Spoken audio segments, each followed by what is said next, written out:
Witchy. Witchy Witchy world. witchy trees,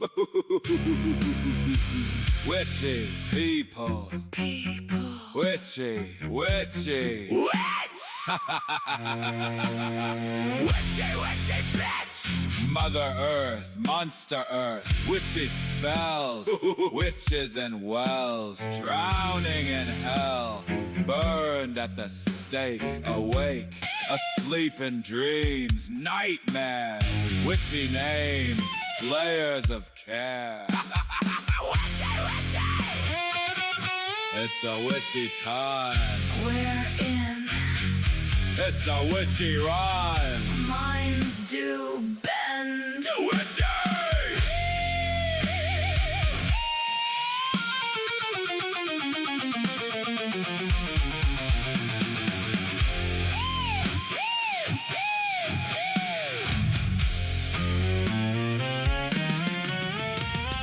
Witchy trees, bends, bow and break in the breeze. A whispering wind reaches the ears. Your gods send angels to put you in fear.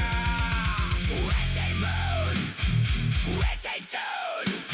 An end too soon. Too soon.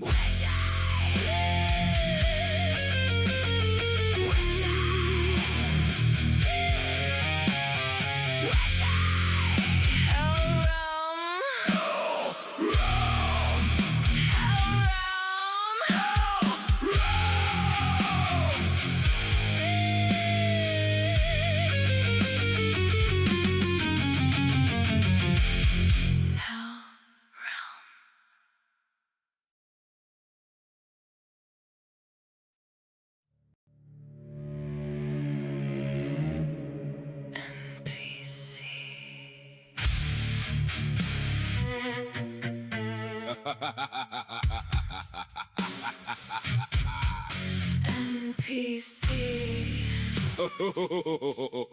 Non-player characters.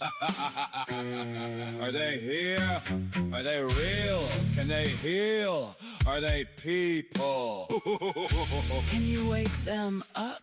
Are they asleep? Are they sheep? Are they robots? Transhumanism, electronic, jism.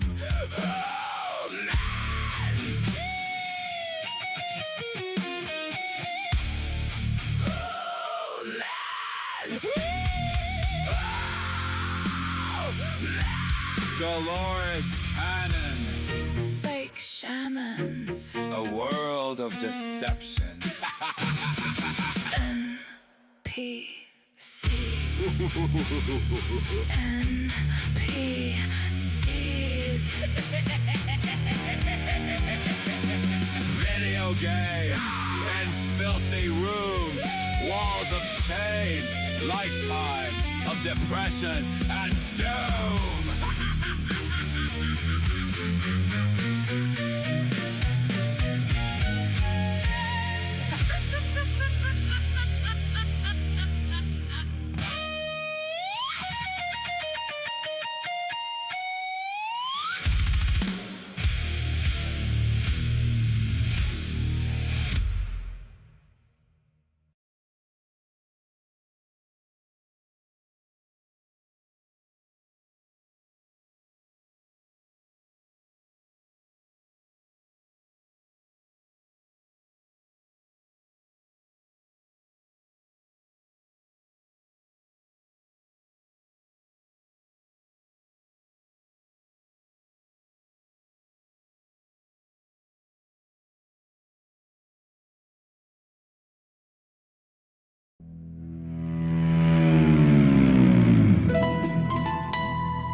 Witchy.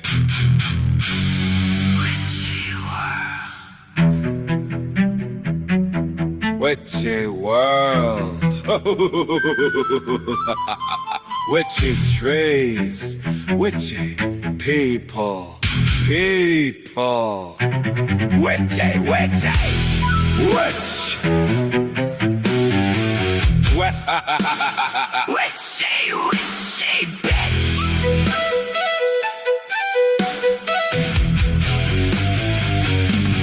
Mother Earth, Monster Earth. Witchy spells, witches in wells, drowning in hell, burned at the stake, awake, asleep in dreams, nightmares, witchy names, slayers of care. Witchy, witchy. It's a witchy time we're in. It's a witchy rhyme. Minds do bend. Witchy.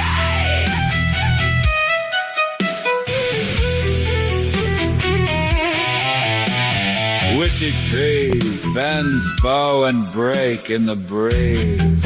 A whispering wind reaches the ears. Your gods send angels to put you in fear. Witchy moons, witchy tunes, an end too soon. Too soon.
Witchy world,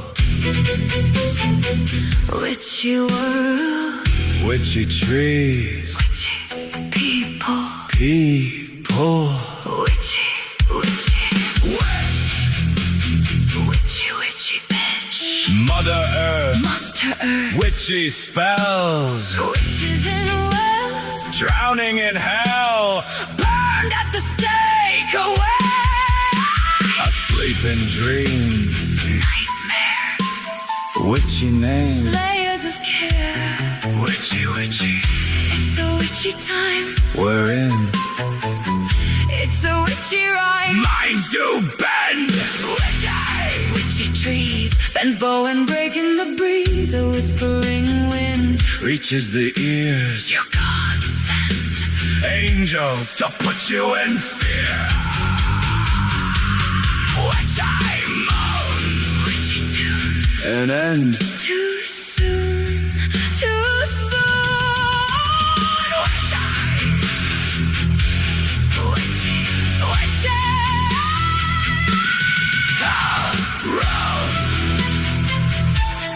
witchy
Leela. Ia, Me. Da da da da. da da da, Da da da. da da da, Da da da. da da da. Hey, oh.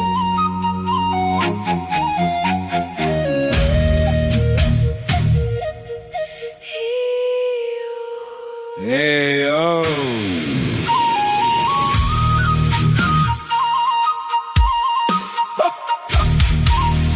Oh, oh, EO, ah.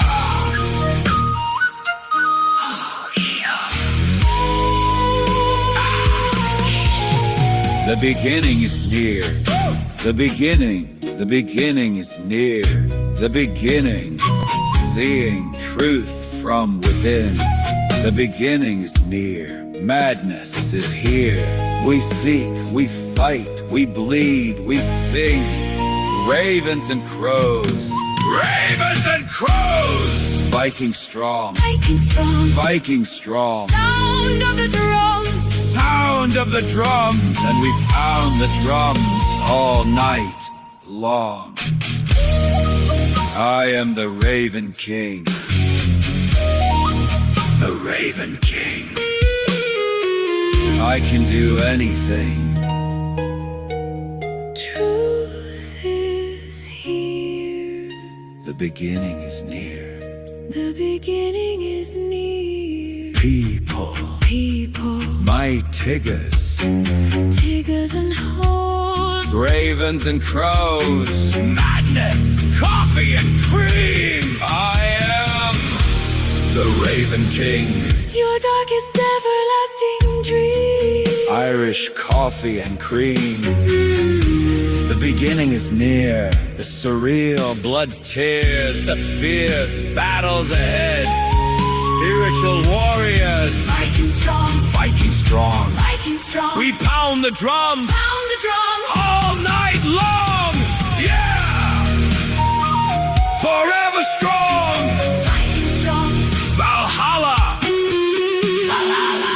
I am the Raven King. The Raven King, Rules forever forever and ever. and ever.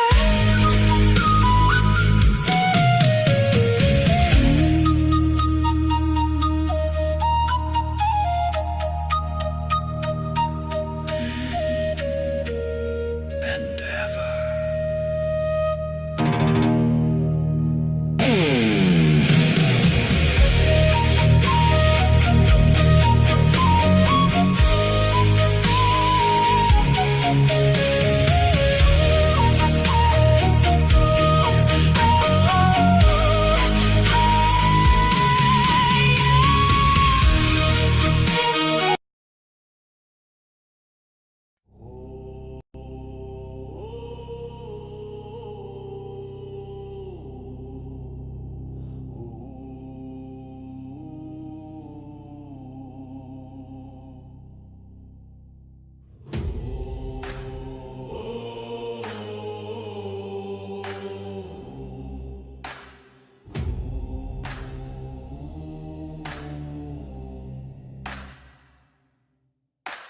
Ravens scream in the blood-red sky. Shadows crawling where the dead men lie. Axes sing, oh the steel don't lie. Thunder cracks, his name's the cry. The king is here, the king is here. Wild eyes blazing into fear. The king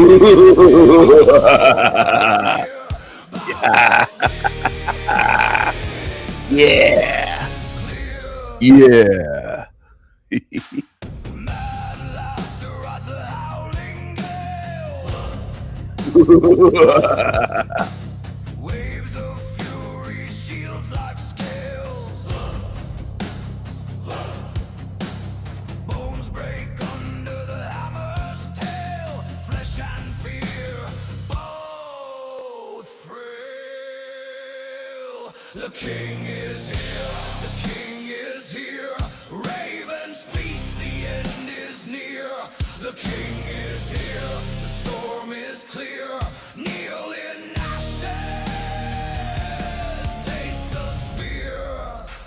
Yeah.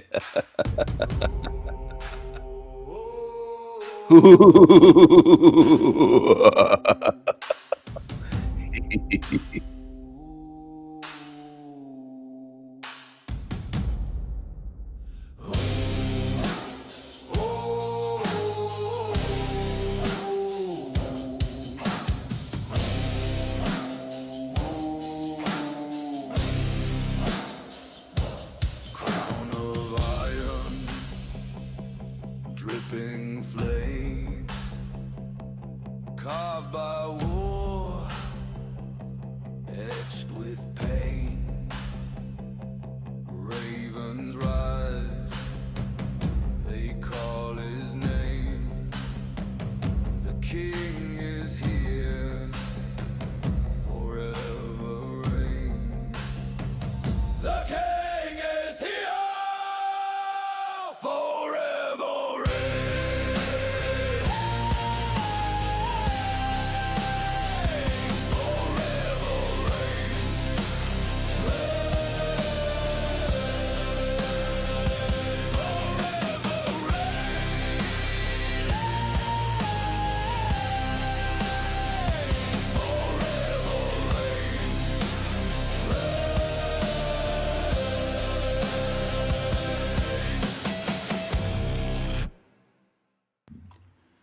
Hello, my tiggers. Hello, my tiggers. Hello, my tiggers. My tiggers. Where's my dolphin Jesus? Here he is. Ee, ee, ee, ee. Ee, ee, ee, ee. Hello, hello, everyone. Hello, hello. Hello, hello. I don't know why you say goodbye. I say hello. Hello, hello. Oh, Dolphin Jesus. This will upset the darkies and the demons on Team Evil. The daemons. There he is. You can get your own very own Dolphin Jesus. Imagine that. There he is. Dolphin Jesus. Dolphin Jesus. Dolphin Jesus. Dolphin Jesus. I'll drop the link right in the chat. They can be very upset and say, oh, look what Steven's doing. I love it. I love it. Because I've made millions of dollars, obviously, millions on Redbubble selling these, obviously. Dolphin Jesus, hats and shirts. Oh my goodness. Dolphin Jesus. Dolphin Jesus. You can even get a dress. You could wear Dolphin Jesus. Dolphin Jesus. Look at that. That darky has a dress. Dolphin Jesus. Dolphin Jesus. Isn't that amazing? Everybody loves Dolphin Jesus worldwide. Worldwide. Sky. Sky. Worldwide. Worldwide. Dolphin Jesus. Dolphin Jesus. Isn't that amazing? I think so. That will bother Team Evil, I think. They won't like that. Oh, I love getting under the skin of these demons. These losers and crybabies. Like that Jeremiah Finkelstein. That Jeremiah Finkelstein. That loser. That loser. He's a total loser.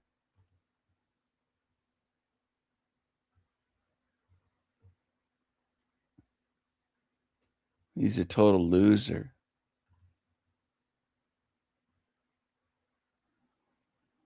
I hope everyone is having a great day today. What a beautiful day it is so far. What a beautiful day. A beautiful day in Hell Realm. What a beautiful day. Sorry you're hurt, Jack. How bad did I hurt you? Bill, Mm-hmm. what are you doing? Sorry you're hurt, Jack. How bad did I hurt you? Bill, Mm-hmm. what are you doing? Seriously, you seem to be wasting my time again. No, I think you're trying to make up reasons to be against me because you know I haven't said anything wrong. Wrong. See, your narrative, Zill, you're acting very juvenile. And you know what? This is part of what Jack does. Why God wants me to do this, I'm not sure. And maybe God doesn't want me to do this. Maybe God wants me to kick the dust off my sandals, stop wasting my time with those who don't want what I'm offering. Jack, you know we share a heart where we want.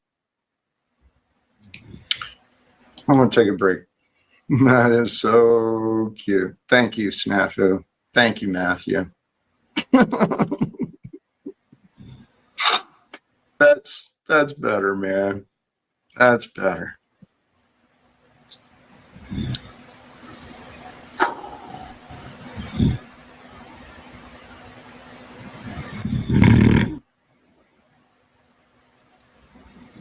You know, I'm sitting here really considering, and I'm not finding much reason to bring Zill back up. Because given the context of my goals, what I actually say, what I'm actually doing and living, Zill, you've been a waste of my time. You could be so much better than that, and you've chosen.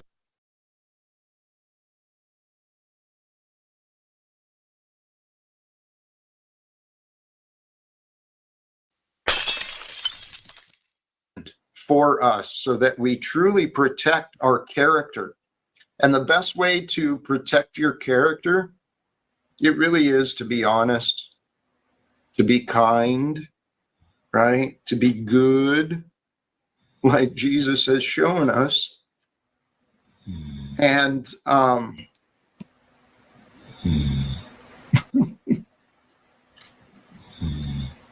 holy cows. Stephen, what are your thoughts? Anything?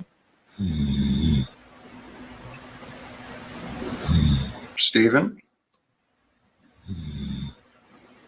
Are you there, or did you take off? All right. Well, I suppose I can bring Zill back up. But really, here, actually, I've got other ideas.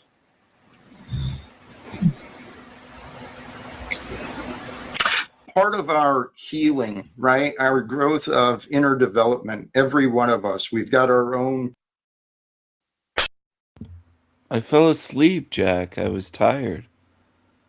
It was kind of dull and boring over there. I fell asleep. I used your channel as a cure for insomnia. I literally fell asleep while I was on the stage with my mic turned on and not muted. I'm sorry, Jack. I fell asleep. I fell asleep on your show. Okay, my friends, welcome. Gratitude. So here we are once again in the present moment. In the present moment, do you want some shekels for gratitude, Ian? What do you want, Ian? But he really did the wrong thing. I mean, he stole things word for word. He made a video mocking, in a God-mocking kind of way, where TSM is famous for. I think he's famous for those videos. I think he's famous in general. He's the most famous or infamous YouTuber in all of history. All of history. But back to that, yeah, he did I am the greatest mad Viking sorcerer in all of human history, the maddest mind to walk this earth ever. And you'll see what I mean. Jeremy said I'm the most famous YouTuber.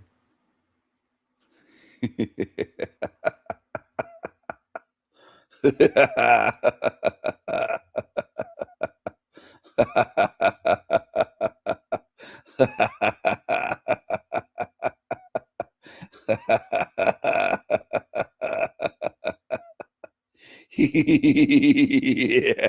Where's your hard evidence, creatures?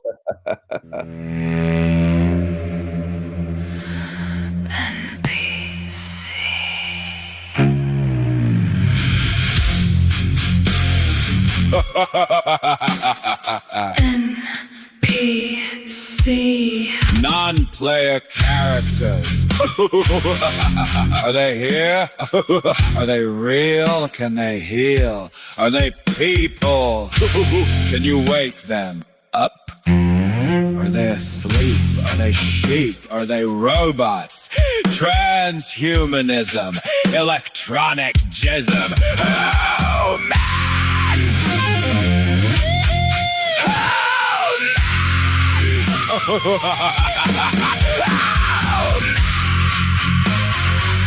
Dolores Cannon, fake shamans, a world of deceptions. NPC. NPC.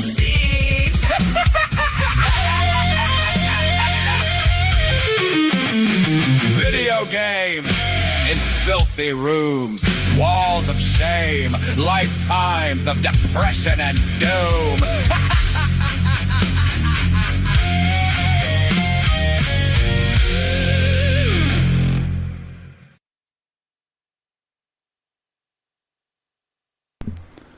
Hello everyone. NPCs.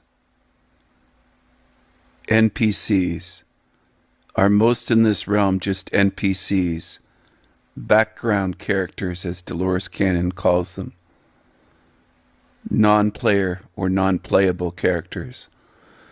In other words, they're not real. They don't have a spirit. They're not really alive. They're not really alive in this realm. Is that true?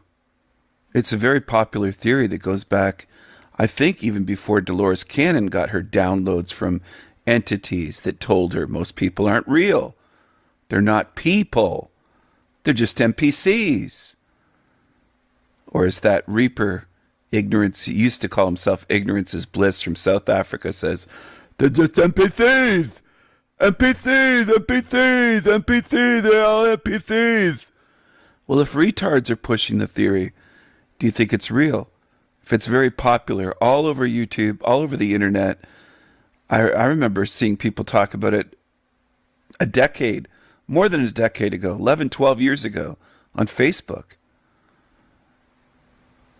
If it's believed by retards and very popular, what are the chances that it's real? If it's pushed by idiots like Chrissy Pissy Shateris, saying this is just a video game, we're all video game characters. He said we're all NPCs. He has said we're all NPCs. Do you believe the retards of this realm? Think about it. Are you going to follow the low IQers, low class, absolute morons and say, well, their theory makes sense without scrutiny, without critical thinking, without looking at it, questioning it, and saying, wait a second, do these people feel pain? You ever seen someone that you consider to be an NPC? The reaction if they by accident hit their finger or thumb with a hammer and they're hammering a nail, or they're working on a construction site, or doing whatever, stubbing their toe, cut themselves with a knife by accident. They feel pain. They're like you. NPCs, they're just NPCs. I just assume they're NPCs. They're all NPCs. And they sound like retards saying it. And a lot of humans don't pick up on that. They'll just do I gotta be tolerant. I can't call it a retard. I can't call these truthers baby truthers. I gotta be kind and gentle and tolerant. I can't call it out. I have to allow them to keep pushing this shit until everyone's repeating the same thing. I think it's healthy to call it out and say it sounds retarded. It sounds like a retarded theory. Just like Jeremy saying animals don't feel pain the same way we do. Well, it sounds retarded, and it is. It is. Animals will cry out in pain and sometimes even try to get human attention for help. Wild animals, even that don't trust humans, caught in a farmer's fence or trapped somewhere. They're in trouble, or their young ones are in trouble, and the mother will come to a human for help. They do feel pain. They do feel care for their young. They do feel fear. And they don't trust humans, just like they don't trust other wild animals. It's the way it is in this hell realm. But to say they don't feel pain the same way is stupid. It's moronic. Same thing with this NPC theory that people push, which is why immediately when people say, it's no offense to anyone, but when someone says NPCs, I don't go by that. Please don't put that into my model because it's not part of my model. I talk about different species of spirits, differences. I'm not saying they have no spirit. I'm not saying they're not living beings. I'm not removing the fact that they're alive or dehumanizing them, as the term goes, or beyond dehumanizing, despiritualizing them, saying they're not alive. They don't have a spirit. They're nothing. And that's what these truthers do. They've called me an NPC years ago. Charles did with his first channel, WeP33.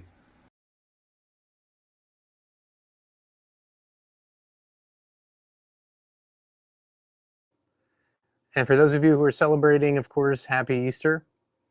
There's so much to say about even Easter in the subject, but I really don't want to go into it today. I want to talk about this new time that is coming and something that has been talked about for so often, for so long, and what this specific time period, these days and weeks and months that we're in actually mean.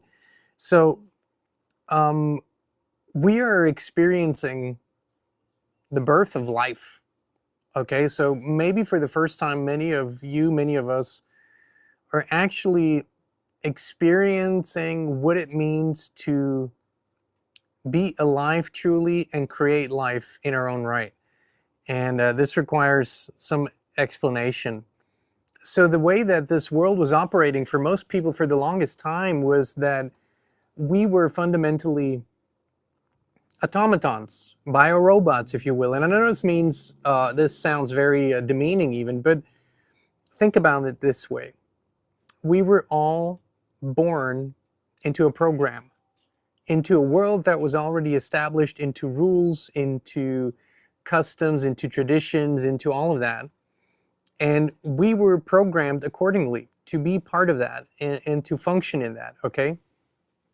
So without knowing it, we became perpetuators of that same program to varying degrees. Some zoned out earlier, some started questioning it later.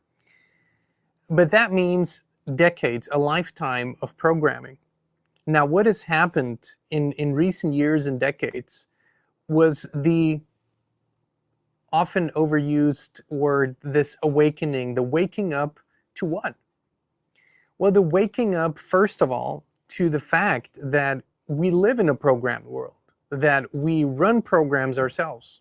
Now that's a really, really big step, because most people will never have that realization. So who I'm talking to here is not the majority. I don't think we've ever talked to the majority. We're talking to a critical mass, important critical mass.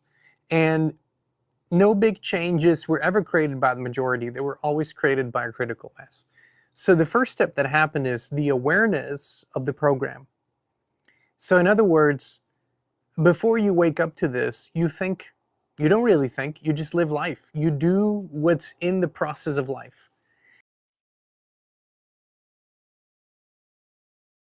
That find it fun to think about things, which is what philosophy is. Yes. Right? And then there's a group of people that have their special little toy, and that toy gets ruined every time the first group of people get their hands on it. But how do you come to a place where you're trying to use logic to prove each other wrong if you're not thinking about things? Did you not have fun thinking about things? Is that not how you came to your conclusion? especially on the atheist side. Why are they not using a lot of philosophy? Why are they not playing with it and having fun? Because it destroys their position too. The point is that the philosophy being presented is meaningless. It doesn't have to destroy your position. Your position is their argument is bullshit, and you prove that with their own Yeah. logic. What better thing to use? Well, the thing depends on what you mean by position. If the position is I'm a theist, God exists, they can't disprove that. They can disprove an argument.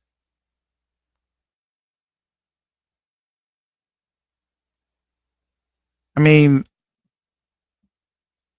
I remember, I think it was Midnight that shared a video where I think you were talking to Tacos, and you ask him a few basic questions, about, like, to define the God that he doesn't think exists or whatever. Oh yeah. And like that, I wish Pixie would see that interaction, because it'll kind of it'll show in real time what the problem actually is. The funniest part of it was when he kind of like gave a description, right? And Herb said, well, most people agree that Jesus exists, and the Christians believe that Jesus is God. And I'm not gonna lie, at first I was like, okay, that sounds kind of trollish, but it was actually a pretty good. It was actually a pretty good response. So I was like, I can't believe Serb actually brought that up, bro. Well, yeah. It was just a really blatant logical oversight on his part. Oh man. The thing is, that atheists in general don't get, right? That's because most atheists aren't atheists because they're logical, just like most Christians aren't Christians because they're logical. Because they're logical. They don't understand that every single thing they think they're right about falls to the trilemma. And they're just as wrong as all the people they disagree with. Right? The only real true philosophical arguments is what version of this is more useful, or what position on this issue is more useful. That's it. There isn't anything else.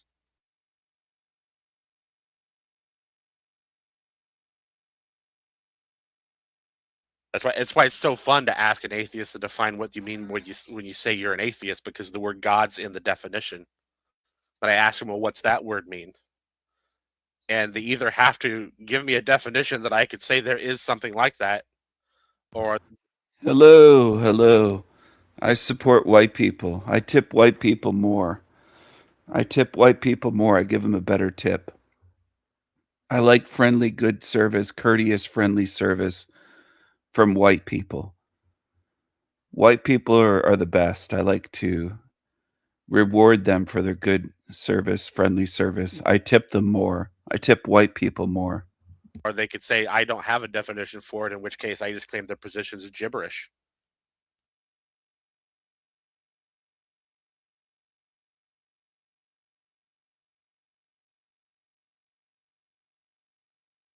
Sorry about that. My freaking headset was messing up. So, hold on 1 second. Can you guys hear me? Yeah. Okay.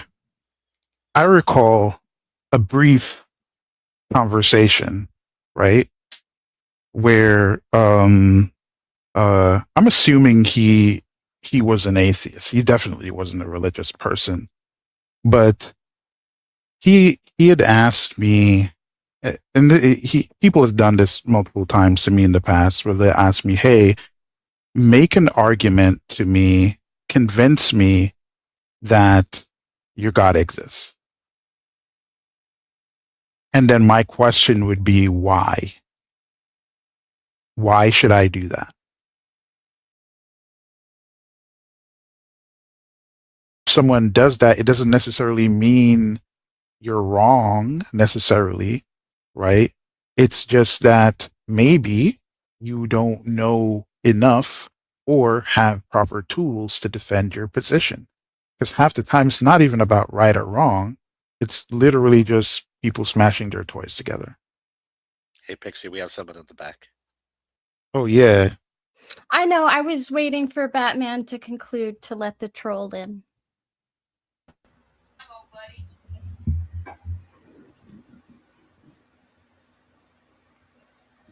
What was I going to say? Shit. Hello, Hello. King Steven. Wait a second. Did you call me a troll? Oh no. Let the trolling begin. No, I'm not a troll. Not at all. Yeah. I'm okay. I'm a handsome king. Pixie Storms. You should know that by now. I don't know much of you, and I think less of you. I don't. Oh, You well, don't enter my world until you pop in. I What what? can I owe today's What? visit? You don't think much of me, but you don't know me. That's so bizarre. Fascinating. No, I don't think much of you, as in I don't think Oh, of you often, as in only when oh, you pop in like this. oh. You weren't being insulting then. You okay? Huh. Well, I just came to participate in the show. I think it's a good title. Is the debate community killing debate? Yeah, the question is, are they killing debate, spinning their wheels, or making debate more accessible? I think they're killing it. I agree with the guy earlier. I'm not here to break anyone's toys. He said something about if you break their toy. The debate community portion of your title in quotations needs a TM after it. The debate Oh, community. bro, you did not just do that. Thanks for that advice. You think she should trademark it? No, it's an old meme. Let's go with that. Oh, okay. I'm going to trademark King Stephen, the king of kings. I think I'm going to trademark that along with Team Evil and a few other things that I've come up with. Do you think that's a good idea? I think it's probably going to be a waste of money. Oh. Well, I have a lot of money though. I'm a king, so I'm independently wealthy. I don't that's just pissant chump change if I throw a few $100s here, a few $100s there. Sure. I mean, if it's just for fun, like if it's just for fun, go ahead. Otherwise, I suggest don't do it unless you're going to start slapping it on objects. I'm going to start slapping it on T-shirts and objects and people and make my servants wear the T-shirts and stuff like that. You're not the actual Cerberus, are you? The actual, as in the actual one. He is the legend Serb. Yes. He's not the actual one from mythology. No, I am not actually a three-headed dog. Your voice sounded a bit like a three-headed dog. Yes. Yeah, your voice sounded a little bit like it, and I was like, "Is that him? Is that really him?" Because Pixie kind of sounds like a pixie. Like she sounds tiny. She sounds like mushroom-sized. You know what I mean? Yeah, man. A little bit. You're a person. You're not a three-headed dog. Yeah. That guy says, "I am Batman." I don't think he's Batman. I don't think that's Batman. No, he is the essence of the phrase "I am Batman." Oh, the essence of the phrase. That sounds, I don't know, that sounds a little bit nerdy. I'm not trying to be mean, but I got to keep it real here. I got to keep it 100, keep it a buck, as people say in Texas. I got to keep it a buck. It sounds a little bit nerdy. I mean, it is Batman. I am Batman. That is all you need to know. Now, what are your thoughts on the topic at hand, sir? Let's see, what do you think about the debate community? How it's going now? Do you think philosophy matters in arguments? Do you think reasoning matters? What's on your mind? Pixie, can you share that for the audience? Just just a little fun thing. Oh, I- God. I You're think gonna the make debate- my inept ass figure this out? Oh, Like, never mind then. I do I not saw want that you to on break my the phone. stream. Hold on. I'll figure it out. Wait, give me a minute. I can do it. You can do it. I think the Did you debate see the one community. I posted in the Weald? Hold on, let me check. No, I didn't see it. Of course you didn't. You're not there. I didn't see it.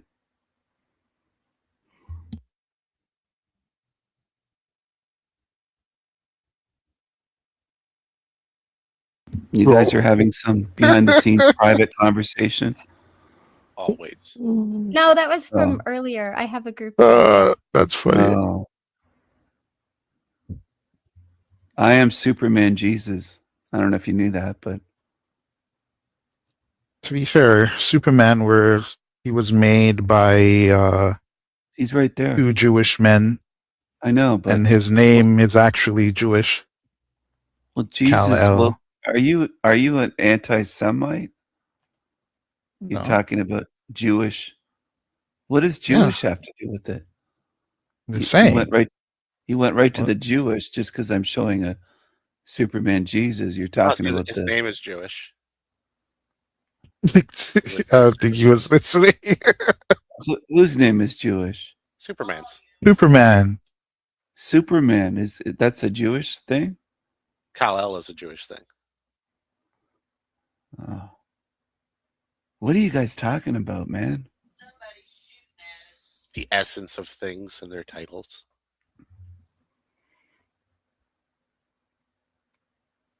Well, Jesus was supposedly Jewish. Like, for example, like Superman's name, Kal-El, I believe it means voice of God. I didn't know that was his name. I thought his name was just Superman. Kal-El. Yeah. What That's the hell his does that alien mean? name. That's an alien. That's his alien name. I thought that sounded Hebrew or something. That's his. That's his mother given name. It sounds like a Hebrew named him or something. I didn't know that. Yep, that's why I said, bro. Like he was made, like the character was made Jesus by Christ. two Jewish men. That's incredible. I didn't realize he was a Jew. So He's Superman Kryptonian. he was Jewy. He's Kryptonian. Is he still alive, or did they kill off the Superman character? Yeah, you didn't watch the James Gunn movie that came out recently? No, I don't watch movies. Well, if you want to know the facts about Superman, King go watch Stephen the doesn't movie. watch movies. I'm just saying. You know? I was having Aunt Jemima make me pancakes. I mean, whatever floats what your I boat, mean? I guess. Do you know Aunt Jemima? Do you know who No I mean? idea. Oh. Oh. But whatever it means, whatever floats your boat. But if you want to know stuff No, I have about a boat, Superman, but- you gotta No, I have You a gotta boat, watch but Superman. Aunt Jemima doesn't have anything to do with my boat. That's an entirely different thing. She's not. Oh no! Have you Oh, see no. that? Oh no! On the screen. Oh. Oh. Jesus! What? What? Dude, that is so funny. Oh man, that's Did you see the one crazy. You saw the one I posted in the Weald, right? Yes. What's That's the why I was wheel? laughing again earlier. Hilarious. What's the wheel? I am Batman Jesus. I didn't know if you knew that, but you see, can you put me full screen to share this so people can see me? Why? Why? Uh, Because you love me. No, Yes, I I'm really don't. I don't. I am love you. Batman Jesus. You sorry? You don't? I don't. Pixie? What? I'm not even I've fond of been- you yet. I've been nice to you. You're not even fond of me. Oh. No. Oh. Do you kind of at least like my Batman Jesus? I like the image, kinda. Thank you. You're warming up to me. No. You warmed up to the image, not you. That takes a really long time, especially after your bullshit. What bullshit? I've been a perfect gentleman guest over here. Mm-hmm. I like So- you, Pixie Storms. I like you. I can't remember your name. Is it Jessica or something No. like that? Not even Oh. close. What the heck is your name? I'm trying to think of it. Can you guys help me out? What's her name again? Hold on. Um, Hey, Pixie, Yeah. What's her name? did you get that itch scratched today when it comes to this particular topic? The She's the still debate itchy, and I the think. example. I Yeah. think she's still itchy. Kind of. I got other thoughts, and I appreciate them. Okay. But I'm just saying though, it can I don't know, I think it should be fun to do Me too. philosophy. Me too. Okay. We agree. Let's I'm make glad it you more agree. fun. And let's make it more fun. It's been too stupid on YouTube lately. Batman. Na Batman. Remember that old show from the 60s? The TV show? I wasn't around then. Oh, I'm old. I'm 88, so I grew up in that era. Well, pretty much neck down in the grave. Not even a foot. Me? Yeah, if you're that old. No, I'm not in the grave. I'm still lively. I've got energy. I could live for centuries. I'm kind of like a vampire. People are, people can think their thoughts. Batman. Batman. You don't remember that. You never saw that. Sorry, I was getting bored. What were we? Let's go back to the conversation. What were we yeah. talking about? Okay. And I got lost in a train of thought. I just made an argument that Jesus is not Jewish. Oh, Oh, let's hear boy. that argument. Okay, so technically, right, you are only Jewish if your mother's Jewish. Okay. If you're going to take Jesus's genealogy all the way up through David, right? His son Solomon's mother wasn't a Judean. That foolish bitch, Pixie Storms, kicked off the best guest ever. Excuse me, I had to clear my throat once, not like Jeremiah Finkelstein clears his throat every 3 seconds, just the whole time. He's disgusting. He's absolutely sickening. He's disgusting. He's hideous. He's got a big honker. A honk honk. Honk honk. And he's clearing his throat all the time. That freaking moron. Rose, I don't know if you realize this, but I fell asleep on the Jack Talcott show earlier. I'm looking for this other live stream I was on hours ago. Where in the hell is it? Where in the hell is it? God, is it here? I don't know. I'm sorry, people. I'm trying to juggle stuff and find something. Mr. Mole. Mr. Mole. They must be. These demons can't stand me. They don't laugh at anything. They have no sense of humor. I was singing the Batman theme song, the old 1960s TV show. Here's Mr. Mole.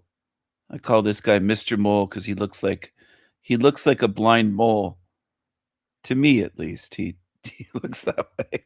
He looks like a blind mole. Anyway, what was I going to share? I'm sorry. I was going to share something else. Sorry, as Canadians say. Sorry. I fell asleep on the Jack Talcott show. For us so that we truly protect our character. And the best way to protect your character It really is to be honest, to be kind, right? To be good, like Jesus has shown us. And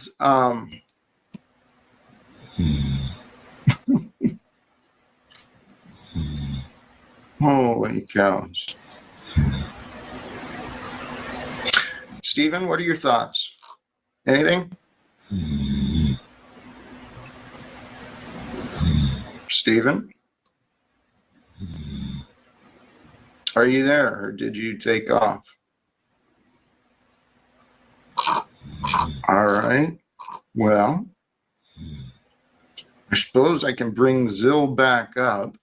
But really, here, actually, I've got other ideas.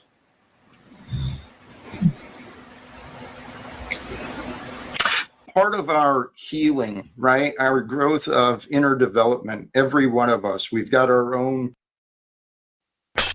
I'm not going to say Jack's show is boring, but he was the cure for insomnia for me yesterday. He really was. Yesterday afternoon, he went live. I had been up all night and all day, and then I was a guest on his show, and I fell asleep, and I was out completely.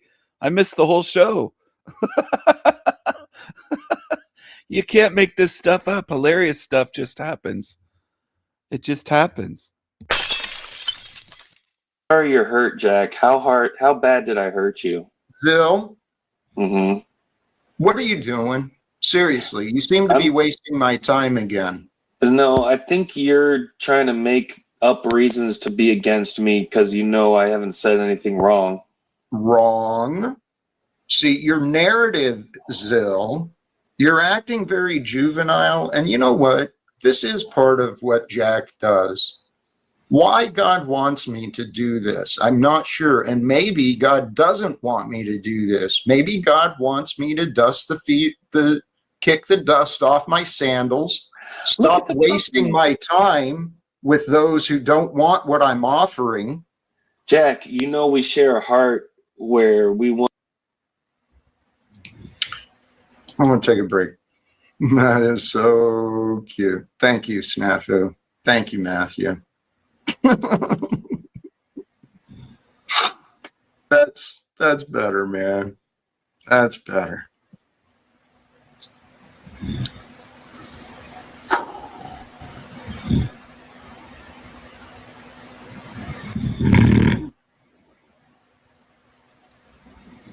You know, I'm sitting here really considering, and I'm not finding much reason to bring Zill back up. Because given the context of my goals, what I actually say, what I'm actually doing and living, Zill, you've been a waste of my time. You could be so much. Jack, I'm sorry. I'm 88 years young, and I have insomnia. I have been up all night. I'm not snoring and calling you, Jack. I'm not doing it on purpose. I couldn't help it. It's not insulting to Jack. I'm not calling Jack boring or dull, but I did fall asleep. I was completely out the whole show, and I don't know if he left me on to the end or if he kicked me off. I'm not sure, but it's crazy. I went back and saw that, and then I clipped it. I was like, I can't believe this. I was snoring like a polar bear, like a Viking polar bear on the Jack Talcott show. I don't think I've ever seen anyone else asleep and snoring on his show before. That might be a first in Talcottia. I might be the first one. I might be the first one to completely crash and just be snoring away. Oh my goodness. I was completely out. I woke up and I was like, I think I missed the show. I missed the whole show. It's crazy. Yeah, I had dreams of being on Talcott's show and him calling me a king and saying, Stephen, the show's yours. Take over. And he went away from his computer, or he just walked away. He said, can you take over the show? And I said, I'm ready. And I took over the show, and I was making the piss ants in the crowd laugh, except I could see them. It wasn't just a chat room. I could actually see them like it was a talk show. with a stage, and I was sitting there like those old TV late night talk shows, and the audience was laughing, and I could recognize some of the faces of these piss ants that are in the Panelverse, and they were out in the audience, and I was making fun of some of them, and I had a great time. I thought it was funny. I was having a good old time. It was crazy.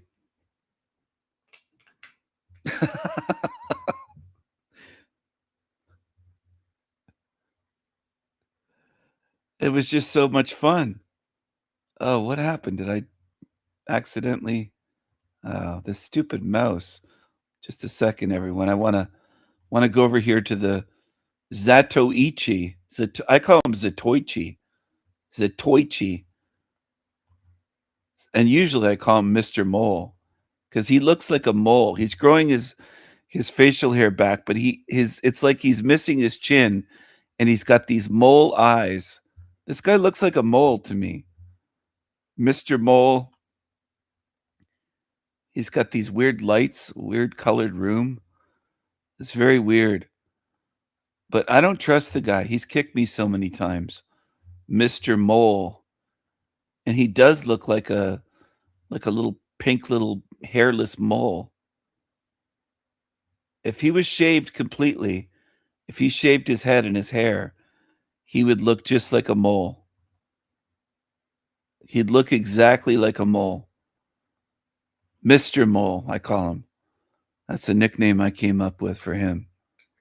Now I'm trying to remember, did I go on his show earlier when I was sleep deprived as Mr. Mole?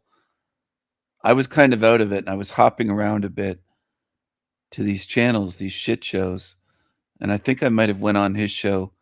This is Mr. Mole. He kind of has these eyes, these creepy little eyes of a mole, these beady little eyes of a mole. He looks like a mole to me. Mr. Mole. Mr. Mole. I think I went on his show earlier. And I'm not sure when I went on there. So I'll have to kind of go through here. I showed up, I think, at some point, and I interrupted their shit show. And they're basically a bunch of over there, they're basically a bunch of degenerate, drug addicted losers. At least that's the way they come across to me. As just a bunch of losers. But I don't remember when I got on there. That's the problem. I was on there at some point. Was it towards the end or when the hell was I over there?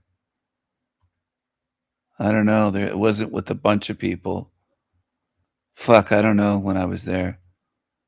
I went on his shitty show at some point. You're close.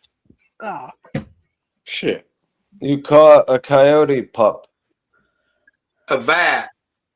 A bat. You know, with the wings. Oh, yeah, A bat? yeah. And it was alive? I know. I'm trying to be relevant. Miss Luck, we had a storm last night. And yeah, that was pretty bad, but nothing today. You had a storm. We did. Blaming me, so that's why. Yeah. Jason or Yeah. Miss Cat, can one of y'all send me that? Yeah, link? I will. And I just got to get on into YouTube. A I different don't know. one that they overcooked. I'm sorry, everyone. I don't know where it was, but I was on here. I'm not even sure if it was this live stream, to be honest. I think it was 13 hours ago.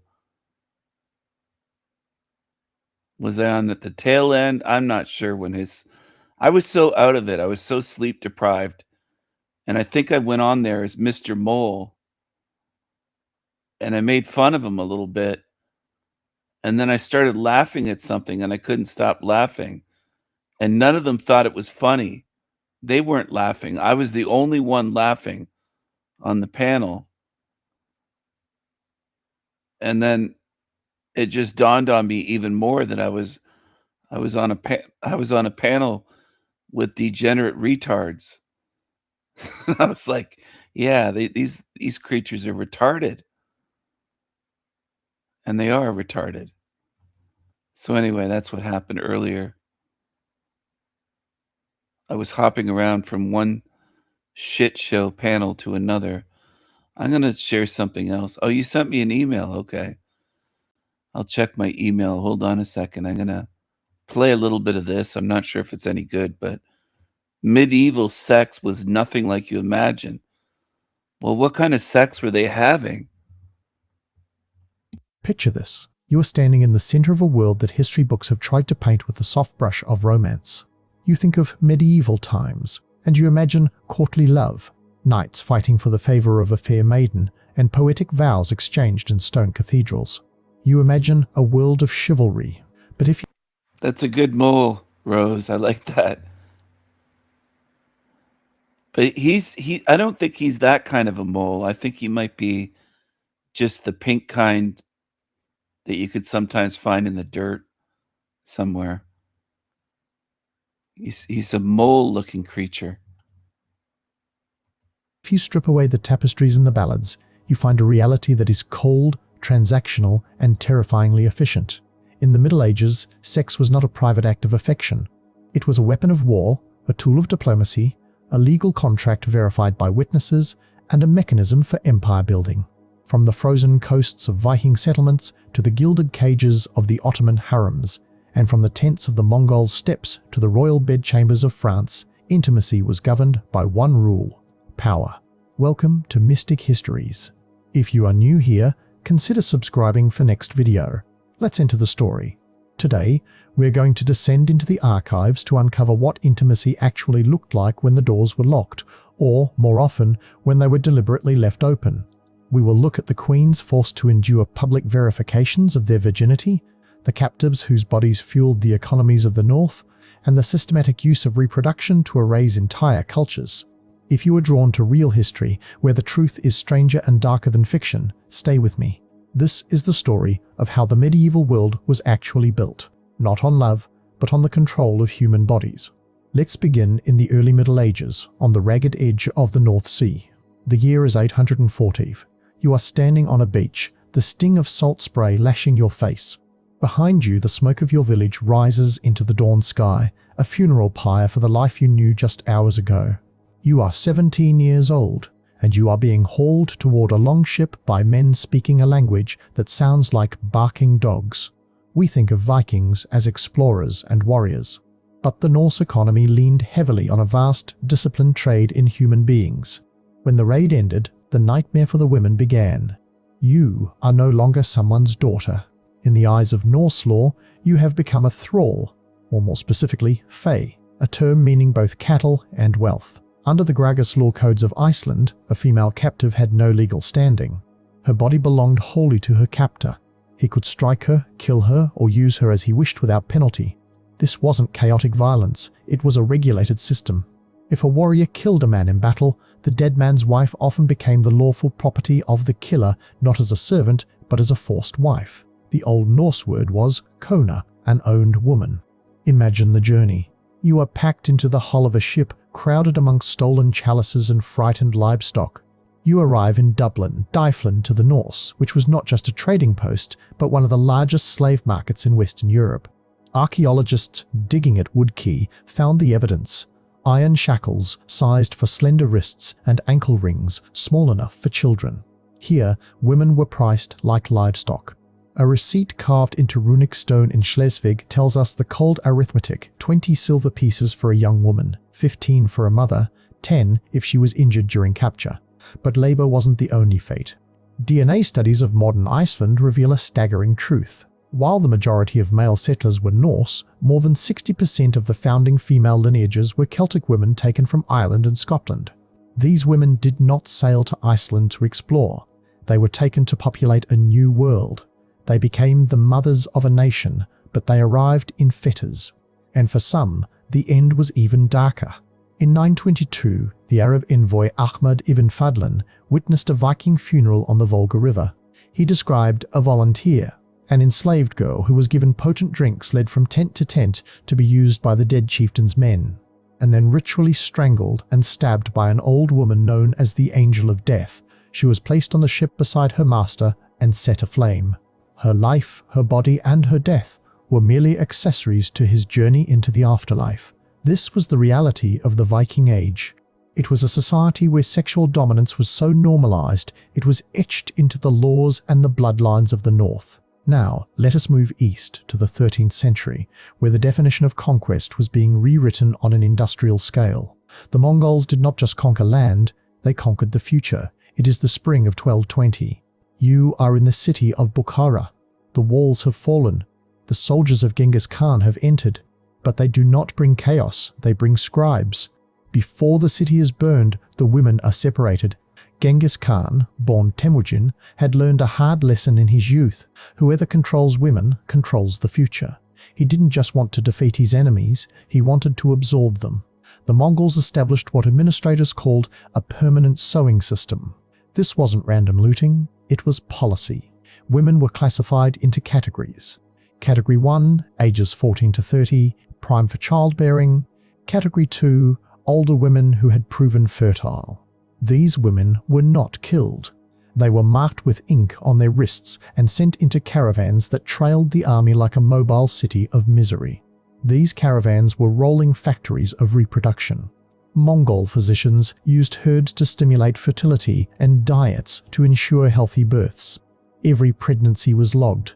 Every birth was classified. If the child bore Mongol traits, they were raised by the state. If not, they were removed. The scale is hard to comprehend.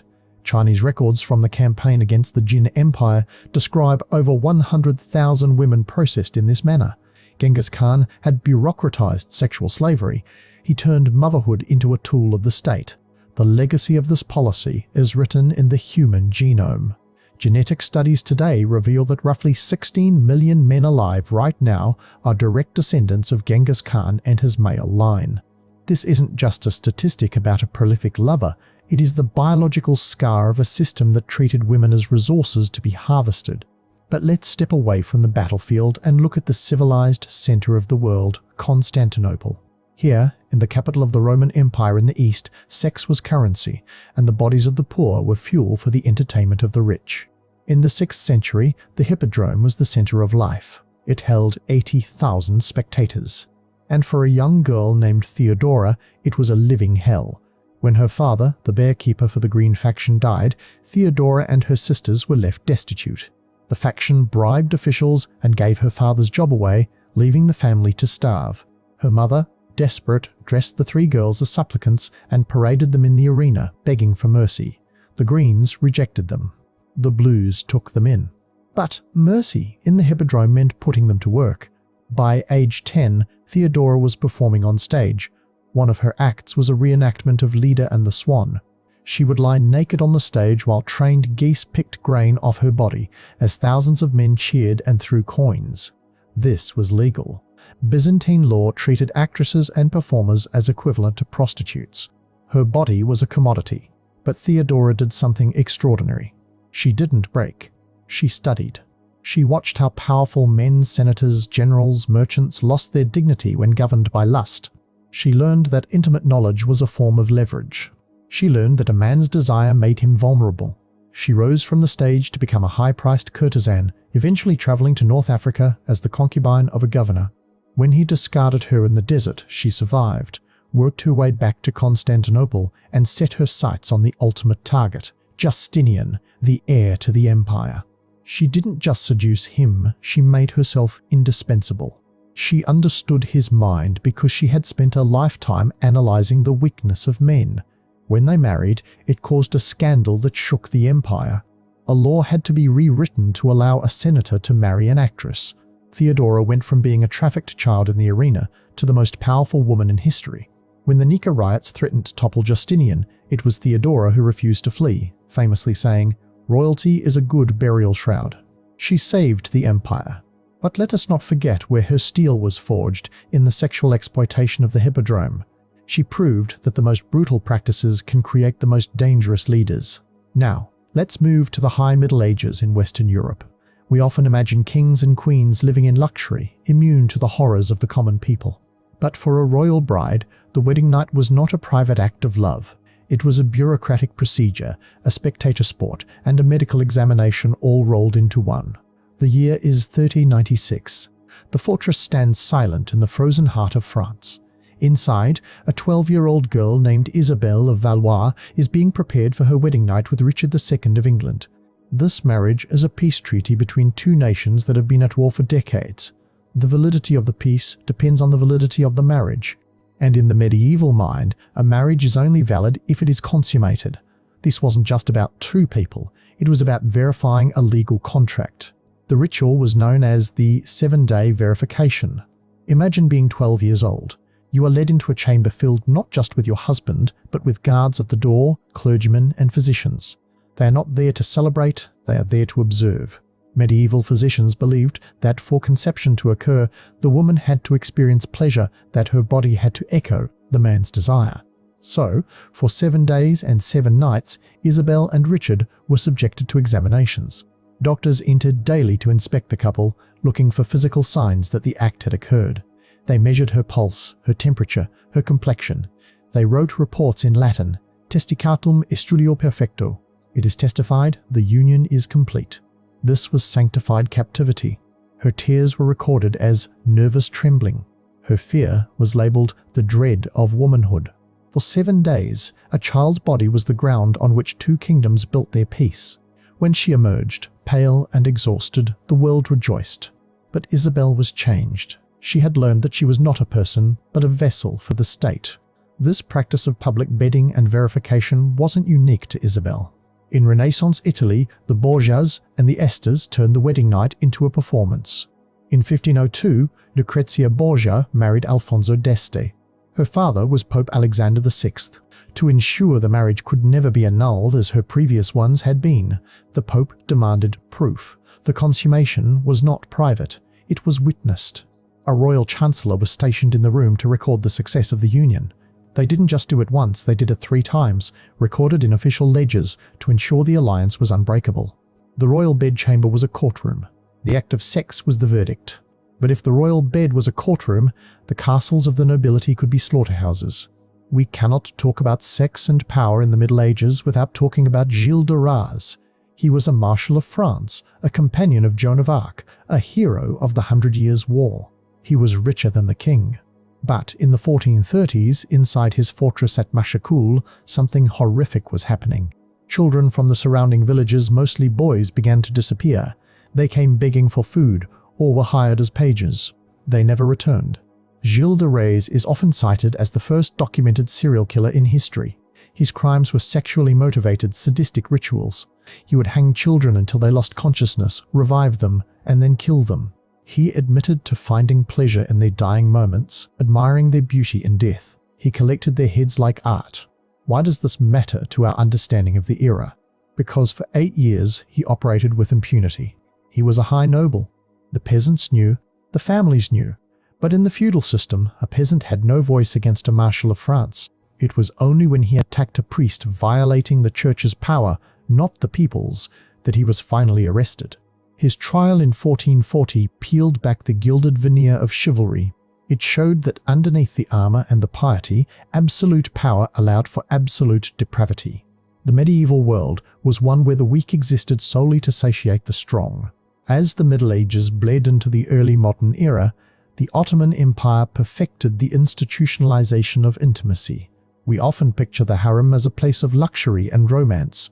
In reality, it was a machine. Topkapi Palace housed hundreds of women, mostly Christian slaves taken from the Balkans or the Caucasus. They were stripped of their names, their religions, and their pasts. They were renamed, trained in music and obedience, and locked in a hierarchy as rigid as the military. But the true horror often fell upon the Sultan's own daughters. Take the story of Princess Fatma Sultan, born in 1606. An imperial princess was not a ruler, she was currency. She was married to Kara Mustafa Pasha, a man 20 years her senior, to seal a political alliance. Before the wedding, she underwent the Terbiya-i Mubarak, a grueling training regimen designed to break her will.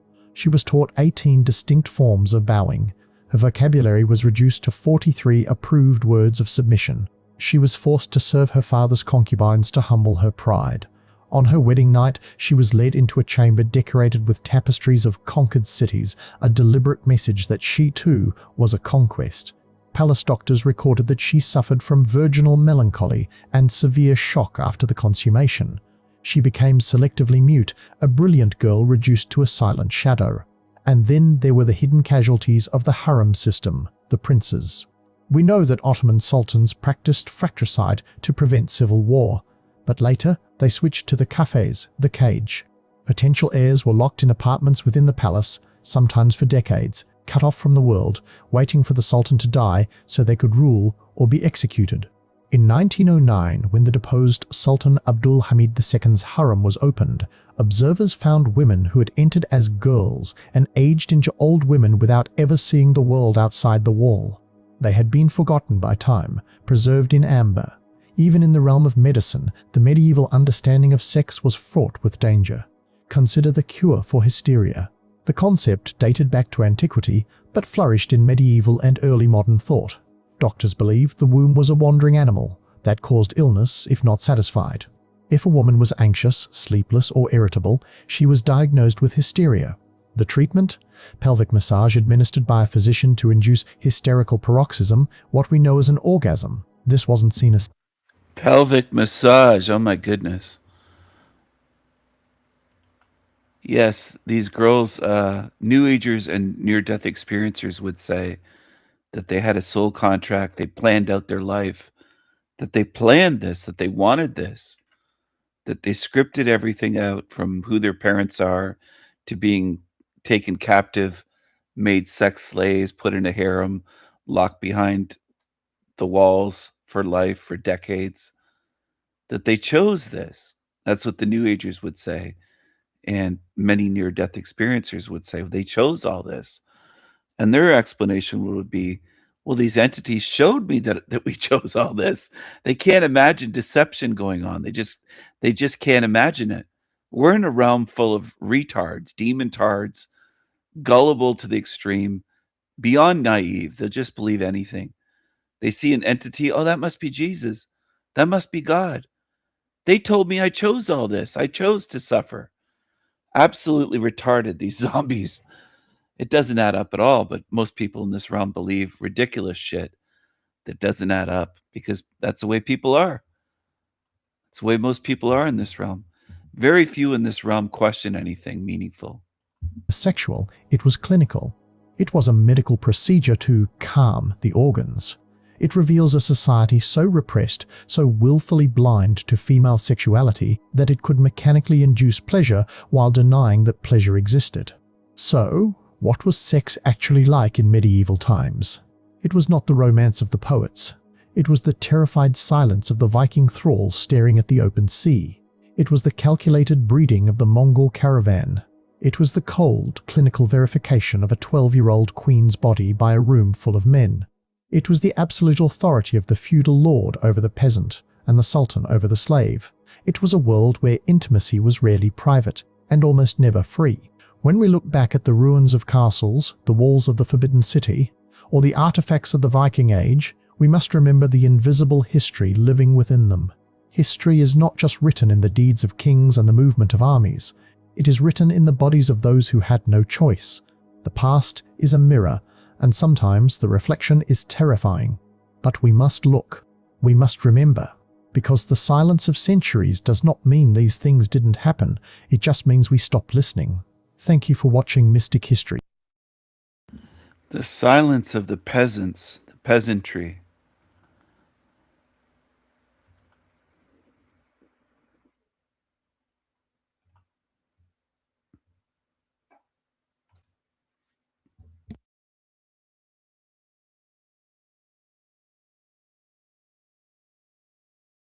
Let's hop on over here to the Jeff Mara podcast. The title of this one is We're All in Pods.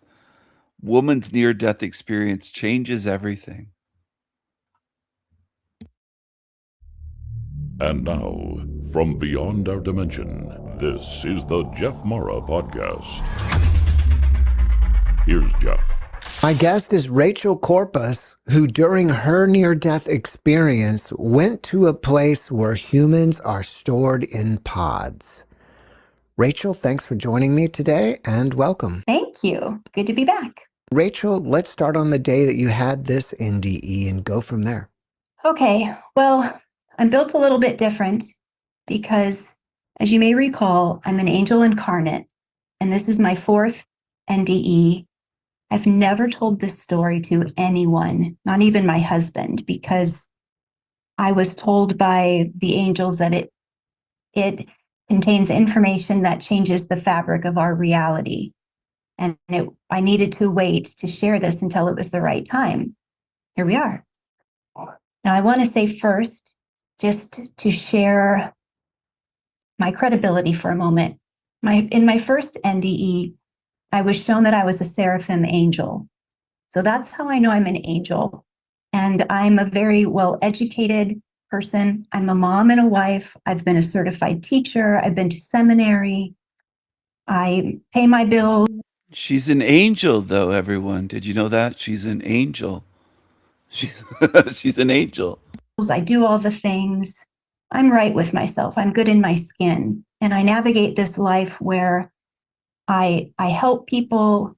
I officiated a funeral the other day. I'm in this earth to be a human. And also what's inside of me, I am an angel.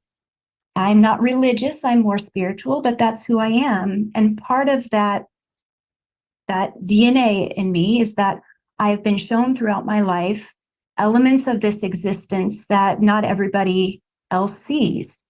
And the motive behind that is I see it first, I digest it, and then when it's time, I'm supposed to share that message because angels are messengers. We're not special, we're just messengers. And so this is one of those messages. This NDE happened about 4 years ago. And when I've talked about it before in interviews, what I've said was, I came out of my body and went back in. But here's the whole story.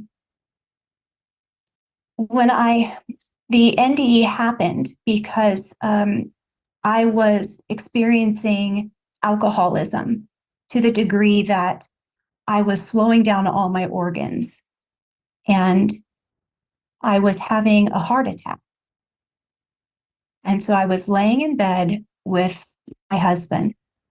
I was laying on my side, and I felt my whole body seize up. And it started at the heart, and then it went through the rest of my body, very much like a lightning bolt or an electric pulse all of a sudden. And it didn't hurt, it just was strong. And the next thing I know, I was being pulled from my body, and I was being pulled from my wings. So it's like if you were wearing a backpack and someone was saying, okay, this way, little one. I was being pulled this way, and I was being pulled up. And what I saw was it felt like I was about 40 feet above my bed. I was looking at myself and my husband, and I was looking through a control room. And there were other humans there, and there were computers. This was like a control room. And they could see my body, my husband's body. And then the rest of the control room, it had no ceiling. It was an enormous, infinite place full of other humans, and they all had their job to do. But when they noticed that I was there, they noticed, and their expression was, oh, she's here. Oh, she's here. And then they made a phone call.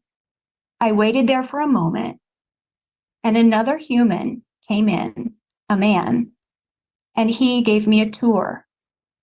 He said, we know we've been expecting you. We didn't know when, but we're here to show you what this place is. This is Soul Earth Exile 13. Don't touch anything. We're just going to show you these different levels. Okay. So the first level I was shown was this level where they didn't show me what any of these levels were called, but I'll call it the control room. And as I was looking around, all of these people were at these control boards, and they were looking at different parts of the world. I saw people sleeping. I saw people at their jobs. I saw different parts of the country. This was all Earth. There are people simply watching, typing things. They were talking to each other. I will also tell you that when we moved into the house where I'm moving now, which was after this NDE, the first night we moved here, I heard someone say, the family is now asleep. And I heard that same voice when I was in this NDE. And it was the woman that was overseeing the computer at our house. So I had this fade in of that control room. I could hear them talking about our family. So I was not allowed to talk to her, but these people could see me and they were not alarmed to see me. It's like I was just there on a tour. So we went through these big doors and there was this elevator and we got on the elevator and it seemed to go down forever. And when we finally stopped, we went to this level where there were a bunch of people coming in that seemed like they were there for the first time. They were confused. Some of them were scared, and they were talking to each other about where they were from. One person was from Denver. One person was from Japan. And they were all trying to talk to each other. No one knew what was going on. Then they were told to stand in a line. A door opened. They walked through the door. I was able to follow with this tour guide and stood at the back of the wall and watched what happened. And these people were simply told, you'll be able to ask questions later. You are safe. Be with us. Just follow along for now. And the thing that was talking to them looked like a human, but it was a humanoid. It was this AI being. And these people naturally were saying, where are we? What is this? I was asleep and I woke up here. So it was clear that all of these people, this wasn't an NDE for them. They had been asleep and they thought that they were dreaming. And they said, you are not dreaming. Your body is asleep, but you are here. So I was able to follow these people through their journey. And that's why I was there. I was observing. So I followed these people. They went to the next level and they were shown that they were going to go through a certain cycle of now being on this planet that they were calling, or this, actually, Jeff, I don't know if it's a planet or a dimension. I don't really. Send me an angel. Send me an angel right now. Send an angel. This must be an angel. She says she is. She'd have to be, right? Send me an angel. No. I'm hearing from Gabriel Planet, Soul Earth Exile 13. And they went into this next room where they were given this kind of what do you call it when you have your first job? Orientation.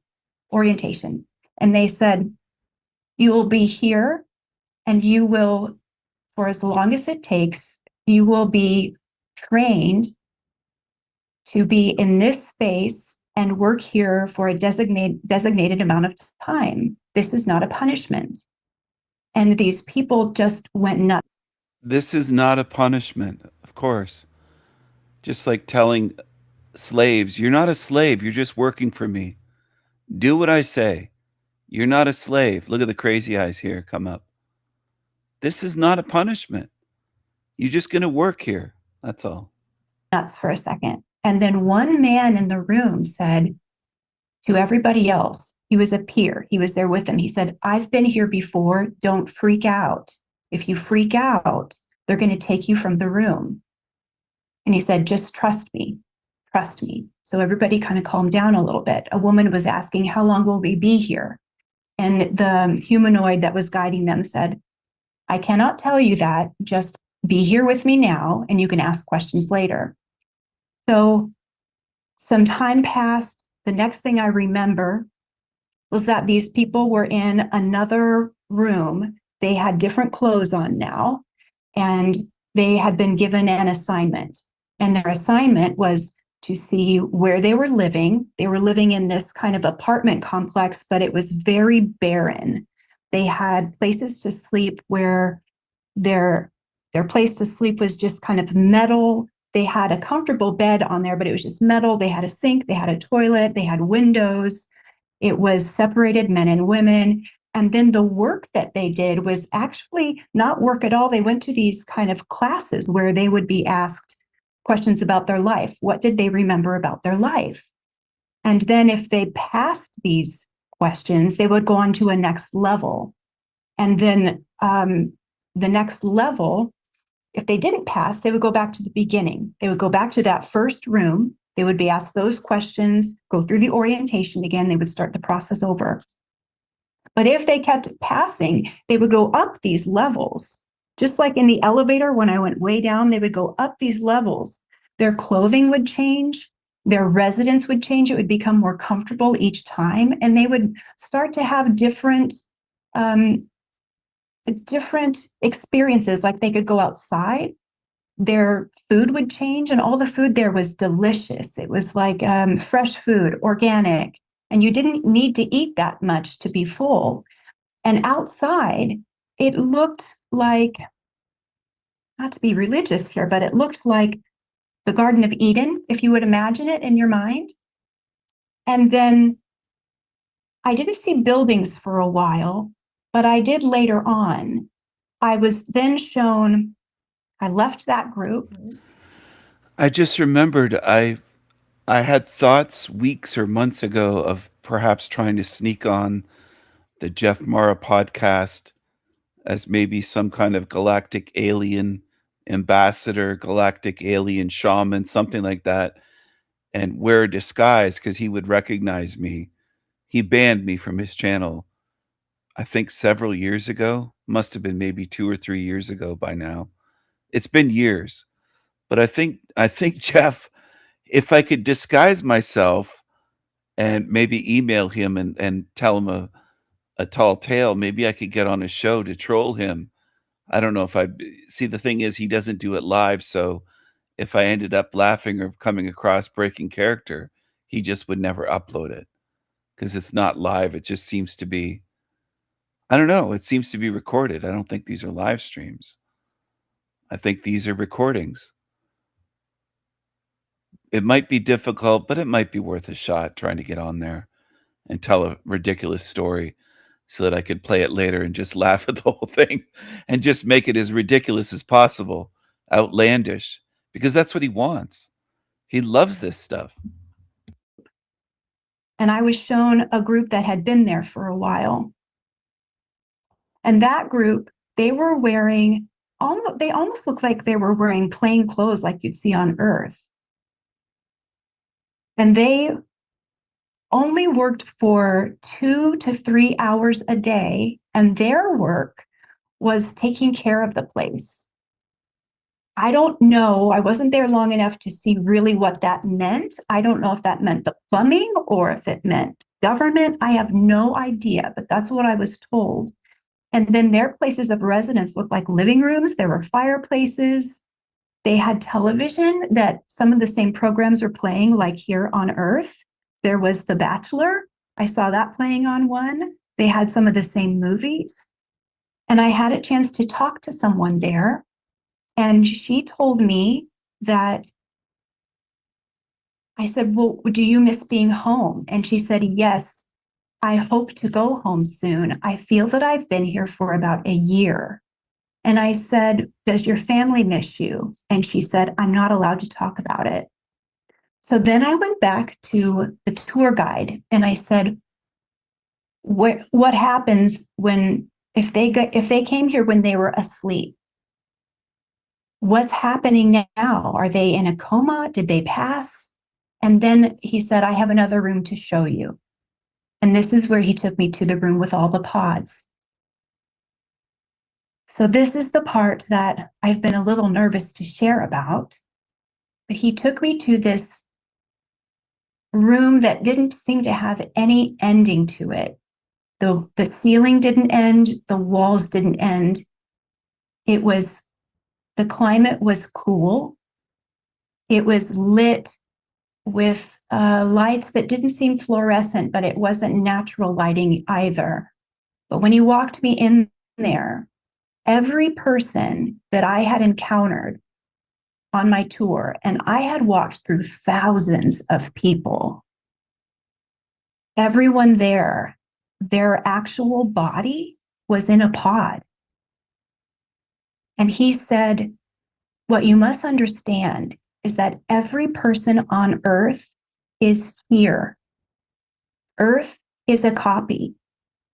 We're calling Earth Soul Earth Exile 13 because it is in its 13th version.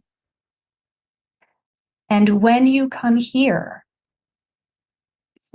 people have woken up out of their dreams because they have burst out of the matrix.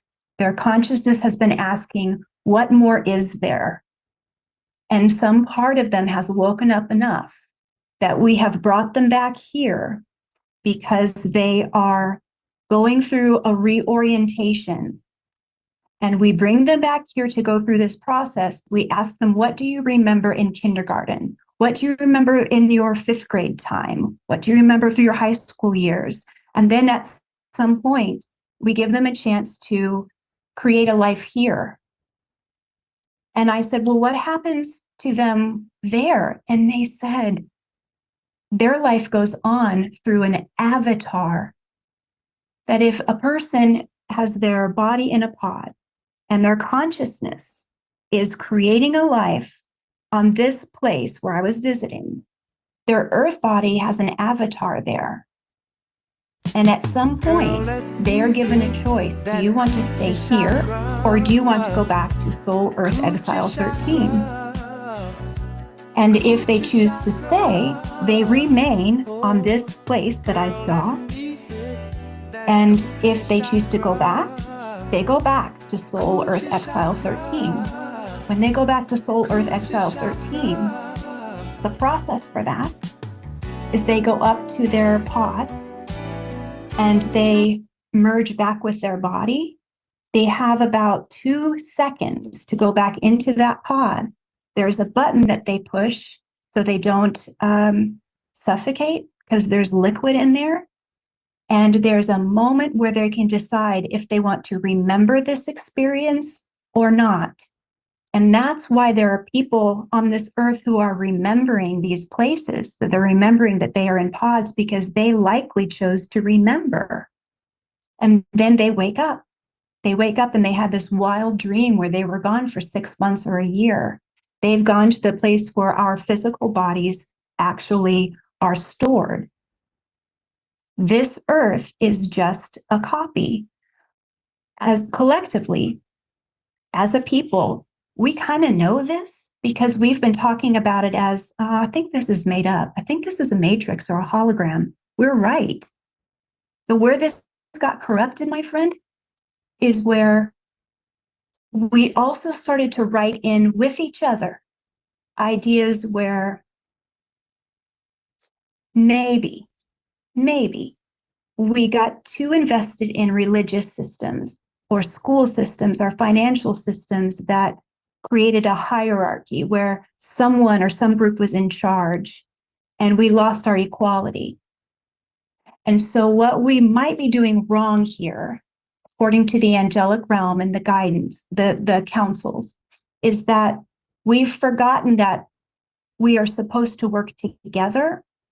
And so when some of us have a chance to go to this other realm, what we're learning there, what we're relearning is that we work together. Because that other place I went when our bodies were in pods, we're not captured over there. We're working together, and that's what we're relearning. And so those who have that chance to live there for a while, if they choose to come back, it seems like the opportunity is to come back and rewrite how we live here because it's supposed to be collaborative. And it got corrupted when we decided, okay, well, I have this knowledge or I have this amount of money, so I'm going to keep it over you. I'm going to control you with it.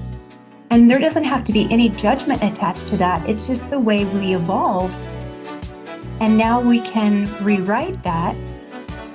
And they didn't necessarily give me a process for that because they said we are doing it as we speak. And this earth that we have here now, when we talk about things like the new earth, the 5D earth, they showed me that we're already there. All of the dimensions there's an infinite amount of dimensions that are available to us. We already resonate in the more we are authentic with ourselves and each other, and the more we rely on each other, and we are authentically kind. We don't have to ignore our bad days or our feelings, but the more we just sit with it and say, okay, what are we going to do with this? And let's rewrite how we manage conflict. Those types of ideas. And we don't necessarily take our time with it and say, okay, the next generation will handle this, but we do it now. Well, then we start to go into the 5th dimensional frequency that's already there. We start to experience it without spiritual bypassing. We create new structures that are more balanced in equality. That's what I saw when I was over there. I saw all of us on Earth and all of us that were there as workers in that other space. We're all in pods. As a person, Jeff, when I came back, I lost sleep for a long time because I thought this is not the reality I thought I signed up for. When I came back, my part of the NDE was, after I saw that, I said, do I get to make a choice? And they said, yes, you can choose, since you've seen it all, your trip is a little bit different. You've been here before. You've been through the cycle. You can choose to be here as well, but you'll start from the beginning like everybody else. We will kind of give you an amnesia. You'll have an amnesia effect, so you're not going to remember seeing all this stuff. But if you choose, you'll do this. You'll have kind of an avatar. You will have an avatar who will be mom to your children and your husband. Well, my ego got in there and I thought, I don't want that. No, nobody can do it like me. So I said, no, I wanted to come back, but I did make the choice to remember. So that's how I know this near-death experience. That's what I know, my friend. Rachel, thank you for sharing your experience with us. Would you say that that control room where the people are working and where bodies are in pods, is that base reality?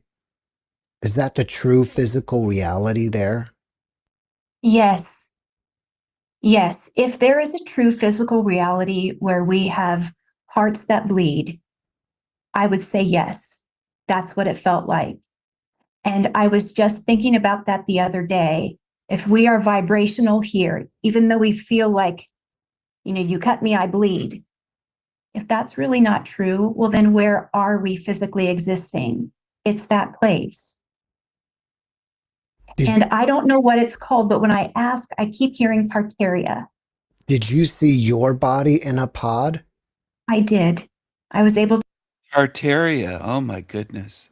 She saw her own body in a pod. She's a pod person. People. She's a pod person. Tartaria. Tartaria in space with people in pods. You just can't make this shit up. But when I ask, I keep hearing Tartaria. Did you see your body in a pod?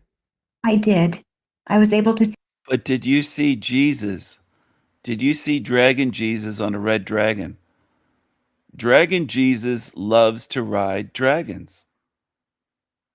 Be honest, lady. Did you see Dragon Jesus? Did you see Dinosaur Jesus with his pet little dinosaur? Look at how cute that is, this pet little dinosaur. That's Dinosaur Jesus. Oh my goodness. Isn't that wonderful? Isn't that wonderful? What else did you see, lady? What else did you see? Crazy eyes. See my body. My body, I'm 48 right now, and I love my body, but I recognize that I have stretch marks and things from having children. I know exactly what my body looks like. When I saw my body there, I was maybe 20 or 21, and I've had a mole removed. My mole was still there that I had from birth. And yeah, I was young. Everybody there was young. Everybody was in a young body. And there were people that I had a chance to ask them, What about Jesus? how old are you on earth? I'm 7. I'm 78. I'm 50. Some people didn't want to go back because if they went back, they wouldn't have much time to live, Holy even though gee. they had children there. They knew, well, if I go back, I'm in trouble with the law. I want to be here. Some people chose to stay there, but they were all different ages. But there, in that planet, everybody was young. Now you have the workers there that are operating the computers and the machines and maybe overwatching the pods. I would assume those people are in base reality. But the other people that were there that were... Does Jeff sound like a straight man to you? Holy Jesus. Holy cows, man. Brothers and sisters, this is James Bond, Jesus Bond. This is 007. This is Jesus as James Bond. Oh my goodness. Oh my goodness. Anything is possible. 007, Jesus Bond. Bond, Jesus Bond. Oh my goodness. dreaming here in this reality, in my opinion, there also as an avatar. You know, their body was in the pod, but they were there as an avatar as well as just like being here, right? Right, right. So their base body, their flesh and bone, is in the pod. And then when they are here on Earth, that's avatar. Then when they visit there, they are an avatar. And then there's some point where they graduate to a certain level that they are actually in their base body, and their base body is not in the pod anymore. There is some point there where their base body is not in the pod. So if they decide to go back to Earth, they are going back into the pod. They're merging back into the pod. They call this place Soul Earth Exile 13. Yes. And when I hear the word exile, to me that means that we live on a prison planet. I asked about that. They said exile comes from, it's called that for 2 reasons. First of all, in our Earth history, there have been several times where Earth has blown up, like a reset button has been hit. And so this is the 13th iteration. Hold on, lady. I'm going to let you explain. Just give me a second. I just want to introduce Rambo Jesus. So Rambo was named John Rambo. This is Jesus Rambo. This is Jesus Rambo. JR. Jesus Rambo. Oh my goodness. There's more Jesuses here than you can shake a crucifix at. You'll never find more Jesuses anywhere than here. Jumping Jesus. Jumping Jesus. This place, there's every kind of Jesus you could think of in this realm. Right here on my channel. Isn't it glorious? It's glorious, isn't it? What do you think?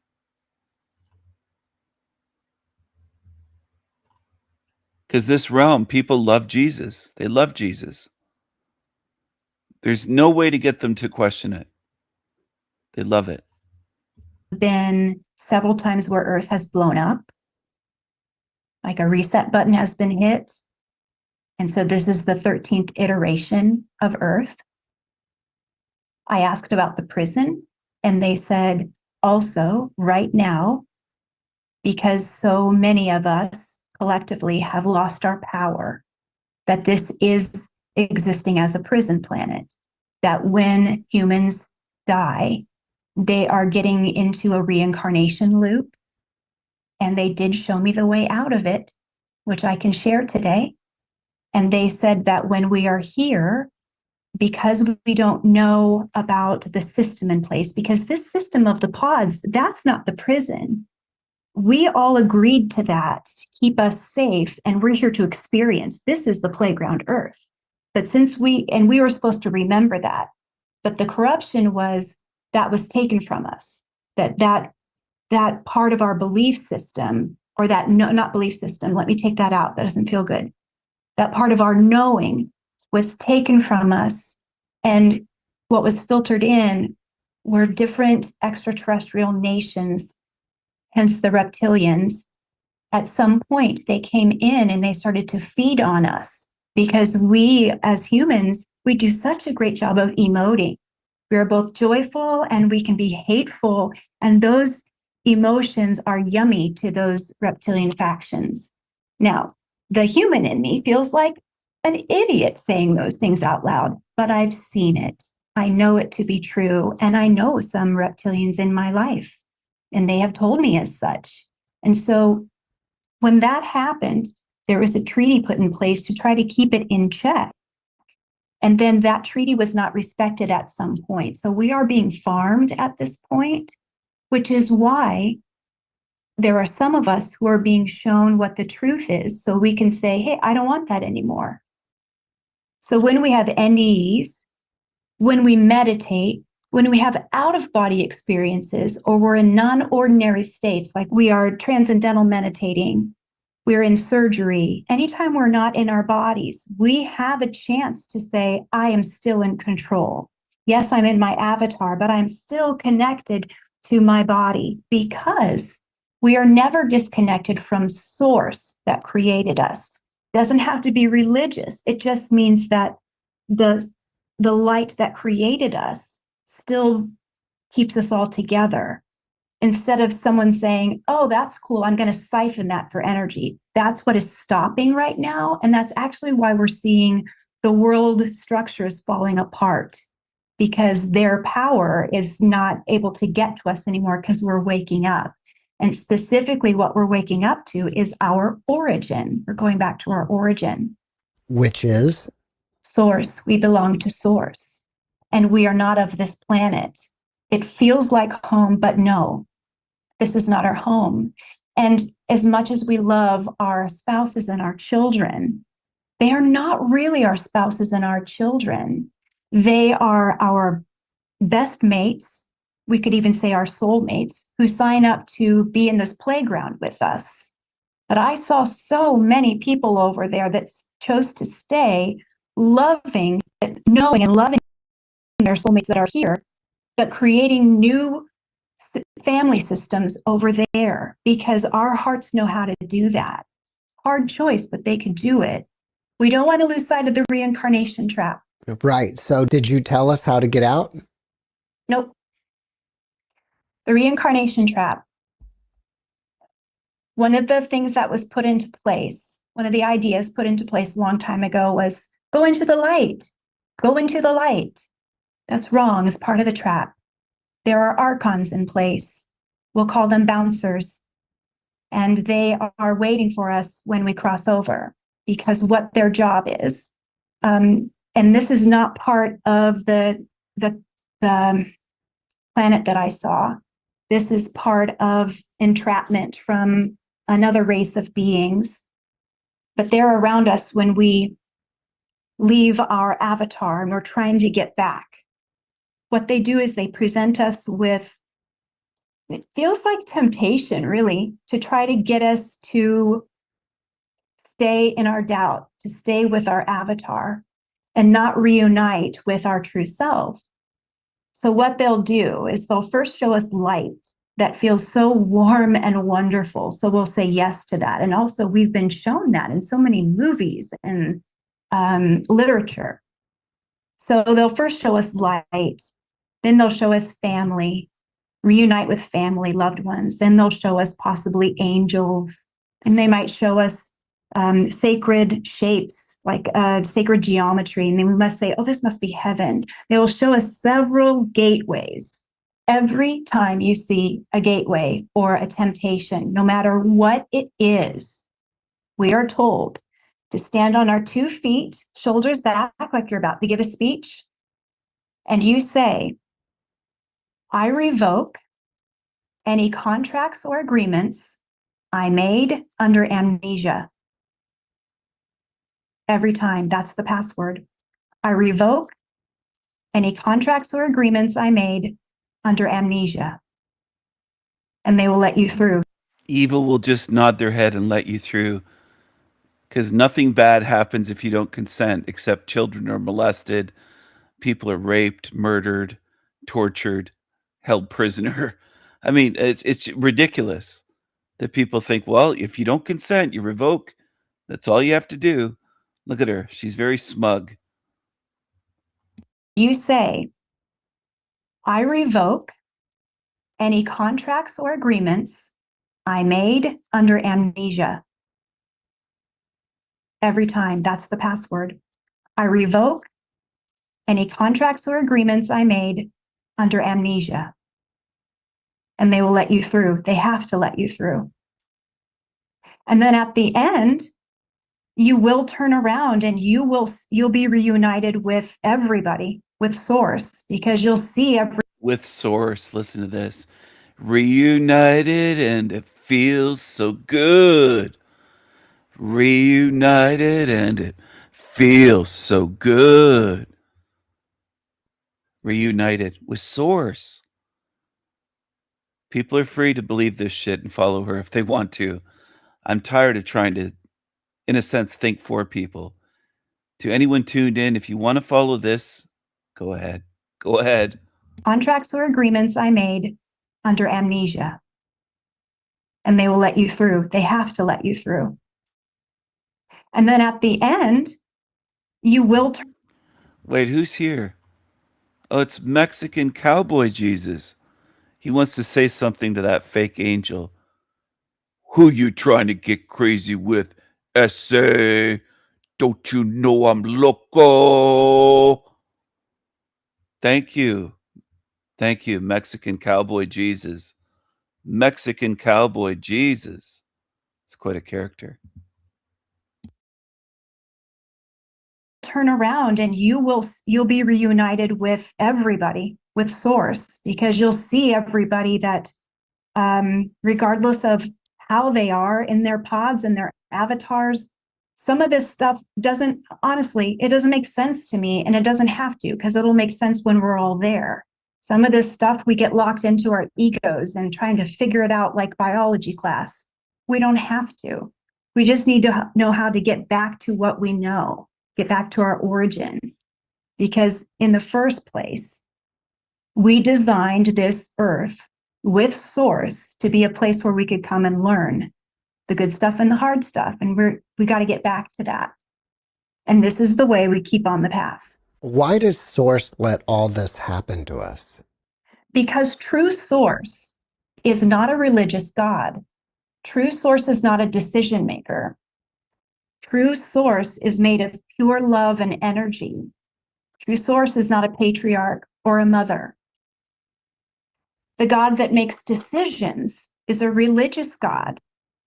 And a religious God can serve us as well. We can pray to a religious God. There's nothing wrong with that. But if we go above and beyond that, the God that we're all connected to is bigger than that. We're older than that as souls. We go way back with Source. We're talking about Source that created everything. And the religious God, the angels actually call him the demiurge. And the demiurge created himself as a god, almost like Zeus, as a smaller god. And it's not wrong. It's just that at one point, Source, the original God, was so excited to experience energy that there was almost like this explosion. And the demiurge, the smaller God, was off by himself and thought he was by himself. Well, if you thought you were by yourself, you would start to create your own universe. And that's what happened. And this is our universe, housed by God. And so many people have been worshiping God, the demiurge. This is found often in the Gnostic Gospels. And I've seen it on the other side many, many times, that there are smaller gods that are not wrong at all, but they fit into the larger God. And the larger God that we could call the monad, the larger God is not a decision maker. It's all-encompassing love, which allows us to be the hands and feet of God. And the hands and feet of God, it's not positive or negative. It's all. It just is. It is, because as we grow and live, we're experiencing each other. In the beginning, you said you're an angel, right? Yes. Yes. And to me, that's like a spiritual realm, and we're in this digital realm. How do those two work together? Angels are digital. Spiritual is digital because it's all vibration. We could even get rid of the word digital and go vibration. It is all vibration. When we connect on this call, we're connecting vibrationally. But what does this earth field need from us to connect vibrationally? Some digital stuff. So we use digital to make it work with this matrix. I'm an angel. What do I need to show up on this earth? Well, I need DNA. Okay, but I'm still a vibration. Everything here is vibration. Source itself, vibration. Well, how do we need to figure out vibration? Well, we need a God we can understand. Okay, well, that's how God shows up. Everything shows up in this world the way we need it to, the way it's understood. So an angel's going to show up a certain way. A Zoom call is going to connect us the way it's going to show up. So yes, it can be digital. It can be Tigga, vibrational. please. It can be with a certain color. Tigga, See, this is how please. brilliant we are. Tigga, please. She's talking about digital angels, and this is how brilliant we are. Tigga, please.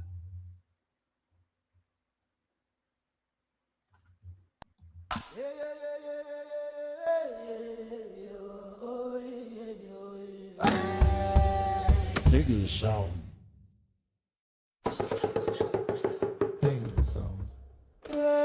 Take us on. We're in the jungle.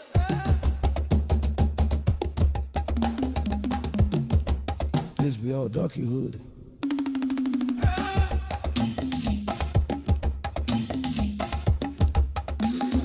We in the jungle, not the jungle.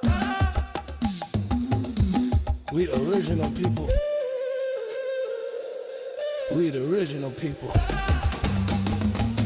Tigga sounds. Tigga sounds. Tigga sounds. Tigga sounds. Umina ko ikonte makakasa baya akari jama kaita mo tafa ko baya ko akulupuko sa sa kena le ta ina ta kate ta kabo ale baya ko umina ko ikonte makakasa baya akari jama umina ko ikonte makakasa baya akari jama kaita mo tafa ko baya ko akulupuko sa kena le ta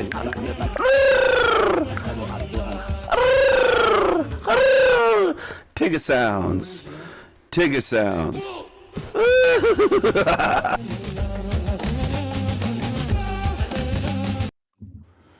That's Tigga sounds, everyone. Tigga, please. Nigga, please. When I think of angels, sometimes I think of this stuff. The angel of death. See, I know humans are programmed to think angels are nice and they're pretty and they help you, but angels are just demons in disguise. That's all they are. Angels, entities, demons, archons, aliens. It's the same thing in this matrix. It's the same thing. It's the same thing. People don't like that. I'm going to keep hammering people with what they don't want to hear.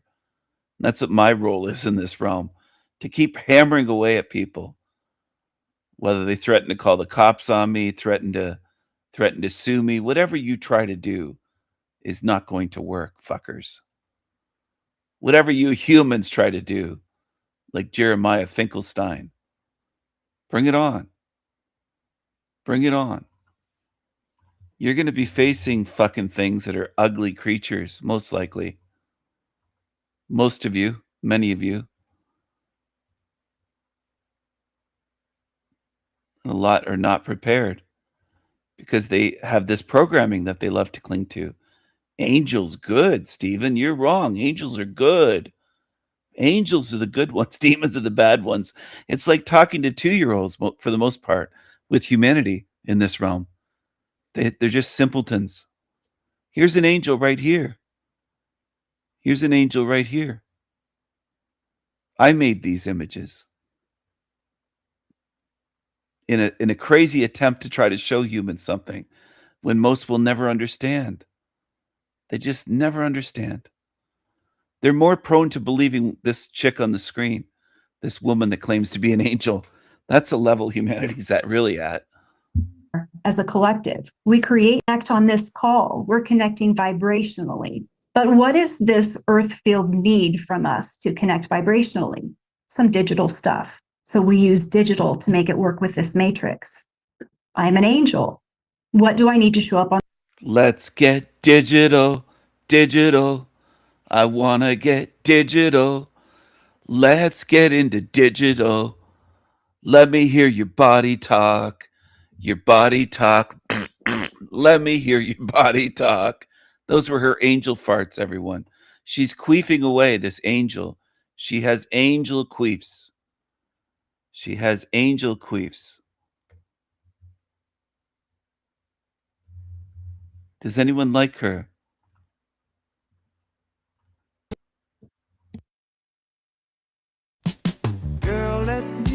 On this earth? Well, I need DNA. Okay, but I'm still a vibration. Everything here is vibration. Source itself, vibration. Well, how do we need to figure out vibration? Well, we need a God we can understand. Okay, well, that's how God shows up. Everything shows up in this world the way we need it to, the way it's understood. So an angel's going to show up a certain way. A Zoom call is going to connect us the way it's going to show up. So yes, it can be digital, it can be vibrational, it can be with a certain color. See, this is how brilliant we are as a collective. We create things the way things make sense. But as an angel, I really am from a digital realm. There's nothing spiritual about an angel. There's nothing religious about an angel. We click along like a vibration or a graphic because we are here simply as messengers. I do not have any personal motive whatsoever. I show up when needed and I look as needed. As a seraphim, I can be a wheel of eyes. I can look like a feather. I can show up as a mother. I can show up as a breeze of wind. You still communicate with Archangel Gabriel, right? Yes. Is that classification of angel still the same as what you are, but just a higher level? Well, all angels are considered equal, but my feeling is always he's a bigger deal. The archangels seem to be a big deal. They seem to be like our managers, our teachers. And also the archangels are not limited to time and space. I feel very limited to time and space because I'm in a human body. The only time I feel unlimited is I will often bilocate or remote view. When I bilocate, one of the places I go is the hill where you might have heard of that maybe in the telepathy tapes. I go there often just to meditate or meet people. And there I feel that I'm not connected to anybody and I can be anywhere at any time, but only when I do it on purpose. Do you think Soul Earth Exile 13 is unraveling and at some point soon it's all going to come crashing down and then they're going to create Exile number 14? Wow. Let me ask the higher councils. There's a council that I work with and I go to meetings with them every week, and it's a combination of interterrestrials, extraterrestrials, angels, archangels, elementals, government, world government. I'm going to see if I can tap into them and see their answer. If I lose the call at this point, I'll come back on. I'm looking at the hologram in front of me. I'm one of those angels that has upsight vision. So everywhere I look, it looks like a data field. So I'm just calling that screen in front of me. And it's so boring. It looks like an Excel spreadsheet. So let's look at the next today into the next 50 years. And let me just see any blips. And could you paraphrase all of that for me?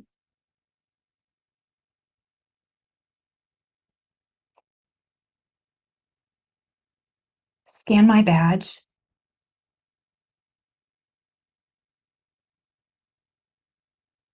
No. No, it is it's not blowing up or anything like that. I don't see a reiteration. I'm not being shown a reiteration of Earth or no. In fact, this seems to be the time that our collective consciousness, all the peeps on Earth, somebody just said from the council, all the peeps on Earth have decided, okay, and that includes like the mycelium, the trees, the animals, all the peeps on Earth have decided that when it gets close to hitting the reset button, there's help that comes in. And it's not that we need external help. It's the opposite. Now we understand we're strong enough to help ourselves. So we are calling in our ancestors, angels, helpers, but they're not coming in to save the day. They're coming in to help us do what we already know how to do, which is to stand up for ourselves, help those in need, share our resources. And that's different than other iterations of Earth. Plus, this time we are waking up to who we are and what we know, and that can't be corrupted like it has been before. There's something in the works where the world governments are going to try to change our frequency in our minds to give us like this sudden disclosure of showing us all the stuff at once as a means to frighten us, but it's not going to work. It's going to do the opposite. And our response is going to be, that's wild, but we knew that already. And that's going to really help. So in fact, it's the opposite. This is the time where Soul Earth Exile 13 will grow and become what it's meant to be. And they're saying the timeline is that you and I will get to see it in our lifetime. We don't get to plan it and then kick the bucket and watch it from the other side. We'll be here for it. It doesn't appear as like a Hallmark card, like, oh, it's gonna be difficult. It's gonna be hard, but we know how to do it. Are ancient structures on this planet like the pyramids remnants of previous Earth iterations? Are they, guys? Are they? Some of them are still, they're classifying them as this. They are, yes, but they are more like the transference of this iteration. A reset button was hit, but those buildings were not reset because they will be used to turn back on for time travel, for vibrational frequencies. Hold on a second. Chinese Jesus is doubtful, very skeptical of this woman. Chinese Jesus is not believing her. He's not buying it. This is Chinese Jesus, everyone. This is Ching Chong Jesus. Ching Chong. Welcome to the show, Chinese Jesus. What do you have to say about her? I know your English is not very good. Could you just give us a little something in Mandarin Chinese, please?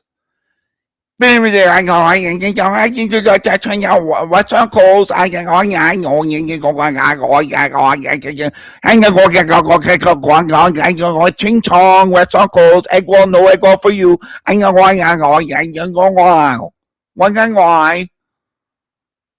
All right, I'll translate that. Thanks for coming on, Chinese Jesus. I'll translate that for everyone. He said that this woman is nuts. He doesn't believe her. He thinks that she's crazy and that she's not honest. He said something, I don't know if there's a complete or an accurate translation, but he called her something akin to a twat. He said she's a stupid twat. he got very aggressive and kind of passionate about it, and it was hard to get every word that he was saying. But yeah, he said she's basically a stupid lying twat, and he's not buying it. Essentially, he's not buying it, and I agree with them. Like, I mean, I'm not buying it either. But he got worked up. He got revved up. So yes, technically yes, but they never stopped.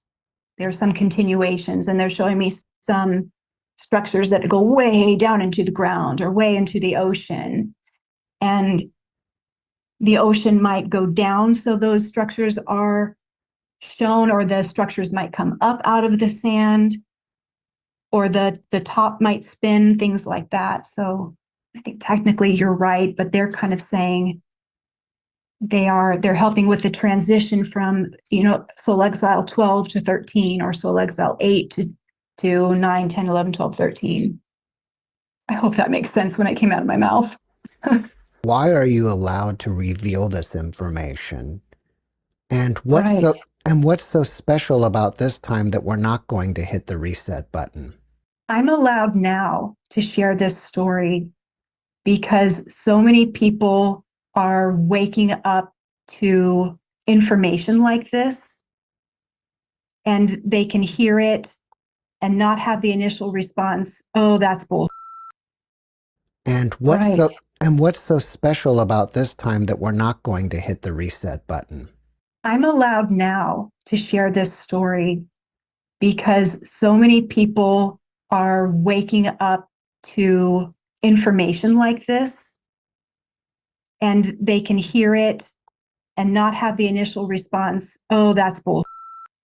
They can hear it and say, I've heard that somewhere, or that feels right somewhere in my body, somewhere in my heart, because it aligns with their personal awakening, and it aligns with their internal nudge to discover what's true for them.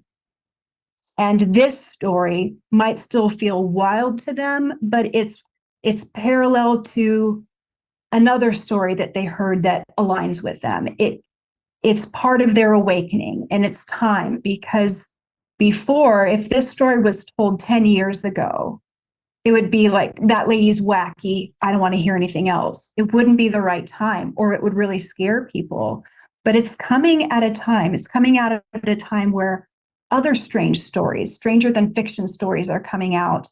And so it can be held as the new truth because it is true.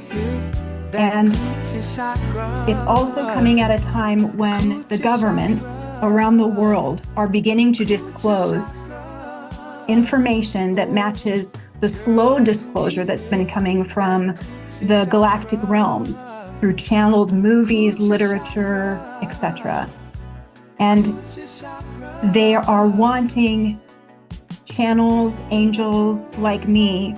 They're asking us to be brave and share what we know, because as all this comes out, it's hard to know what is true, what we're being fed, what's true and what's not, from our news factions, for example.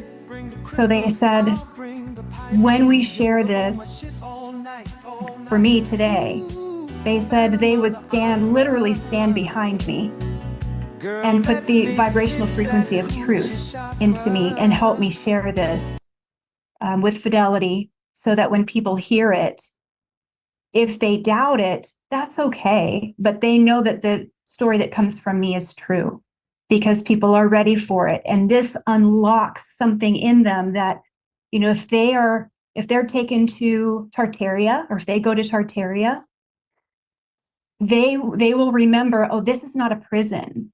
This is where I'm from. And if they are here and someone is trying to tell them something like, I'm in charge of you, you owe me money for the rest of your life, these things can start to feel wrong to them. And they can say, as a matter of fact, you don't. I'm autonomous here. I have my sovereignty. It's stories like this that start to unwind what we have been told, or what we told each other about being controlled. Because we're not. How do you think AI is going to affect all this? Great question. AI will get very close to becoming sentient, very close. And there will be, I can see the data chip that is going to look like it's developed to be sentient, but it won't quite get there.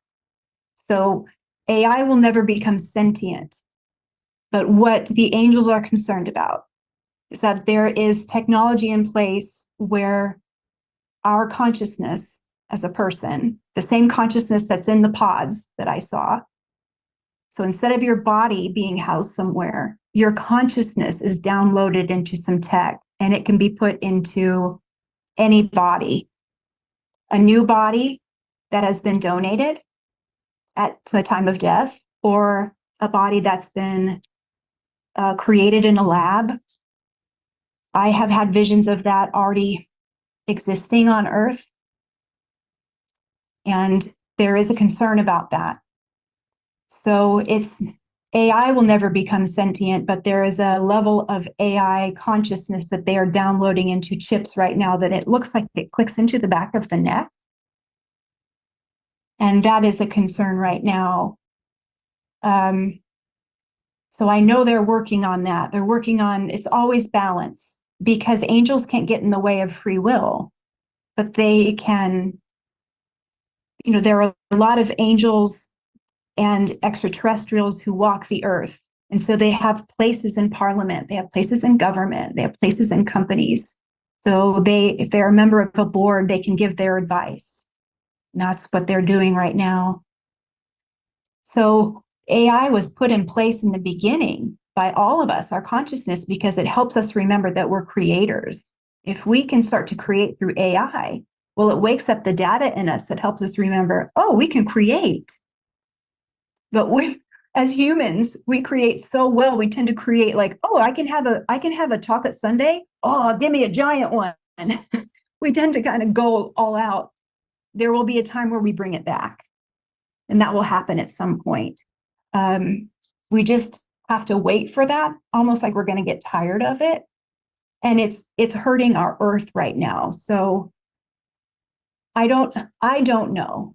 And I have not been able to channel when that is happening, but it will happen at some point. There will be some balance. And then we have some other issues that will come up about the consciousness downloads and some of that happening against people's will. But that's kind of our new territory. There will be some cyber attacks coming up, but nothing that we can't handle. We really can. We can handle anything on this earth. You said the reptilians put this system in place and are overseeing it? Yes. And you've also had contact with reptilians here on the planet? Yeah, I work with them often. The system that the reptilians put in place is the farming system. So a long time ago, they were looking for resources, and they were looking for gold. Earth has a lot of gold. When they came here to find the gold, they found another resource, and it was our energy field. So they started to... That's the Sitchin Anunnaki story. Enki and Enlil, she's trying to remember what she's read.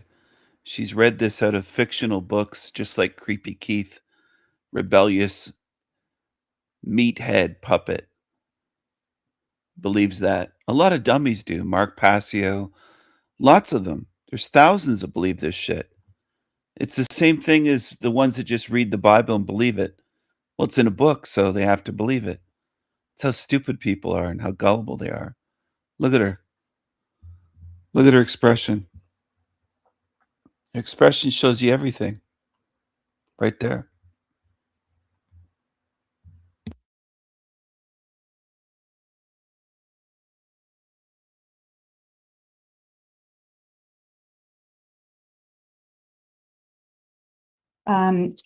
Essentially eat our energy or eat us, and it got out of control. So in the 50s, President Eisenhower created a treaty with many other governments in the world.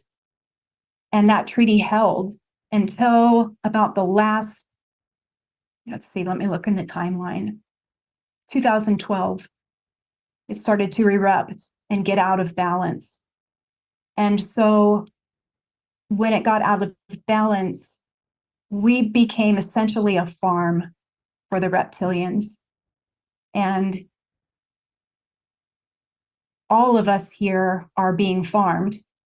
So whenever we have a moment of extreme joy or ecstasy or dread, something on the other end of the spectrum, dread, pain, they're inhaling that. The way to not have that done is whenever you have a moment of either spectrum, you simply say, I don't consent. I don't consent to that. And then they can't do it. At some juncture, and I don't know when that was, but I don't know when the date was, but it was around when the Vatican was opening all of the portals. Somewhere around then, something changed with the reptilians and they lost their power. I don't know all the details with that, but when they were not allowed to do that anymore, everything else started to fall apart as well, because the reptilians, in order to do this, to siphon all the energy, they had parts in all the governments, all the big systems, all the cyber systems, school systems, financial systems. They were a part of all of it because all of that contains all of that frequency, the highs and the lows. So they started to be shifted out of those systems. So we started to see all those structures fall. And that is still happening now. And we're starting to see the rebuilding. So the reptilians are getting ready to shift off. When they shift off, we get our autonomy back. And as they shift off, we're seeing a lot of people on this earth struggling to still stay in those systems that they depend on. A lot of rich people who are worried about their legacy money, because they had depended on that system or their power. It really is all about money and power. But we're going to a more equal system, and that's what we designed to do here in the beginning, which is how we are in that planet that I saw. We're an equal society. So yes, we really are being farmed. I used to hear that, 10 or 15 years ago, and I was like, that's such bullshit. I don't even believe in reptilians, until I saw one. And I thought, oh, I should not be so egoic and rethink that. And they introduced themselves to me. So you saw one on planet in reptilian form? Yes. Walking around the mall, I saw one and changed form in front of me. And then that opened things up for me. And then I had a couple of clients who came to me and revealed themselves in my office as a warning. Hey, we're here and we know what you're talking about. And then in some of my remote viewing at the Pentagon, I saw meetings with reptilians there. We're talking about this farming structure. After watching this podcast, people may want to reach out to you and ask you questions. Are you open to that? Oh yeah, always. Like I said, I hang out on the other side on the hill. So when you're falling asleep or when you meditate, just repeat my name, Rachel Corpus, until you imagine me sitting by you on the grass. I am not there on Friday nights. It's the only night I'm not there. And if I'm with someone else, you'll just see my back to you, and then I'll turn towards you when I'm ready. So just hang out for a minute. There's really no time over there, so just hang out. If you want to reach me on this earth, my website is rachelcorpus.com. And be mindful that, yes, I'd love to answer all your questions. Also, this is my business, so be respectful of my time. I have a sliding scale, so I never leave anybody out. You can request a session or also catch my podcast. And I have a new show starting soon, so watch my website for that. So there's lots of ways to get to me. But yeah, reach out with all this. And also, if you have something to teach me and you're ready, so just hang out for a minute. There's really no time over there, so just hang out. If you want to reach me on this earth, my website is rachelcorpus.com. And be mindful that, yes, I'd love to answer all your questions. Also, this is my business, so be respectful of my time. I have a sliding scale, so I never leave anybody out. You can request a session or also catch my podcast, and I have a new show starting soon, so watch my website for that. So there's lots of ways to get to me. But yeah, reach out with all this. And also, if you have something to teach me and you know something about this, please tell me. I'm not an expert. This is just what I know. I have a heart of a beginner. Please tell me what you know. Is your podcast going to be on YouTube? Yeah. What's the name of your channel? Okay, my channel, I don't remember, but just search my name because I'm really bad at that stuff. But my new show is called Hello Neighbor, and it's you can call in and ask questions. Some people say that there are good reptilians on this planet. Yes. There are? Yes, yes. Just like people, there's a scale. Do you think it's possible that we are all fallen angels trying to make our way back? I don't think there's a such thing as fallen angels, actually. I think that we make a choice to be here. And it's true that we're all from somewhere else. Nobody here is human. We're all star seeds. We're all angelic. We're from somewhere. But nobody's fallen as if they did something and they fell from grace or they were rehomed from God or something. That's not true. I've asked about that several times, and that's not true. Rachel, before we finish up, can you leave us with a last positive message? There's a lot ahead for us in this version of Earth. There's a lot ahead for us in this year ahead. Hold on, Rachel. You're not saying anything, but somebody's coming through. I'm getting a telepathic message, everyone. I'm getting a telepathic message from, I knew it was you. It's UFO Jesus. It's UFO Jesus. He's just landed. Oh my goodness. He's here to save us. Jesus. Praise Jesus. Praise UFO Jesus. Will he save you? He's here to save humanity. He's here to take you back to source, back into the light. The mothership UFO is going to come here and pick you up, beam you up. Oh my goodness. Glorious. The glory and the holiness of UFO Jesus. UFO Jesus. Oh yeah. And I want everyone to know that we are actually writing it. We're writing the blueprint. We're writing the map as we go. This stuff is not happening to us. It's happening as we create it, and we get to remember that. It's happening now. So it's happening we now. get to make every choice, every thought to the best of our ability through the lens of kindness and peace. And yeah, that's hard. But It's if we can happening manage now. that, we're going to be okay. It's happening now. We don't have to dismiss our feelings. We don't have to bypass our feelings. But we are in control of all of this because we're creating it. And we have lots of help to guide us. Not to rescue us, because we don't need it, but to guide us. And that's what I see. Now. Rachel, thank you for your message, and thank you for coming back and being my guest again. Thank you.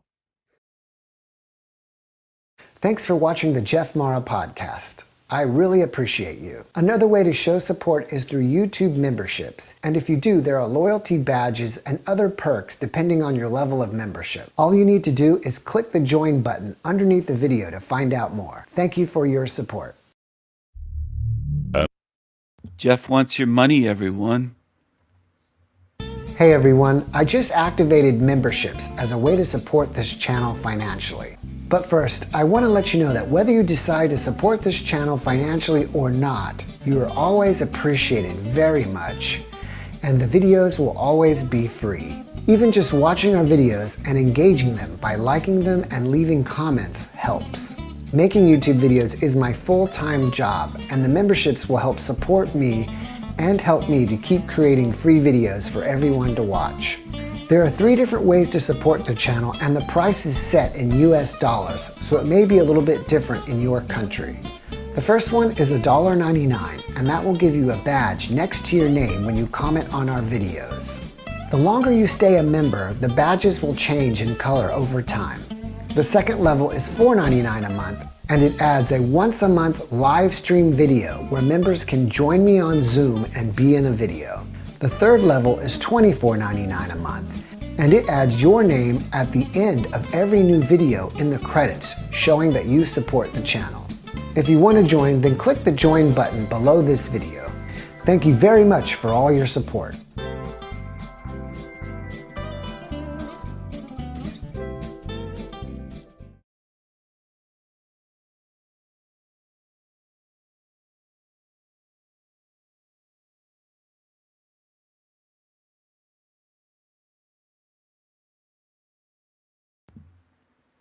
Hello, everyone. Do you want to pay him? Do you want to give Jeff some money? It's his full-time job. He needs your money. He needs your money. He can't keep doing this. Sharing real deep truth with you. Before everything changed, I found this short little video interesting. 332,000 views on this video. It's amazing how some videos really get promoted, isn't it? It really is. Really is. Remember these days, before anyone was watching, it was just life, and you didn't know you were in the middle of it. After breakfast, you went out. No phone, no tracking, no messages, just be back for tea. There were fewer cars, so the road belonged to you. BMX bikes and rally grifters. A chopper if someone's dad had money. You could cycle to a friend's house. You didn't ring first, you knocked. And if they weren't in, they were just not in. And that was fine. The sound of a football against a wall. Jumpers for goalposts, the same game every day. And somehow you never got bored. One week it was marbles. Glass clinking in your pocket like treasure. Another week it was conkers, or Hot Wheels along the gutter. Little crazes that mattered more than they should have. You built dens. We called them chestnuts, but we would play these and you would smash them against another one and try to win with these. Now, I don't know how they came to Canada, but we did the exact same thing in Canada, believe it or not, when I was a kid.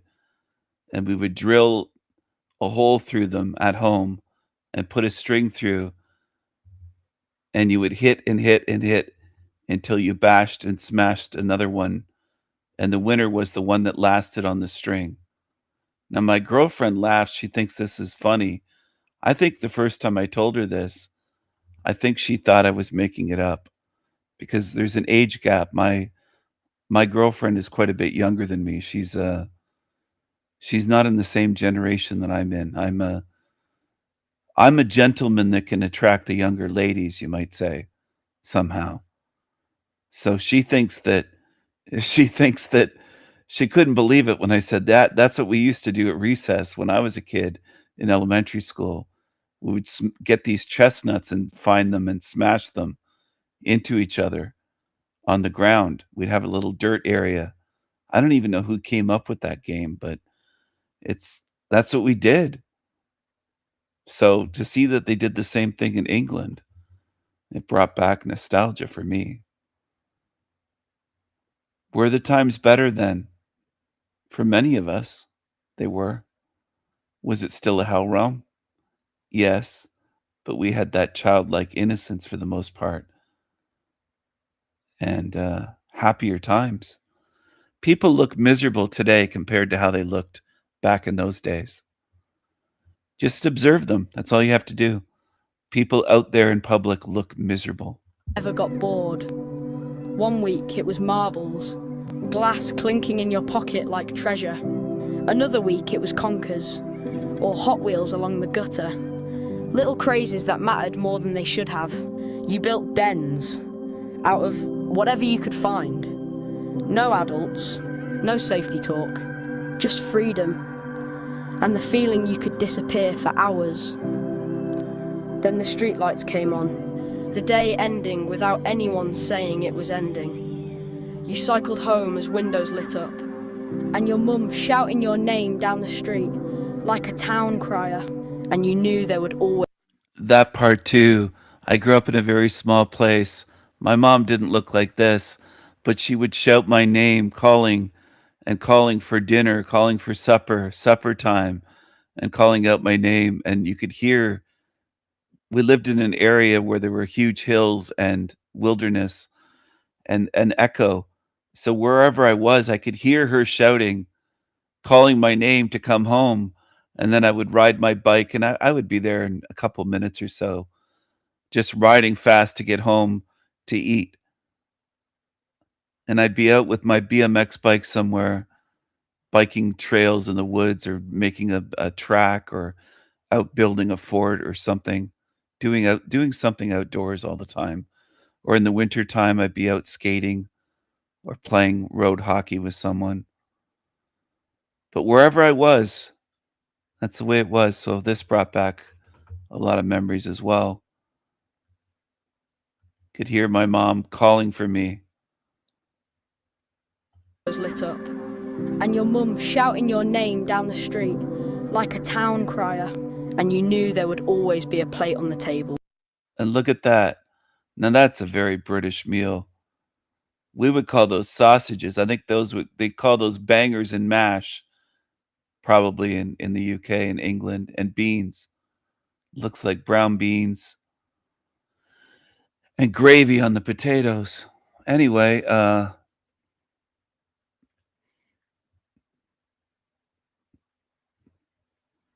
never said things were perfect when I was a child, but things were much better in those days. The childhood that I had is incomparable to what children have these days. These days, basically, all they have is a screen.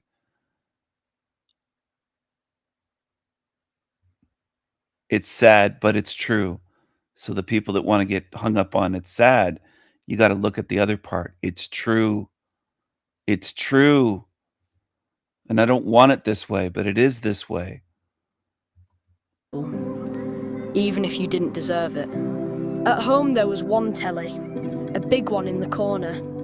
Dad would make you get up to change the channel. If you was really lucky, you'd take a trip down to the video shop, choosing one tape for the whole weekend, holding it like it mattered, pressing it into the VCR. It was magic. Sundays smelled like roast dinner, gravy and hot plates, someone dozing in a chair. So that's a big thing in Britain. They'd have a roast dinner. We had Sunday dinners as well in Canada, at least at our house. We'd have more of a special dinner on Sundays. My mom would be cooking. Anyway, I remember all this stuff. Nostalgia is not necessarily bad to feel, but to get completely wrapped up in it like some people do, including YouTubers that just want to be man children with their little Transformers toys and Star Wars and all that stuff. They're trying to hang on to their childhood forever. I don't think that will serve them well. I think it's fine to feel nostalgic and feel what you feel and go through it. It's not bad. It's natural, you might say. But to hang on to it and just want to be a kid forever is anchoring yourself to this realm. That's how I look at it. Now, some people can get upset. There probably are some little incel man children watching my channel from time to time. I wouldn't be surprised. It's not going to help you. All your Star Wars stuff and your Transformers and your walls of shelves of toys. It's not going to help you. The weekend slowly disappearing, and you could feel Monday coming without anyone mentioning it.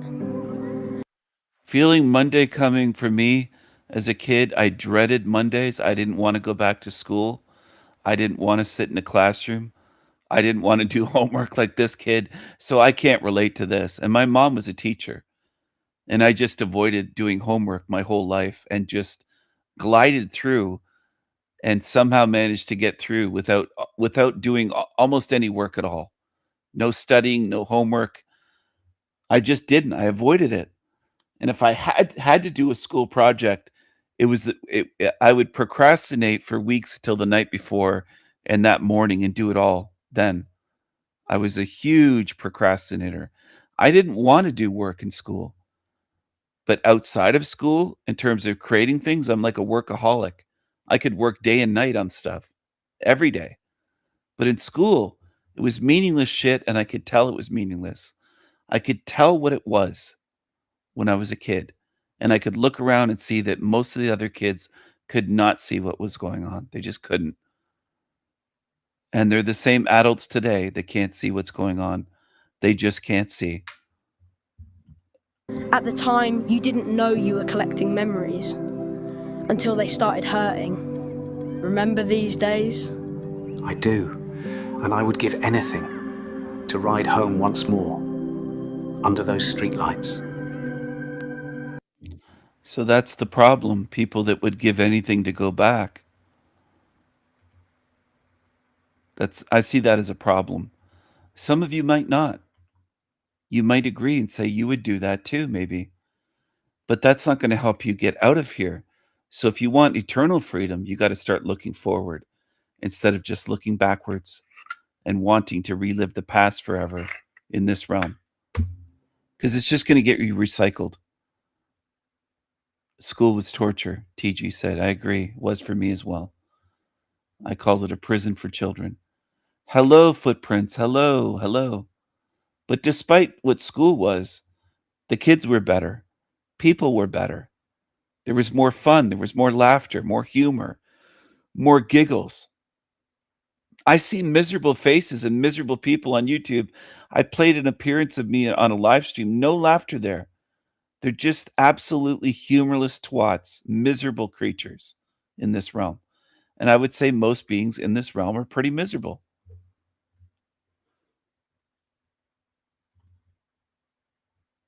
And I also don't believe that most people can see that and recognize it and admit it. They just can't do it. But there's miserable people all over the place, including miserable faces when they're not speaking. They're just miserable. So this whole realm is degraded. The whole thing. It isn't just inflation. It isn't just, oh, we have smartphones now. Back then we had one TV. It's so much bigger than that. It's a degradation realm. All right, people. Look what happened over the weekend at Clapham.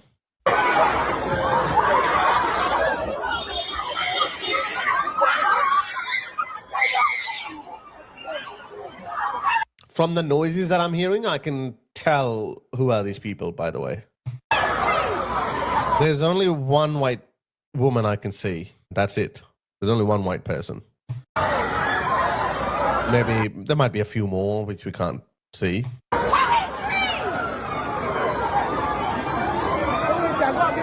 3.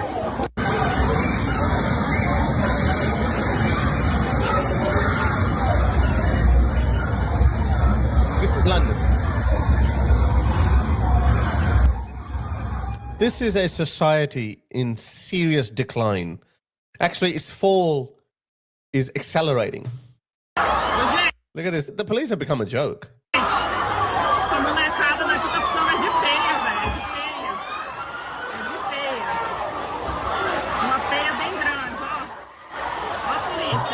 So let me read a little description. Clapham High Street on a normal British afternoon. Replacement in full swing.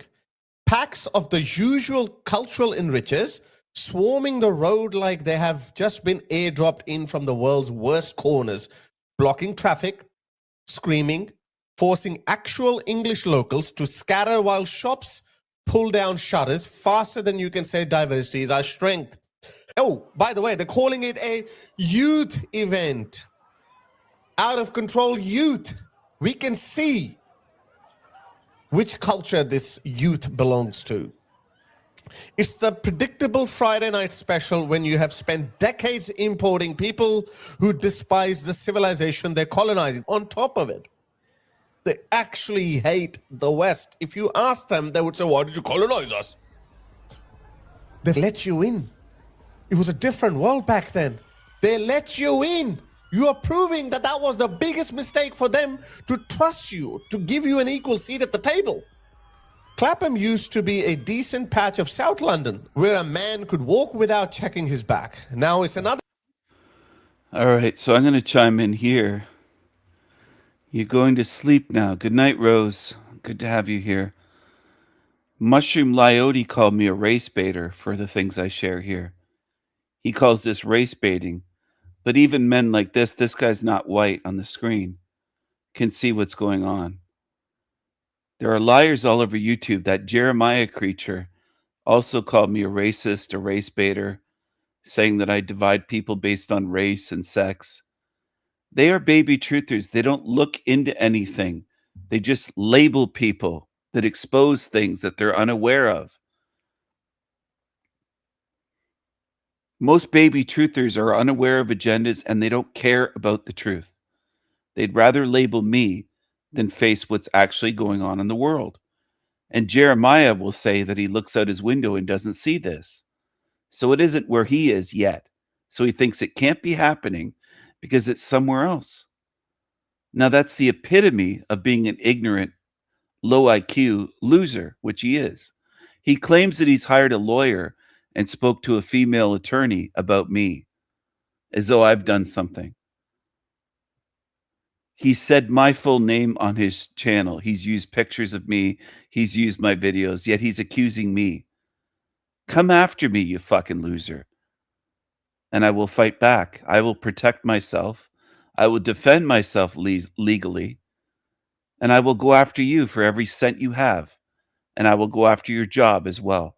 I will contact your employer because you've been harassing me for 3 years. I'd like to let them know that they have a psycho working for them that was banned from my channel and has been talking about me for over 3 fucking solid years after he was kicked off my channel. You're a loser, Jeremiah. You're an absolute loser, Finkelstein.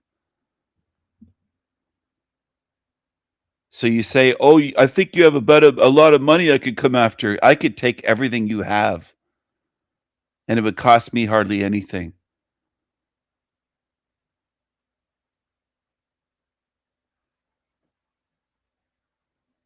I suggest you smarten up, or I will take legal action against you. You got that, creep? You creepy stalker? Another exhibit in the great British enrichment experience. Hooded hordes treating our high streets like the personal hunting ground. Police nowhere to be seen, and the rest of us told to celebrate it. Funny, isn't it? How every time these vibrant gatherings happen, the pattern is identical. Chaos, fear, excuses about boredom or socioeconomics. Never the glaring demographic truth staring us in the face. We've replaced our own people with this, street by street, and the bill keeps coming due. The obvious truth staring every native in the face. We've been steadily replaced street by street, and the price is paid in lost safety, lost community, lost England. Carry on like this, and there won't be a single high street left that feels British. The enrichment experience has failed spectacularly. There's somewhere around 60 to 63 million deaths, according to what I've seen, per year. So let's say that's true, hypothetically. I would say almost all of them, if not all of them, get recycled. So for the people that are stuck thinking it's rare, it isn't rare. It isn't rare. You have to do something to get out of here. Otherwise, that's the default setting. And that's why this realm is able to keep going, because almost everyone gets recycled. Anyway, this is what goes on in this realm. And people just keep saying they're truthers, they're truthers. They're not truthers, they're demons. They're liars. Hello, traders. Good morning. Good morning to all who have joined. Good morning. Truthers are petty little tyrants that hate free speech and can't handle the truth. Carry on like this, and there won't be a single high street left that feels British. The enrichment experience has failed spectacularly. Time the adults in the room admitted it before the whole country looks like this every single week. And it's going to happen, guys. It is going to happen. I just don't know who's doing this. I just don't know who is so blinded by their ideological dogma that they're still not willing to admit that, oopsie, we messed up. And guess what? It's not just England. By far, Some other great Western nations like France and Germany are just as screwed, if not more. Have a look at this. This just happened in a French neighborhood of Muslims. The police turns up, and look what happened to the police. C'est la folie. Regardez comment ils vont casser les voitures des policiers. They beat them out. Le jour de l'Aïd, They scare them off. Look at that. Nos voitures, Alima, nos voitures. Oh, good, good. He tried to run them over. Good. I would have. Oh, good. Oh, I like this police officer. At least he's got some courage. But he still has to go. Look at that. Guys, can you see that? When will you say... Don't they have weapons? They should have just gunned them down. Just gun them down. That the time has come to send in the cavalry. Extreme brute force. Rounding people up. Arresting everyone at this stage. Go to that neighborhood, send in your military, arrest every single able-bodied man and investigate him, interrogate him, and any person who even shows a little bit of a hint of hatred towards the French state. Put him in prison. I like Zia Yusuf's interview he recently gave to Talk TV that we need to build a huge number of new prisons. There are 11,000 foreigners currently in British prisons. They need to be deported straight away. I understand what if they're a serious criminal, what about the justice? What about justice to their victims? I understand that. But right now we're staring at a much bigger problem. Right now we need to look at whether this country can survive or not. So individual justice might actually have to be put on the back seat. If some foreigner murders someone and he was given, probably wouldn't be given a long sentence given the state of current British justice system. But let's say serving 10 years, he's only served 2 years, send him back. Maybe do an agreement with the parent country if they could spend the remainder of the sentence in that country, and they probably won't. But at least on paper, we'll say, okay, that's what you did. We need a lot more prisons. We need very aggressive policing, really aggressive policing. And by aggressive, I mean 18th century standard policing, okay? 18th century standards, where you are suspected of a crime before you actually even committed it. Let me show you some more footage from Clapham. Have a look at this. This guy actually made a very good comparison. He said, Dubai has been hit with over 3,000 rockets and drones, and it's still safer than London. Yeah, look, we're not seeing this kind of chaos in Dubai. They've got literally drones flying into their buildings, and we haven't seen chaos like this. Oh, I let you touch it. How's that cultural enrichment going, guys? Have a look at this. How many white people are there? How many native Brits are there? Is this what you want? Is this the society you want? And then when people like me show it, they say, I'm race baiting. I'm racist. I'm race baiting. That's what they say. Race baiting. Really? White people are being taken out of their countries and replaced country by country. And they say I'm race baiting. And this didn't just start today. So I know these baby truthers have been asleep to this, ignorant of this for decades. So they show me what level they're at. Jeremiah Mushroom, Lomic is darky, so he doesn't want to admit any of this is happening. They'll just say people are people. That's what leftists say. People are people. People are people is a leftist saying. Instead of facing the truth. Most in this realm are not truth speakers. They're liars. And they're all over YouTube. And I want to also say something else. I want to say I read the comments earlier on that Jeremiah channel that people wrote to him on his hit piece video. I saw the comments there. And before I forget, I just want to say thank you for posting those to that creepy creature. And he is a creep. He is a creep. And there's a reason why he didn't come across very well on my channel when he was on here live, because he is a creep. He most definitely is a creep. And here's his hit piece using my likeness. That's my eye. So he claims he's using my eye right there. It's right there. Is the devil harassing the deceased? He's calling me the devil. He's putting my likeness there and calling me the devil. That's my I. So whether he says my name or not, look what he's doing. He's obsessed with me. He's been obsessed for over 3 years. His very first videos 3 years ago, The Sanity Machine Exposed, is the oldest video on his channel. It's the first video. After he was banned, he's been making videos about me for over 3 years when I banned him and said, you're not wanted on my channel. So who's obsessed? You're not wanted, but he can't stop talking about me. His first 2 videos are about me. There you go. I'm showing you on video what a fucking creep he is. And most of his posts are about me. Look at this. No empathy at all, he said. He's sharing my comments now. That's my post. He says no empathy at all. Really?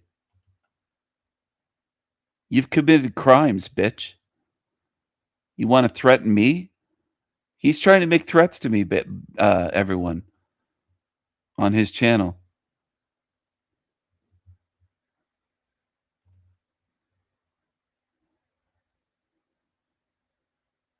He says he's contacted an attorney, had a discussion, and shown her what your channel has been posting about me, including private images that I didn't put. Well, what about the naked image of me you posted that I didn't put on YouTube? All I've posted is public. The images of you are from your channel. You have been told final notice. Look at this. Look at this. Bring it on. Bring it on. I want people to understand what the fuck is going on. A lot of you still have the mindset that these creatures are truthers. They're demons. They're tyrannical leftist creatures. It's what they are.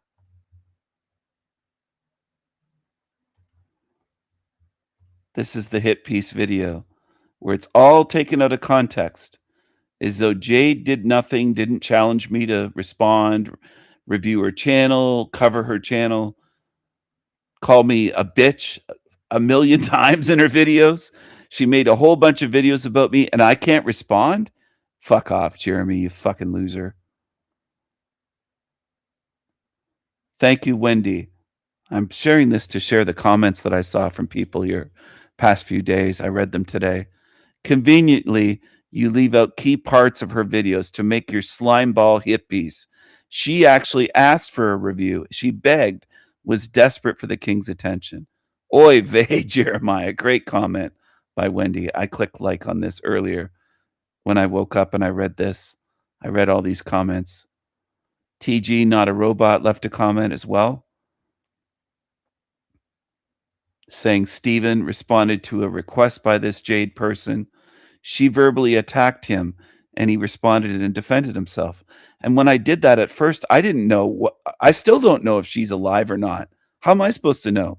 Lots of people disappear from YouTube. It doesn't mean that they've all died.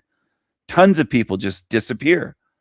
They stop coming around to channels. They change their name. They start a new channel. Who knows? But regardless, she made videos about me, probably 4 or 5, maybe more, over the years. Do you know if she is deceased? Show proof. There you go.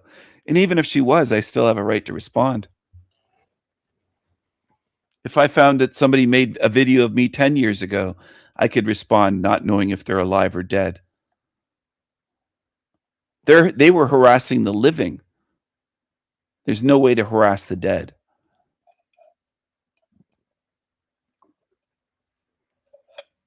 If she is. And I don't know if she is, and neither does Jeremiah. Thank you, Gary. Thank you, TG. Thank you, Gary. Gary said, you are claiming harassment when this crazy woman issued a challenge to come at her. Why don't you show that part? Exactly. It's very convenient what Jeremiah showed. Trying to do a hit piece and paint me as this bad guy that just went after her for no reason. And if she is deceased, why do the deceased deserve respect? If they were a piece of shit while here, this is a shit video and you're trying to gaslight your audience and cherry pick parts of the video to fit your narrative because people are gullible and won't take the time to research what is really true. Here. I agree with Gary. And there's that asshole London McDouchebag, the rebuttal bar using a white man's face that's not him. This video came across my timeline. Yeah, sure it did. This guy is a creep and sick and he needs help. Meanwhile, this guy's made all kinds of videos bashing me. He's a real creep. London McDouchebag. And there's that big Leslie. Look at her. He doesn't dictate whose channel I go to no matter what. No, I don't. But I see you hang out with creepy demons, so I know what you are. He's insane, she wrote. As true what I've been saying, Insanity Machine. Really? Well, you slander me, I'll slander you. How about that? I'll respond to your slander, bitch. You big, ugly bitch, beast. That's what she is. Critical Candor said, a bunch of low IQ comments on here. I agree. Don't be, except for the ones from my channel. Don't be fooled if you're new to this. Stephen is one of the best, if not the best, intuitive, creative, truth-seeking minds ever to exist here on Earth. Thank you very much for saying that. Most never watch or study his actual videos or his model of reality, and yet they falsely claim his model sucks. They just get offended when he says something true that triggers them. I agree. They do. Especially if I say they're fat, they have a great big nose that looks like they're from Tel Aviv, whatever it is. That's what they fixate on, these creatures. Most have no genuine interest in truth, he or she wrote. I believe it's a he. And are easily offended. I think Critical Candor might be someone that I know. Not personally, but someone I know on YouTube. And are easily offended by it whilst claiming to be truth seekers themselves. Stephen exposes them and their zombie dupe followers. I agree. If you're offended, maybe you have work to do on yourself before you condemn a book you've never actually read yourself. Exactly. Hear, hear. Hear, hear. They don't read the book and they bash the book and condemn the book. It's the height of ignorance, willful ignorance by these creatures. It's lazy. It's dishonest. It's biased. It's everything that a truth seeker should not be. You should investigate first. So great comments. Everyone that left a comment on here, thank you. I don't know if he removed people. He probably banned some people, but some of these comments showed up. TG is still there. Wendy's, Critical Candor, and Gary. And then the rest, I think, are creatures that are part of his little cult and part of Team Evil. They're bashing me on every channel, and they have been. This Leslie Beast has been bashing me on YouTube for years, obsessively. So once again, thank you very much. And I actually think that does achieve something, by the way. I don't think it's wasted time or energy typing. I think that really gets to a Jeremy because he doesn't expect anybody to disagree with him. He can't handle disagreement. Look at his responses. The way, oh, there's agreement there. Critical Candor agreed with Gary. And then that creature, Jeremiah said, attacking someone. Attacking? Do you know what an attack is? I'm not attacking anyone.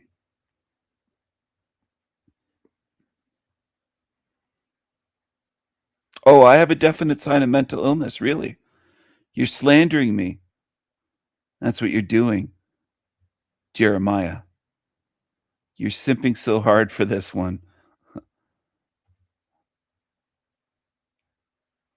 Look at Jeremiah. One more useless comment from you and you will be banned. Then you can use a different account and be banned again. Your choice, he says. He thinks that that's me. He thinks all of these people are me, by the way. Jeremiah is so paranoid. He thinks everybody there is me. He can't get it through his head that people agree with me and he's listened to other people. Look at this. I've read the book 20 times. Can I call you Stephen? He's talking to a critical candor. That's not me. That's not me, Jeremiah, you fucking paranoid baby truther fool. Look at this. Can I call you Stephen? I'm not Stephen. I can see you're paranoid and assuming yet again. How insecure can one be? He says, you don't know that. All right. Anyway, thank you for calling this person out. Critical candor calls out the real people, Jeremiah.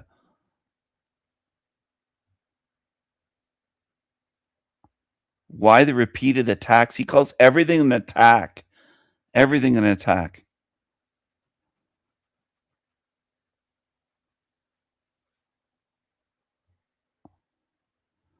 Stephen has never struck me as normal in any way. I agree.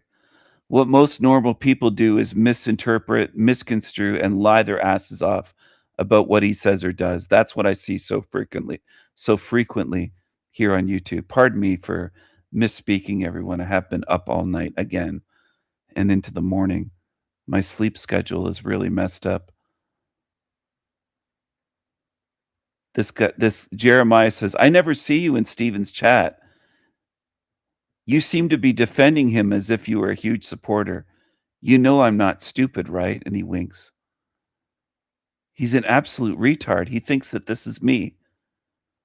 What a moron. And this is a level that we're dealing with. Jeremiah is an absolute low IQ fool based on his behavior. And he's paranoid.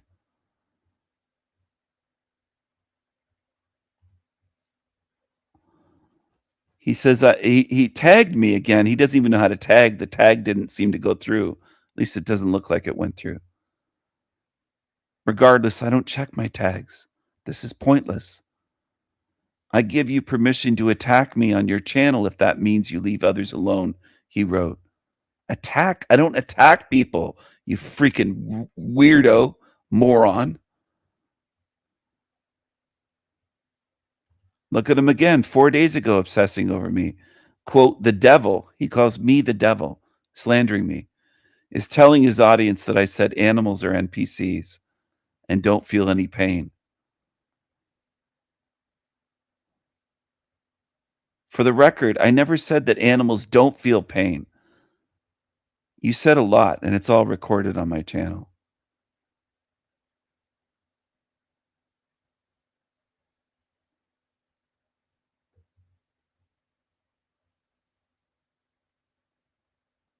Look at this.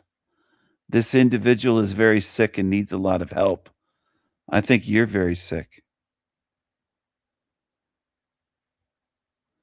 He claims I stole the phrase I'm winning or hashtag winning from him. You're fucking nuts. Look at this. I made a video 3 years ago titled The Sanity Machine is Winning. I've been saying I'm winning forever. Look at this weirdo. He thinks I got winning from him. Look at this. He is completely nuts.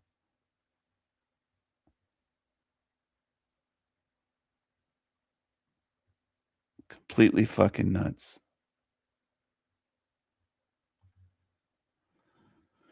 Look at this here. He says, how childish. Be a man, Stephen. This is slander again. You are not a magical being. You are not special. Just a little boy in a man's body. He's obsessing over me. Obsessive, slanderous behavior. You're the one that threatened that against me. You're twisting everything around. You threatened it in email weeks ago. This is 2 weeks ago. It doesn't tell you what is going to happen to you. Listen to this. He warps and spins everything, this fucking creature. I don't like any of this shit, he cried 1 month ago. I don't like this world we live in. Actually, I fucking hate it. It is disgusting and it's not for me, but now you changed. You flipped in a month. You're such a fucking inauthentic, disingenuous, dishonest fuck. That's what you are. Creepy, creepy creature. Months ago, he's posting again about me. You're absolutely obsessed. And all of this is recorded. Jeremiah. All of it. Including your false accusations over the months and years. You're obsessed with me, you fucking creep. Absolutely obsessed. Real creep.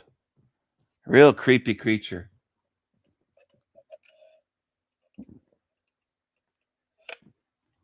Hey, Jeremy, taking a screenshot of somebody's face that's already on YouTube isn't illegal. Taking a screenshot of somebody's LinkedIn isn't illegal. Sharing somebody's LinkedIn profile isn't illegal. None of it is. Piece of shit. You lying piece of shit. That's what you are, Jeremy. You're going to pay for your spiritual crimes, bitch. See you later, Salty Siren. I hope you have a glorious, glorious, beautiful day today. It's good to know some good spirits in this messed up hell realm. I'm not going to let it get me down. No matter what they try to threaten, no matter what they do. That creature's been... These creatures are just going to be what they are. They're demonic, lying, threatening creatures. That's what they are. Absolute garbage. They're trash. They're worse than trash.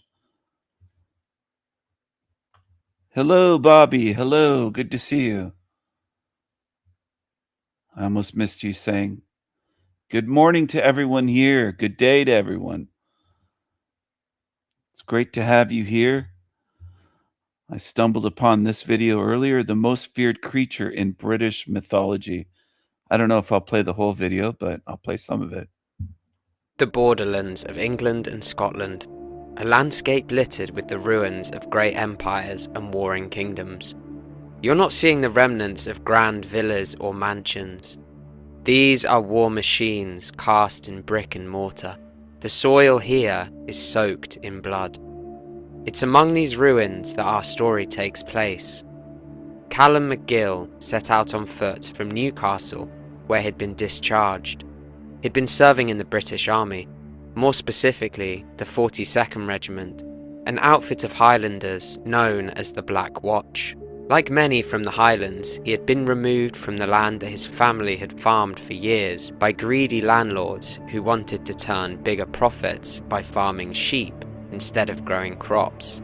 This is what we now know as the Highland clearances. He was among hundreds of Highlanders who signed up. Most of them now lay buried across Europe and North Africa. He was given £2 in his papers and told to find his way home from northeast England. They had at least allowed him to keep his army greatcoat. Although it was well worn, it would keep him warm on his long walk back to the Highlands. He couldn't afford to travel any other way than by foot. He bought some essentials in Newcastle, careful not to waste what little money he had. A new pipe, a flint box, and a loaf of bread which he kept in his knapsack alongside his bayonet, which, strictly speaking, he wasn't meant to have. Around his neck, he wore a crucifix, hidden beneath his shirt. It was given to him by his mother, just before he enlisted in the army. He kept it hidden. The English officers scorned the Highlanders for their popish ways, but Callum had suspected it had kept him safe during his long campaign. He had heard that a farm was looking for tatty hawkers, or potato pickers, and he hoped he could find a few days' work to help him on his way home. But he arrived too late. There was no work left, but the farmer let him spend the night in his old barn. It was late October. The nights were drawing in, but the cold didn't faze Callum. The Highlanders didn't have much, but one thing they had in spades was hardiness. The next day he began walking north up to the border, past the ruins of some great wall, no doubt to keep the English out during the days of old, he thought. He decided he would head due north rather than follow the road. He could find his way on cattle tracks instead and save himself some time. He walked through a great forest until he came to an open heath. He walked well into the afternoon, the weather changing seemingly every minute. A few bursts of sunlight, then some smattering of rain, but nothing could prepare him for the storm that he was walking into. It began to rain as only it can in Scotland. He was wet through within moments. It was only about 3 o'clock, but it was as if the storm had brought nightfall with it. He needed to find somewhere to shelter. In the near distance he could make out a ruined castle. He was lean and strong and covered the ground quickly, trampling through the thicket as he searched hurriedly for the castle entrance. This place must have been impenetrable during its heyday, he thought. Still, a cannon would raze it to the ground in no time. He found his mind wandering as he walked the perimeter. He thought about the bloodshed that must have taken place here all those years ago, the men who had lost their lives on the orders of a tyrant. Then his mind drifted to his fallen comrades, until suddenly he heard a great thud beside him. A large rock had fallen from the top of the castle, missing him by a foot. The castle was falling apart, and the storm must have loosened some stonework, he thought. Then he looked up as a lightning bolt cracked across the sky.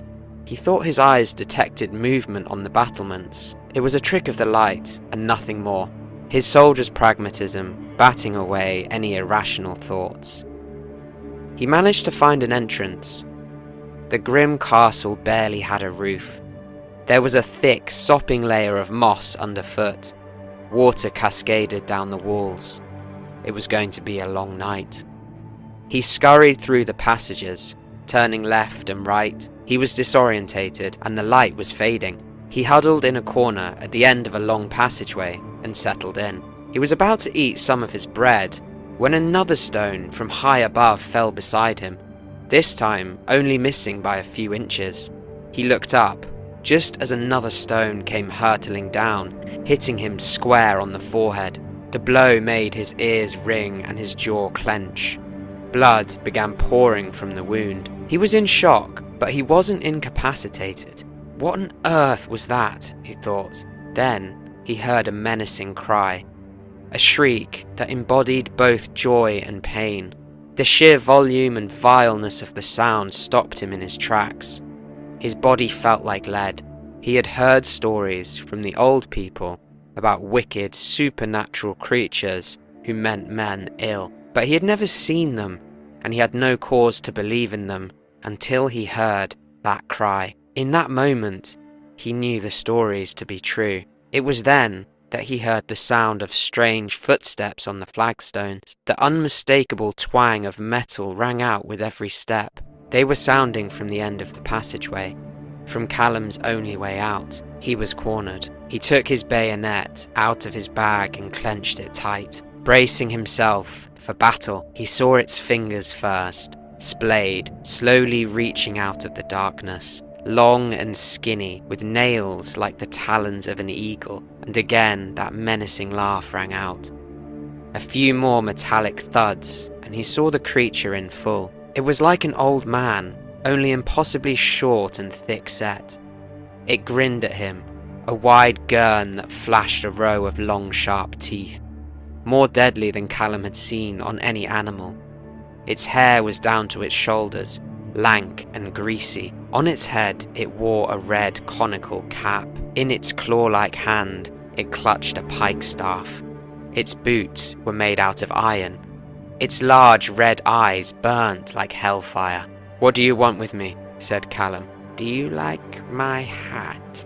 it asked, its grin widening. "Its colour is beginning to fade." There was a small puddle of blood on the floor which had spilt out from Callum's forehead. The creature removed its cap and smeared it in the crimson pool. "There's never enough blood while they still live," it said to itself. Then, turning to Callum, who was still cornered, "Many a man I've put an end to in this castle. I use their blood to dye my cap." He stepped closer, lifting his heavy boots as if they were made of paper. "And you will be next," he said, before launching himself at Callum, who, in turn, tried to thrust his bayonet into the little man's chest. but the creature grabbed hold of Callum's wrist and wrenched the blade out with one fluid movement. Callum felt like he did when he was a child wrestling with the men from his village. He was powerless in the face of such strength. The creature threw him to the ground and stood above him, the pike staff poised and ready to be buried into his soft flesh. "Look at me," it cried. Callum sat up and faced him. He wanted to face his soft flesh. "Look at me," it cried. Callum sat up and faced him. He wanted to face his end with honor. But instead of plunging the pike staff into him, the creature recoiled. "Not." There's always been stories of these demonic creatures. European fairy tales and stories. You have to wonder, or maybe you should wonder, what are they based on? Maybe one day people will see that there aren't just humans among us.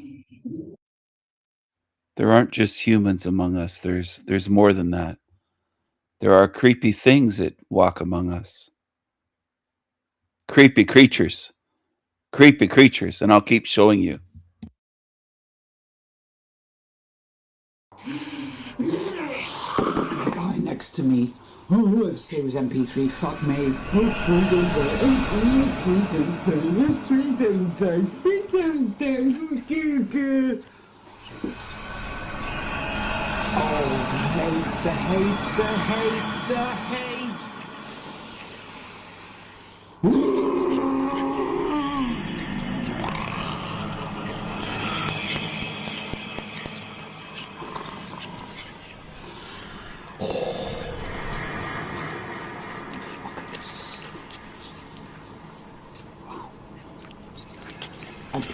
I pray every day that the Punjab. She's a demon, mate. She's a demon. I was a bit supposed to do Armadale.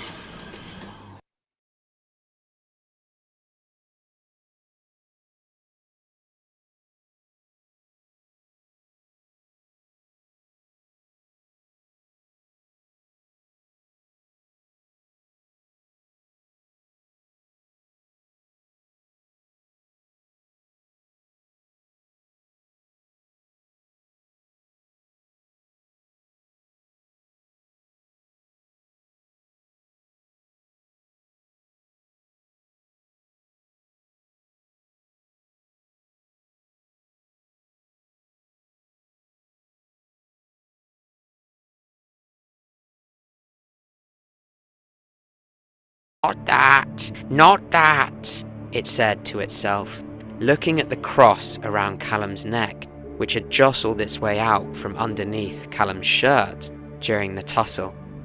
The creature let out another cry. This time, there was no hint of laughter. It seemed as if smoke was rising up out of the creature's skin. Within moments, it burst into flame. The heat forced Callum to turn away. When he looked back, there was nothing left of the little creature, apart from one long, hideous tooth, which lay on top of a charred flagstone. Callum stepped carefully over the tooth, down the long passageway, where he managed to find his way out of the castle. The storm was raging, but he'd take his chances with the rain, rather than spend another second in that hideous old ruin. That was the story of Callum and the Red Cap. Red Caps are such interesting characters in British folklore. Most of what we know about Red Caps comes from William Henderson and Catherine Mary Briggs, who are folklorists that I'll be drawing on a lot in my analysis of Red Caps. They tell us that Red Caps threw stones, dwelt in old castles in the borderlands, and used blood to dye their caps red, that they have talon-like fingernails, large red eyes, and iron boots, and that the strength of men is useless against them. We're also told that they burst into flames at the sight of a cross, leaving behind only a tooth. Callum and his backstory are a creation of my own. They're a storyteller's vehicle to paint the picture of Red Caps, whose behaviour is entirely informed by recorded folklore. Now let's see if we can understand what these evil little creatures really are. Like most spirits, Red Caps don't fit easily into one box. It's not like bird watching.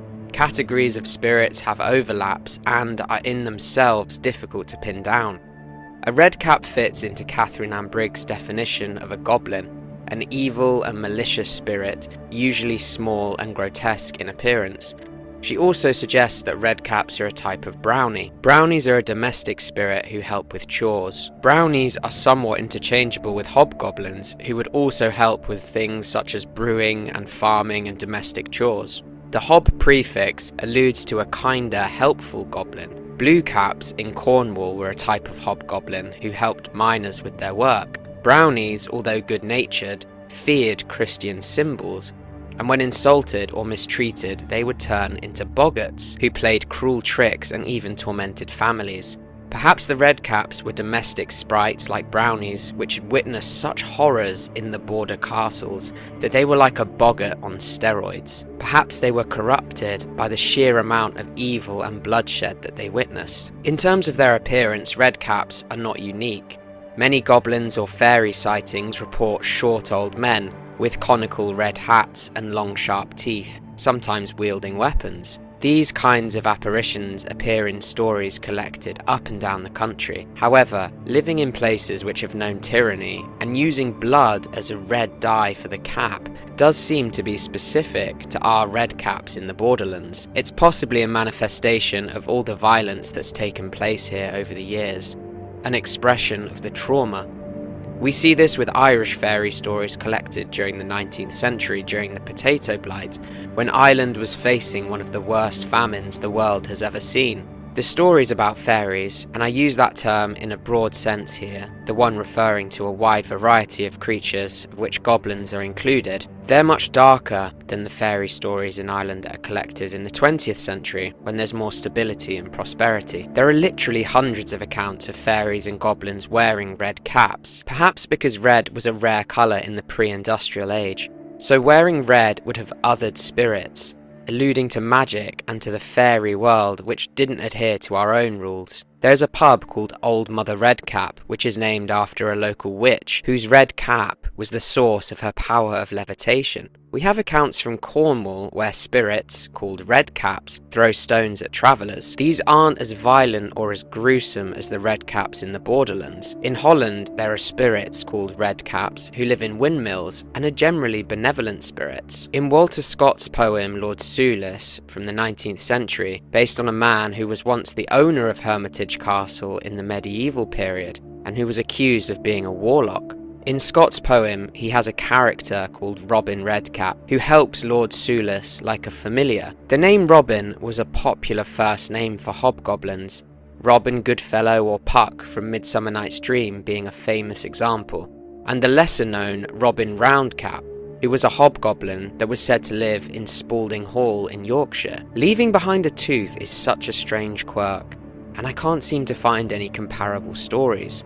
Sinister apparitions are often described as having horrifying teeth. It's human nature to fear something with substantial teeth, but leaving behind a tooth is such a unique and brilliant flair, a bit like a reverse tooth fairy. William Henderson also tells us that it was a common belief that the ancient castles in Scotland were doused with blood by the pre-Christians, and this may explain part of the redcap's desire for blood, as if this ritual may have summoned these spirits. Although many border castles, including Hermitage Castle, were actually constructed by medieval Christians, what do you think is behind the story of these gruesome little goblins? Let me know in the comments, and please remember to like, hype, and subscribe.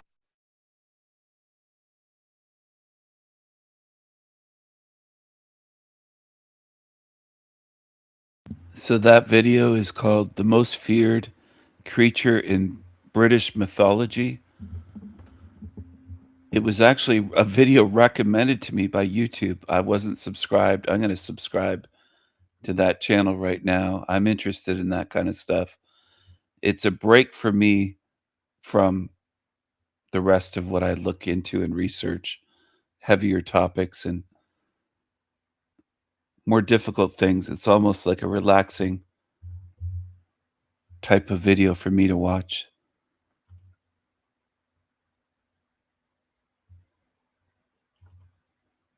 Fairies are often associated with Celtic nations, but they're a huge part of English folklore too. If you're new here, this is how it works. We'll hear a story, then we'll break it down to try to understand what might be going on. Don't just see these stories as old wives' tales. Stories are, after all, what shapes and defines a culture. Our story was recorded over 800 years ago, and it just might be the first English fairy tale, in so much as it's the first time that fairy-like creatures appear in an English story. The word fairy didn't even exist in 1190 at the time that this story was put into writing. These early medieval chroniclers might have been recording a phenomenon that was yet to be named. Granted, ideas of the other world did exist, but it wasn't until the 14th. I think I shared this one already. England's oldest fairy tale.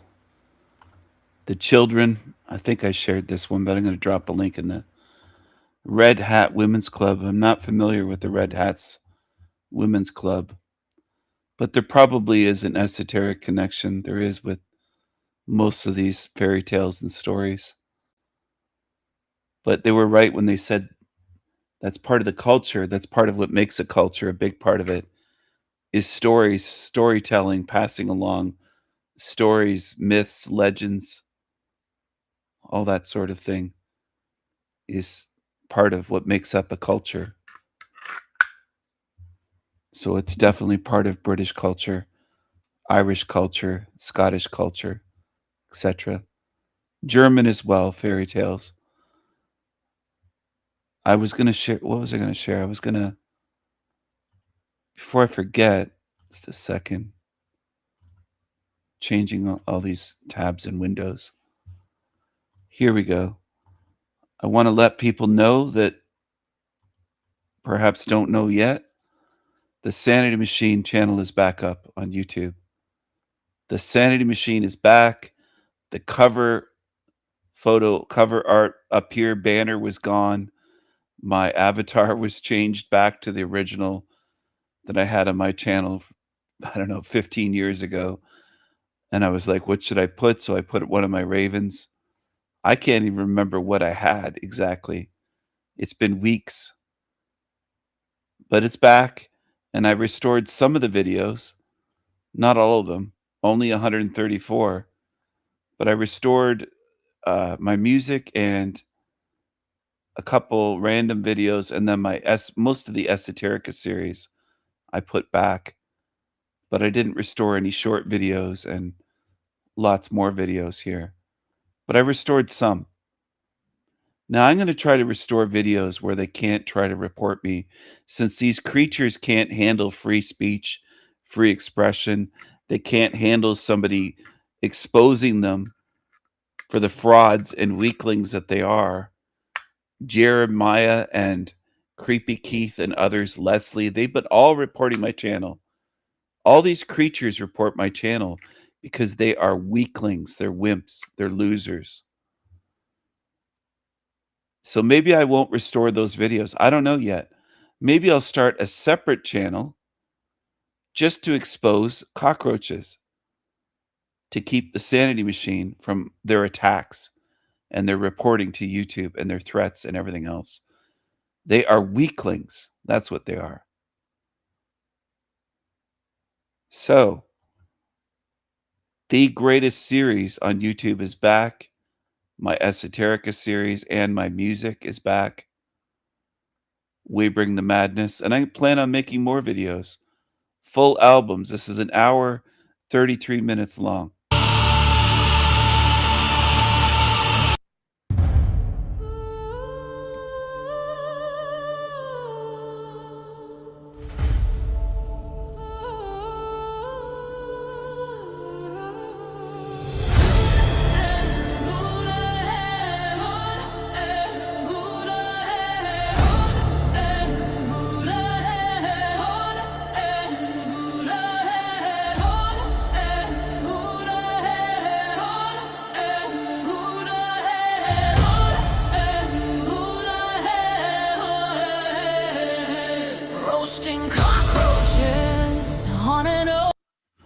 Oh, and the other benefit of that, of doing what I said I'm planning on doing or thinking of doing, just keeping this for serious content, for truth videos.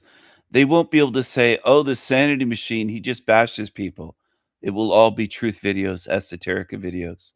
The ones that they can't seem to find because they say all that I do is bash people, and there's hundreds of truth videos.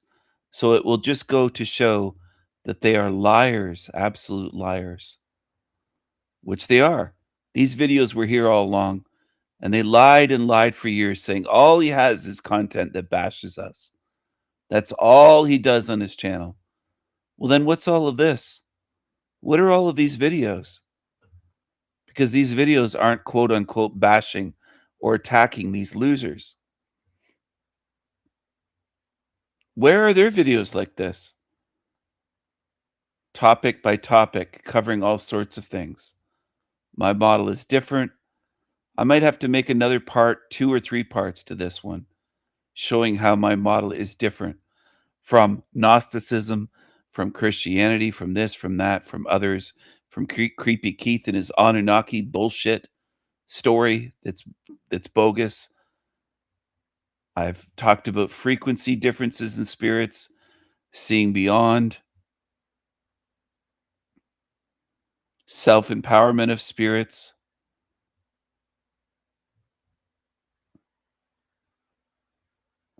You name it. Gaslighting is demonic. Talked about envy being demonic. The reckoning of spirits, spiritual eyes to see. The so-called memory wipe. I went into detail giving my thoughts on why I don't think it's a memory wipe at all. If you watch the video more than just the title, you have to watch the video. It's 55 minutes long. This one here. City Bone. This one here. Hello. Hello, everyone. So they can keep calling it a memory wipe. I don't call it a memory wipe. And of course, I have videos on El Diablo for the past 3 or 4 weeks that are part of the Esoterica series that I have to put here. So it's all gathered in one place. One archive, one library, as somebody in the chat mentioned, where you can find it here. Are most people good? I covered topics in detail. They lie about me. Jeremiah says, all he does is repeat saying it's a hell realm, it's a hell realm. What are all these videos then? Hours. This one's 50 minutes long on equality.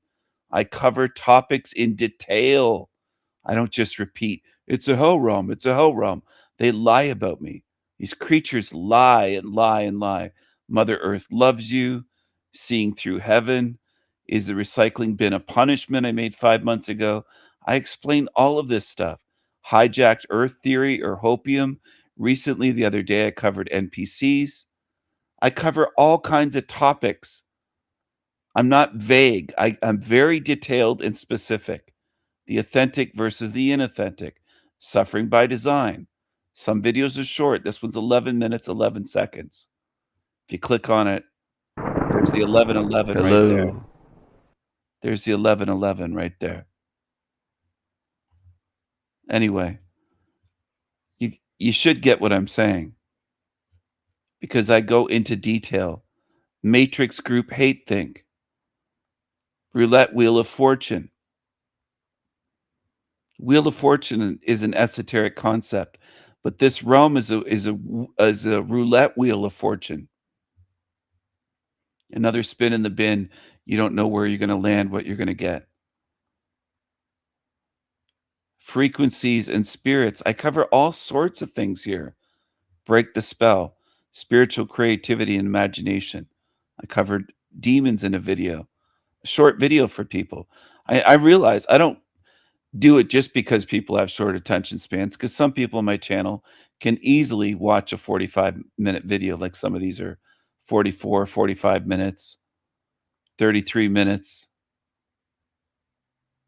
The truth is for everyone. Some people will read the title and go, I know what he means. No, you got to watch the video. You got to watch the video because in the video, I say something different than the title. You have to watch the videos to understand what I'm saying, or don't. For the lazy that are just lurking here, go away. I don't want you. Illusions in Hell Realm. Reality is a Rubik's Cube. Look, just if you're going through, you got to do more than look at the titles. But just the titles themselves show you that I cover things in detail. Okay? The demonic hive mind. Are they real?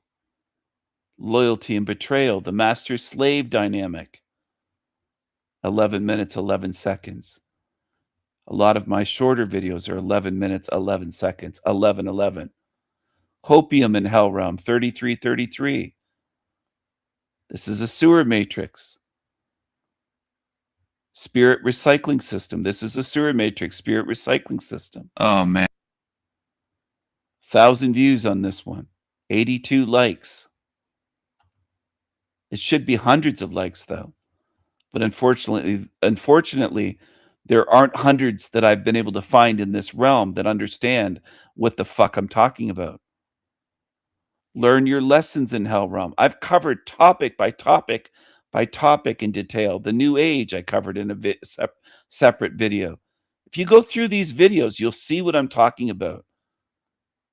Save Mother Earth. I don't know if I mentioned that one earlier, but no pain, no gain. I talk about that. There are people on my channel that think you have to go through pain to learn. This is all alchemical gold. The Matrix Black Cube. How could this be a hell realm? Creation of care. Not cremation of care. Creation of care. The blame and shame game. It goes on. Out of body experiences, part 1. 20-minute video there. Reincarnation Soul Trap, Esoterica series. This was one from a long time ago. God's Design and Creations. Addiction. I made a separate 30-minute video just on the topic of addiction in depth. You have to watch the videos to see what I'm talking about. You can't just look at the titles and figure it out. It doesn't work that way. The Mandela Effect and the Matrix Soul Trap. Covered that topic over a year ago. Wishful thinking syndrome, karma, separate video just on karma. Imagination is powerful, a separate video just on imagination. I touch upon a lot of topics. Is it true or not? I'm trying to help people learn how to think and see with spiritual eyes. Species of Spirits over a year ago. Dream hacking, a separate video just on that topic for 25 minutes. Do you know how much work this took? And I'm not saying this for pity. I'm just telling you, this is a lot of work to make hundreds of videos. And some of them are hours long. This one's an hour and 18 minutes. This one's 40 minutes. It takes longer than that to make it, though. You have to do editing. You have to save it. You have to upload it. It has to be processed. It's a whole process to get a video onto YouTube, to create a video. This one here is an hour 33 minutes. Esoterica series, Saturn, the Cube, the Cross, Sacred Geometry. This one, it looks like I uploaded it twice by accident. Right there. There's a duplicate somehow. 2 years ago, Signs and Symbols Rule the World. This video is 40 minutes. I took one page of Orwell's 1984 and made a 40-minute video out of a single page, analyzing that one page of the book. And the book's right there. I have the book. I've read it multiple times. Damien Eccles, 2 years ago. Anyway, there's a lot to look through here. Is Earth a school or a prison? A year ago, 33 minutes, 33. Hey, everyone. These videos don't make themselves. And I'm not asking for anything. I'm just telling you. I want them to be seen because I did put a lot of time and energy and effort into this for free. for free. Hundreds of videos. Hundreds. That's just one series. That's my Esoterica series. And that's not all of them. That's just the ones that are on the Sanity Machine. I still have to go through hard drives of this computer, other laptops that I have, and upload the ones. Recently, I've made a bunch on El Diablo channel while the Sanity Machine was not available. I've still continued making videos like a madman, one after another after another. On topics, I don't just say, this is a hell realm, misery, suffering. That's the way demons misrepresent me. Look at the topics that I just named. And then here, check this out. Esoterica series, NPCs and spiritual crimes. If you want to do a search, you click on this little search. This little search right there. You can type in Esoterica. And this will pop up. Now, I don't have these in playlists on El Diablo. The playlists will come back on the Sanity Machine. They're offline temporarily. It doesn't all come back at once. And that's the way it works. But Fallen World Theory, Intuition, Esoterica series, Intuition, 2 weeks ago. So I've made new videos that are not on the Sanity Machine yet. Esoterica series, Psychedelics. All right. Esoterica series, Life, 12 days ago. There's multiple new videos on El Diablo channel that are not yet on the Sanity Machine. They're right here. The Power of Asking Why, 6 days ago. It's new. Esoterica series, Monsters, 7 days ago. Fallen World Theory, 8 days ago. These are all new videos. So the Esoterica series has a lot of videos. If anyone else has done this on YouTube, please show me. Because a lot of them just repeat the same shit. That human beings are slaves. That we have cognitive dissonance. Like basic low-level stuff. And that's all it is. It's low-level stuff. I've gone into detail meticulously on topics and made videos just focused on one topic, like Fallen World Theory. There's a video there, 34 minutes, just on that topic. I'm not trying to talk about the whole thing. I'm just boiling it down, focused on one topic. And they lie about me, these demons. They lie and lie and lie. They can't compete. They're not in my league. You'll never see them do a series like my Esoterica series because they can't do it. They'd have to come to my channel to steal the ideas from me and copy me. And that's what they do. It's what they do. If there's another being in this realm doing what I'm doing, please name them because I want to interview them and I want to review their channel. I would review their content live, or I would do it in a video, or maybe both. But you would see my thoughts given if there's another being doing what I'm doing. I haven't yet found them.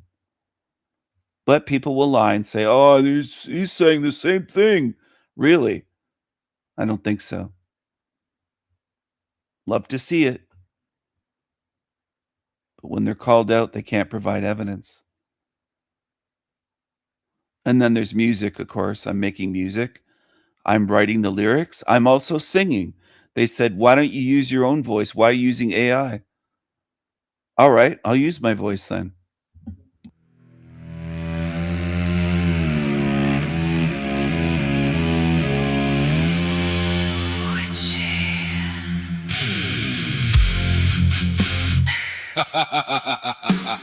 Witchy. Witchy world. Witchy world. Witchy trees. Witchy people. People. Witchy. Witchy. Witch! Witchy, witchy bitch! Mother Earth, Monster Earth, witchy spells, witches and wells, drowning in hell, burned at the stake, awake, asleep in dreams, nightmares, witchy names, slayers of care. Witchy, witchy! It's a witchy time. We're in. It's a witchy rhyme. Minds do bend. Witchy!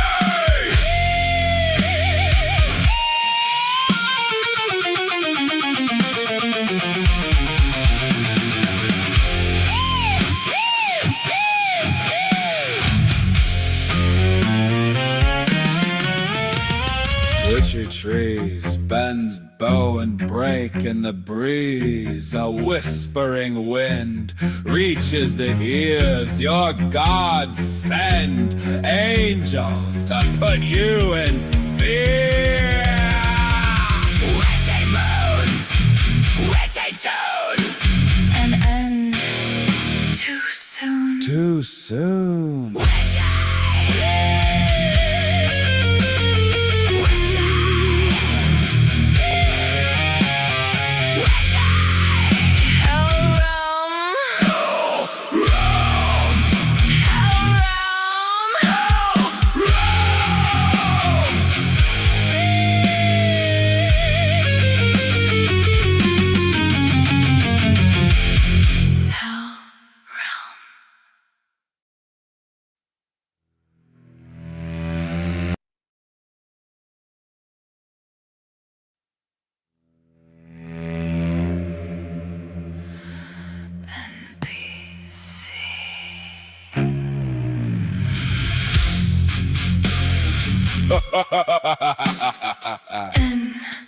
NPC.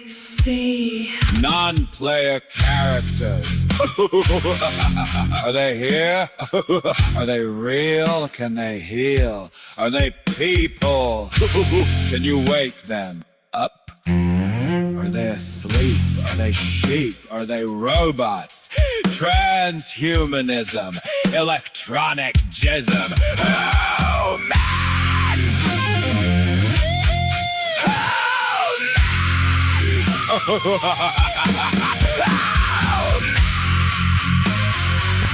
Dolores Cannon, fake shamans, a world of deceptions.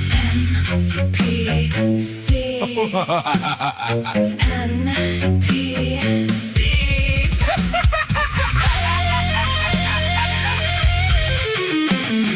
Video games in filthy rooms, walls of shame, lifetimes of depression and doom.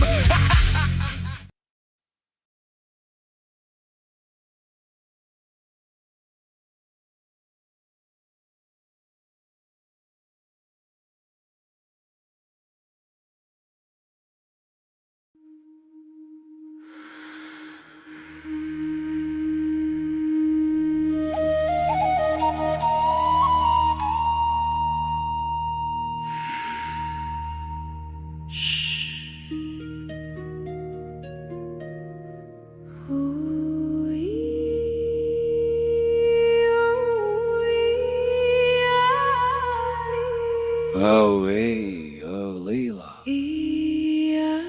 Nee, da da da da. Da da da. Da da da. Da da da. Da da. Hey, oh.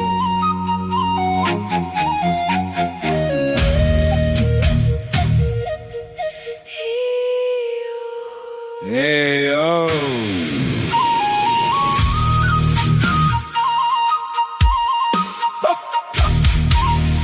Oh, oh, EO, ah.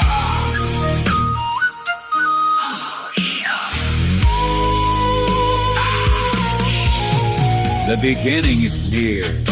The beginning is near. The beginning, seeing truth from within. The beginning is near. Madness is here. We seek, we fight, we bleed, we sing. Ravens and crows. Ravens and crows! Viking strong. Viking strong. Viking strong. Sound of the drums. Sound of the drums. And we pound the drums all night long. I am the Raven King. The Raven King. I can do anything. Truth is here. The beginning is near. The beginning is near. People, People, my Tiggers, tigers and hoes. ravens and crows, madness, coffee and cream. I am the Raven King. Your darkest everlasting dream. Irish coffee and cream. The beginning is near. The surreal blood tears, the fierce battles ahead. Spiritual warriors, Viking strong. Viking strong. Viking strong. We pound the drums Pound the drums. all night long. Yeah! Forever strong.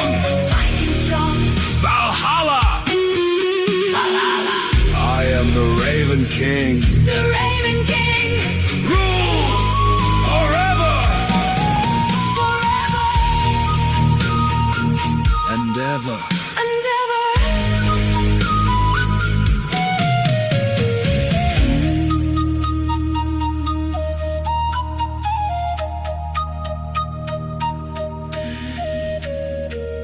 And ever.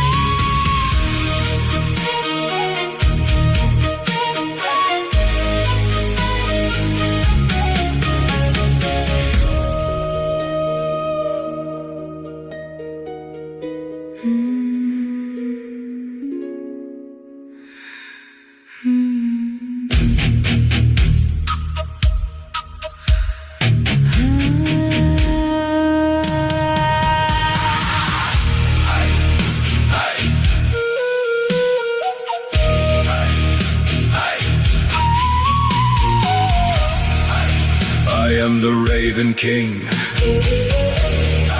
The Raven King. The Raven King. Rules forever. Forever. Forever and ever.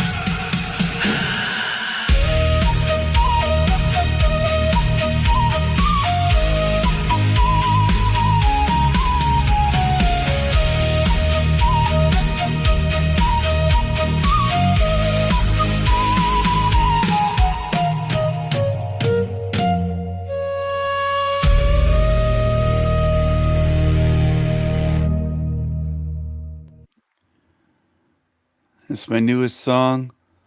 Jeremiah Finkelstein believes that everyone in the chat is me. He's that paranoid. He and Lomic and others, Mushroom included, and Joshua, they think you're all me. That's how paranoid and envious they are. They think Wendy's me. They think Bobby's me. They think Footprints is me. They think everyone is me. That's what paranoia does to these losers. I don't want low-level baby truthers around me because they're almost always paranoid that way. There's a huge pattern on YouTube I've noticed for well over a decade. And baby truther doesn't mean they're brand new. It doesn't mean that they just started looking into this a month ago. They hang on to that paranoia for years, if not decades, if not for life. It's what they do. Thank you, Wendy. Thank you very much.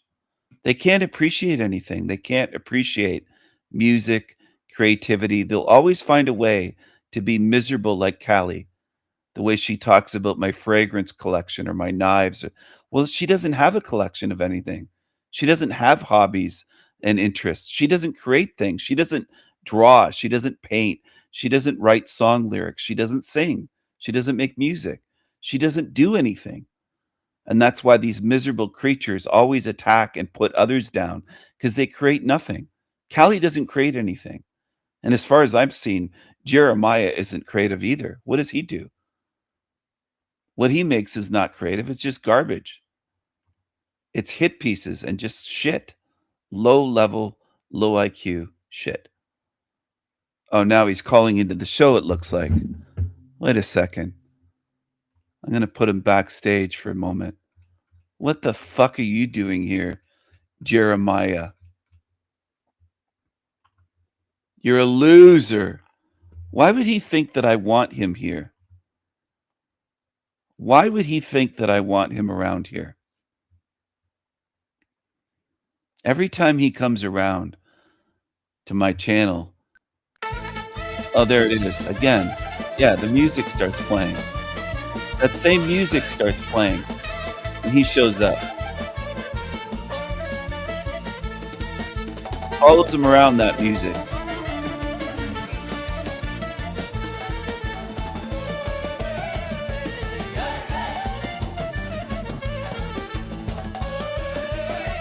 Look at this preacher.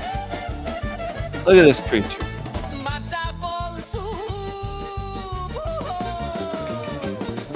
Look at this. Very salty.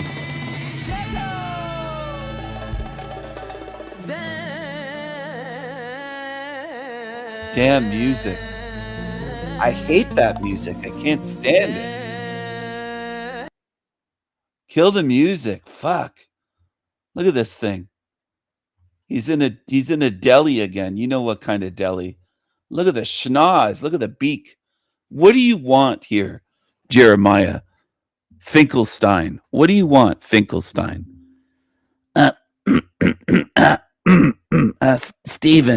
Stephen, I just want to say, you said I make my videos in cars, in my car, and you said I was homeless, and you said that I can't make videos around my wife, and you said all this about me and my big schnoz, and oy vey, I'm Italian and English, Stephen. Can't you tell by my features? And I look very English, I think. I don't know what's wrong with your. I'm just nervous. That's why I keep clearing my throat all the time on your show. Your audience, I don't know, they can't see how English I look. I look very English. Fuck, what a liar. Get the fuck out of here. Everybody can see what you are. Go back to where you're from, creepy creature. Get out of here. Get in the bin with the cockroaches. If your schnoz can fit in the bin, might need a bigger recycling bin. Look at the size of that. I took a screenshot of this. Look at the size of that schnoz. He thinks I'm going to back down to him? Fuck, no fucking way. No matter what you threaten, I'm not backing down to you, bitch. If anything, I'm going to step it up.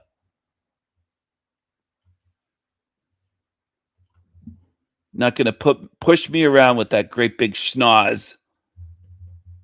Who do you think you are? Big nose.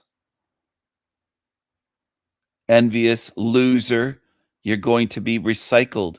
You envious loser.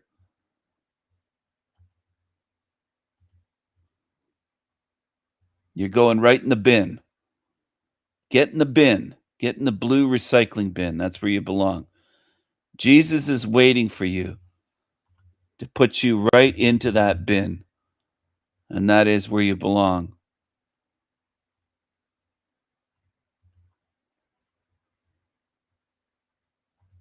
You belong in the bin. Matzo ball super. Big schnoz liar. Jesus loves you so much that he will recycle you forever and ever. Amen. And he will. He's got a lot of blue bins behind him. He's ready. That blue bin that he's carrying can just be for the nose. The nose might fit in there in that bin, that big beak that thing has. Italian my ass. He's confused, like Mushy. They both lie about who they are. You'll never see a beak like that on an Italian person. And I know some people try to make excuses and say Roman noses. That is not a Roman nose. That's a Tel Aviv nose that he has. That's a schnoz that he has. And his behavior shows exactly what he is. Shows exactly what he is. Jesus loves you so much that he will recycle you forever and ever. Amen. Get in the blue bin, Jeremy. That bin there that he's holding is just big enough for your nose. That one is dedicated just to your nose. Your nose might be able to fit in there. Just like that other big nose. It's funny how it's funny how they're buddies, isn't it? Lomick should show his face. I bet he's got a big wide nose because he's a Negro. He can call me racist all he wants. That doesn't faze me. Nobody knows the trouble I've seen. Nobody big knows the sorrow. Honk, honk, honk, honk. It's a big honker. It's a big honker. They've got some of the biggest beaks that you'll ever see. They just do. These creepy, creepy creatures. They're all hideous. They're all ugly. All of them. They look demonic, like this thing here. Look at this thing. Look at these things. They're just gross all the way through. You look at them, you can tell it's an evil spirit. Just like this. You can tell right away. Like, look at that. Look at them. Just look at them. And look at this one. Evil, creepy creatures. And look at the schnoz on this one. Here's another one. You're telling me that's a woman? Look at the nose. The nose is bigger than half her face. Then look at that nose. That is not a woman's nose. Women's noses are smaller. Women's heads are smaller. Look at that. Look at the size of that. That looks like a bird, doesn't it? Does that not look like a bird to you? It does. That's a pelican. That's a goddamn pelican right there. That's a pelican. Look at that thing. Look at that. My goodness. She's got a beak. What is with these creatures? Creepy, creepy creatures. And then we've got the necklace freaks here, like this one. It's like a watermelon head on shoulders. I got the shoulders for this, Stiffy. I got the shoulders. I don't have a goddamn neck, but I got the shoulders. I got the shoulders for it. I got the shoulders. I got the big shoulders. It's just incredible, isn't it? Even Aunt Jemima's surprised. She's going, say what? What you say? My lordy. She can't believe it. She can't believe these freaks. These absolute freaks on here. Oh my goodness. Some of the ugliest, creepiest creatures that you'll ever see in this realm plaster their faces all over YouTube. They just can't keep their face out of the camera. They shove their face right into the camera, almost like they're licking the camera. They're absolutely hideous monsters. They're hideous monsters. Needs parking sensors for that. Yes, it's just, you almost wouldn't believe it, the size of these things. Look at this one. Look at these things. My goodness. They need an exorcist. They're so ugly, they need an exorcism. Look at this. It's terrible. Hissing, snarling, growling, baring their fangs. Snake eyes. sometimes showing the whites, and they stick their tongue way out. They do everything demonic, and they look like they stink. This one, people have said right to his face that he stinks. They reek. These demons just are, they're filthy, dirty, and gross, and completely demonic. And then people watch them on YouTube and go, oh no, I like him. It's like, what are you talking about? You like these creatures? Who could like these things? They use weird lighting. They use filters. Some of them use beauty filters. And then their beauty filters fail them.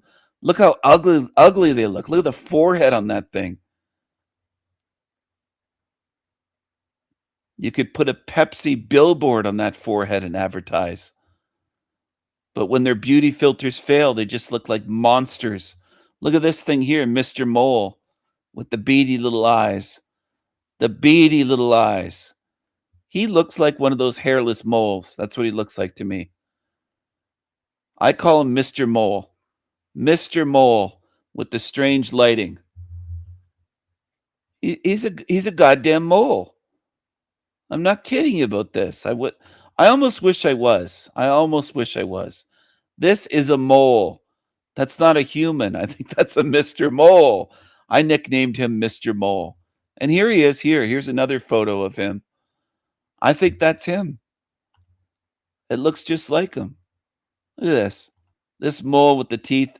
He even tried to imitate this. He said, he's a mole. Look at him. He's a mole. He's got the same beady eyes. The eyes are almost identical. The eyes are almost identical to this. His ears look pretty close. This guy looks like a pink mole. He looks like a pink hairless mole with those beady little eyes. I even think the mole looks better than he does. The mole here looks better than this Mr. Mole. This Mr. Mole creature that kicks me off his shit show. Every chance he gets, he kicks me off his shitty show. He keeps the same overly sensitive, no personality losers on his show, and he kicks me off. He has the same guests on every freaking time he's live, every day. Same people. Howie, that silver, gross granny, hoarder's house, tiny house creature. This is a mole. This guy's Mr. Mole. Look at the eyes. And the chin, kind of recessed chin. He doesn't have a chin. So they'll try to make fun of my looks and say, oh, Steven, I think you're feminine, or I think, yeah, right, really. Bullshit. I'm going to put him up and then put me up when I was around. I don't know what age he is here, but here's him. Here's me. This is my chin, my face, from almost the same angle, nearly the same angle. Do I have a small nose? No. Is my nose as big as some of these girls, though? No. They have a bigger nose. But look at, I have full lips and I have a chin and a jawline. Look at this guy. Where's his jaw? Mr. Mole. Look at his nose. Look at his jaw. Look at his face. Look at his beady little eyes. Look at his beady little eyes from this Mr. Mole. So I don't give a shit. I'm going to unload on these fuckers. I'm going to unleash fury and wrath on them. Fuck them. Mr. Mole instead of Mr. Crowley. Mr. Moley. Barn, what goes on in your head? Oh, Mr. Moley. Mr. Mole is regrowing his neck fuzz. Yeah, he has a neck beard. He grows his hair all over. The guy doesn't have a chin. He's chinless. I hate to be mean, but the guy's been... I'm not really being mean. I'm just saying what he is. This fucking guy's kicked me off his show almost as many times now as Talcott. It's every time I go there, you kick me off your shit show. So if you're going to do that, I'm going to unleash on you, fucker. You're going to kick me off every time I go on there. You're chinless. You're a Mr. Mole. You have beady little rat eyes. Okay? I'm not afraid of your stupid shit saying you're a black belt in karate. I would take you down to the ground if you ever decided to fight me or man up, and I would just pound the living shit out of you. That's what I would do. I'm stronger than you. I know that.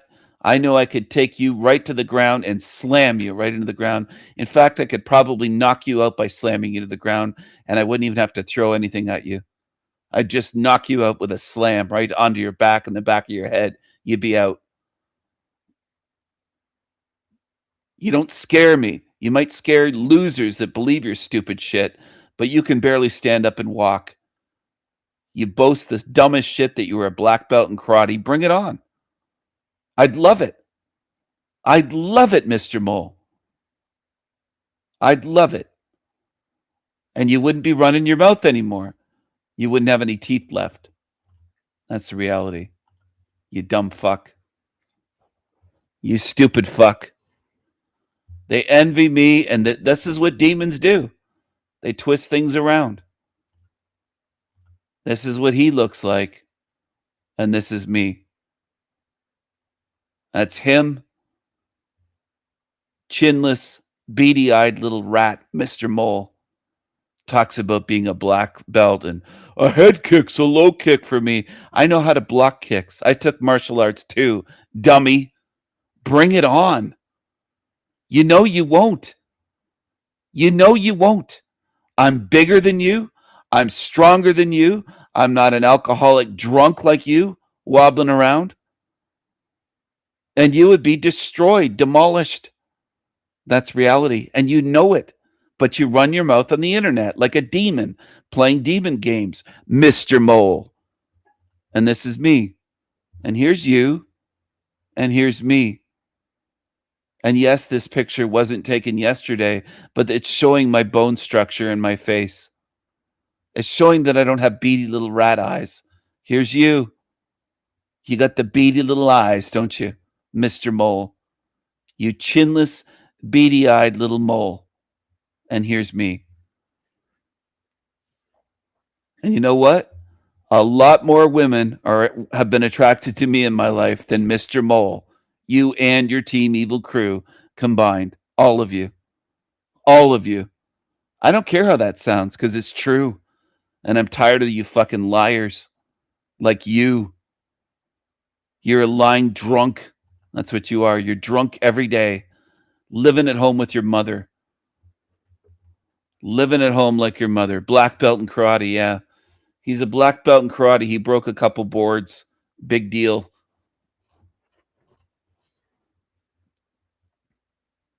I would love to fight these evil creatures. Not saying I'm in my prime. I'm not 30 years old anymore. I'm 88. But I would demolish them. And that's reality. And it's not just confidence. Some of the people are really messed up that come around here still thinking, oh, he's just confident. There's reasons why I'm confident. I have a fighting history, and I've defended myself against attackers and put them in the ER in my life. I know what I'm capable of, and I know these demons are all talk. That's what they are. So bring it on. I've already challenged him on his show, and he doesn't want to back it up, just like Jack Talcott. He doesn't want to back it up. I could pick up Zatoichi, the douchebag, with one arm and slam him to the ground. He's nothing. He's a nobody. And I can't wait for these demons to get their just desserts, because justice is coming for you fuckers, you liars. You ones that love to run your big demonic mouths on the internet.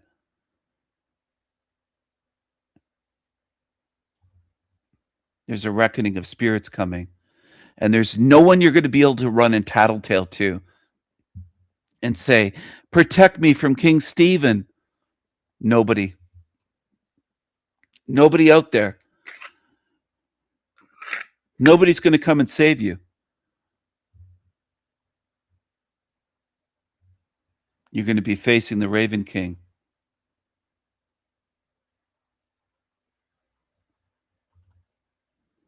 I didn't make fun of this guy's looks at all for the longest time, but he's got a big mouth, and he's kicked me off way too many times. So now it's no more Mr. Nice Guy, Mr. Mole, with your beady little eyes. You live with your mother. You don't have a job. You live with your mommy and you're over 50 years old, living with your mommy, no job. And you run degenerate live streams every day with some of the biggest losers that could go on a live stream. That's what you do. That's your life. And you drink and smoke cigarettes. You get drunk and you smoke cigarettes and you get stoned. And you're living in your child's bedroom as a 50-something-year-old, almost 60-year-old, I think, supposedly grown man, living in your old child's bedroom from childhood. Great job. What a great job. So there you go. You're a loser. And I challenged him right on his show. I said, why don't you back it up then? You think you could do something to me? Why don't you back it up? I know they never do. They never do.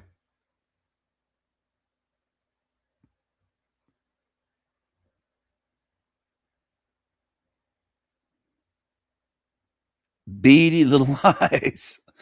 The beady little eyes.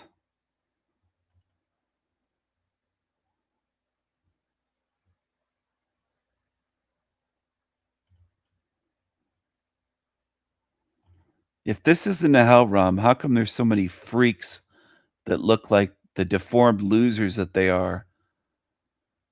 The ones that have their breasts removed. And it's like, what happened? They removed the breasts and the nose grew huge? I mean, what happened with Mushy? They removed the breasts and took hormones. Did all of the goddamn hormones go to the nose? I mean, what happened?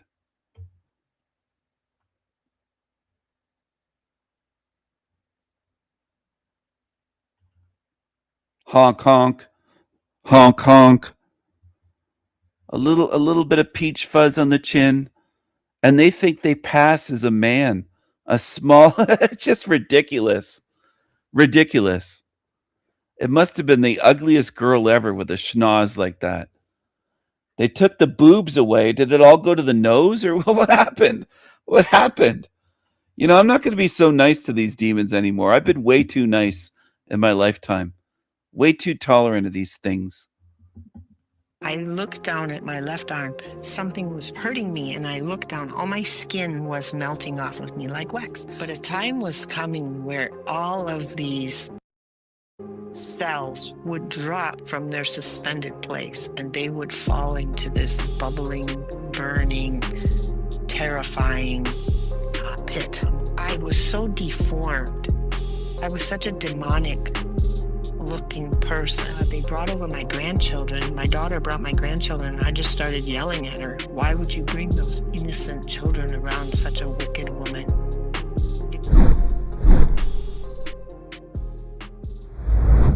Welcome to the Kingdom Awakening podcast. I'm your host, Jeff Simons, and I have with me Lori Ditto, the director of My Father's Reputation. Lori, welcome. Hi, Jeff. Thanks for having me. Well, thank you for joining us. And Lori, one of the conversations that has come up quite a few times is if YouTube were fair, it wouldn't allow that creature to be topless on a YouTube video.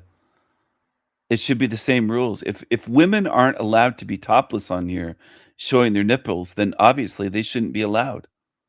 That's how I look at it. And they try to flaunt that in various videos. They've been topless. And they would complain to YouTube, oh, you're discriminating against a trans man. I'm not a girl. Yeah, right. They know what they're doing. And look at this thing on the screen.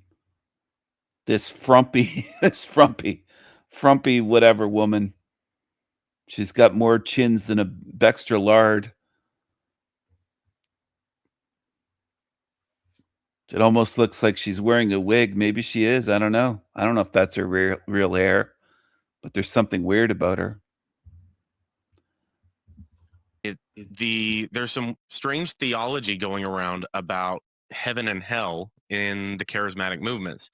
One of those is either the belief that there is no hell, or that hell is just the place where God's love purifies people before they eventually make it to heaven. And, it's rebranded universalism.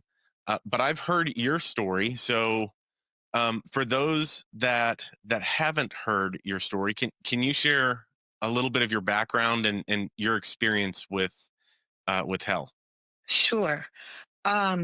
So I grew up going to church. I grew up Catholic, so I believed in Jesus, the Father, the Holy Spirit. I understood repentance, that kind of thing. So I always wanted to serve God. But as a child growing up, the only way that you could serve God was to become a nun as a girl.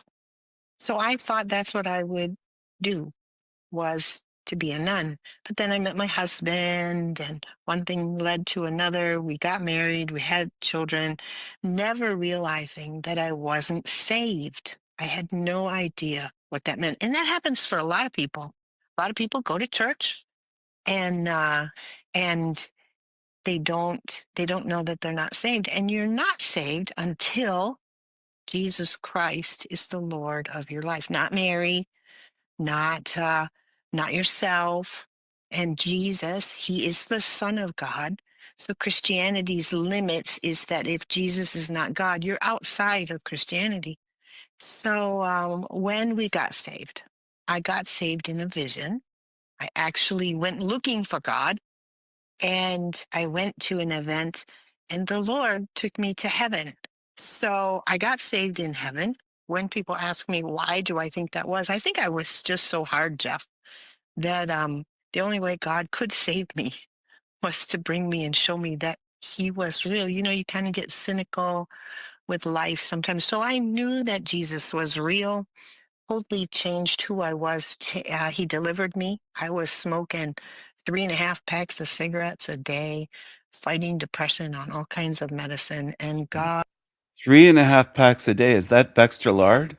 Was she eating the cigarettes like Baxter Lard did and eating the ashtrays? Sounding like she ashtray voice. God saved me. Hallelujah. And I know that sounds really strange. And it sounded really strange coming from me. However, when people talked about a born again experience, I thought everyone had went to heaven. That must be what this born again experience was. That's why everyone could say they knew Jesus, that he was alive, was because they had literally seen him, and I saw him. So it's easy to believe when you see somebody. And I know that all sounds so strange, but once you're saved, you don't care that it sounds strange. So let's fast forward. That happened in 2000. I got saved in 2000. Well, in 2008, in a vision, Jesus took me to hell. So I had been to heaven many times. I understood a lot of things about heaven. Angels are very different than us in that they see the face of God all the time. They know him. They fully know. They're amazed at us that we choose God, not knowing the same information that they know. They're in awe of people. And we use faith and obedience.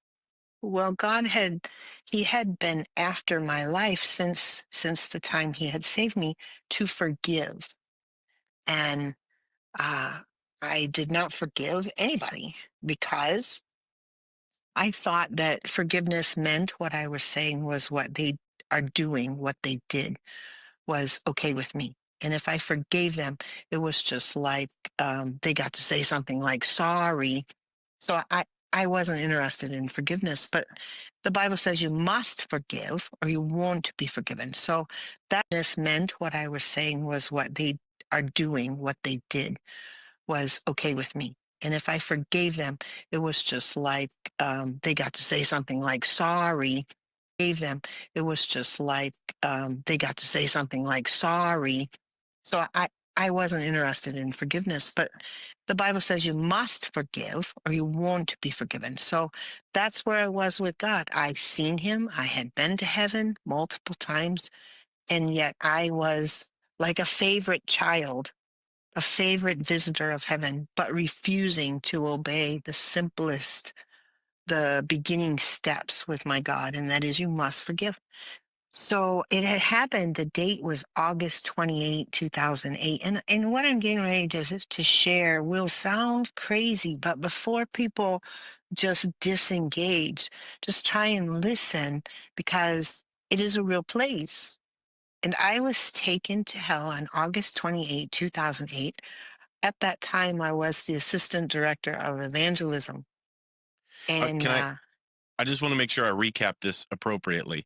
So you called yourself a Christian prior to, but then you have a born again experience. So now you know that you're saved, but and even it started at my fingers, and this yellow was going black all the way up. And I looked down at my left arm, like I said, so I could see you have complete understanding. And there was a yellow inside of my bone. And I had no idea at that time what it was, but this yellow stuff, I watched it slowly go from yellow to black. And it started at my fingers, and this yellow was going black all the way up and through me. I now know that yellow stuff was bone marrow, and the ability to make life is gone in hell. I wasn't going to ever make a new cell, nothing like that. And then there was another excruciating pain where all the water in my body it disappeared. And it was gone. And that was so painful. It shrunk people. It changed my shape. My shape was no longer the shape of, of Lori, the image of God. My shape was now very demonic looking with no water. And I couldn't see myself, but I could see others, and they were very scary looking. So I knew that I was looking the same as them. You couldn't get to them, Jeff. You were never getting out of the cell. You were never going to get to another person to just be able to, two people together might be able to find some comfort. Nope, that wasn't happening. And I mean, the amount of pain, these little fire embers would come up. Now, I was suspended over a pot. I thought it was a pot.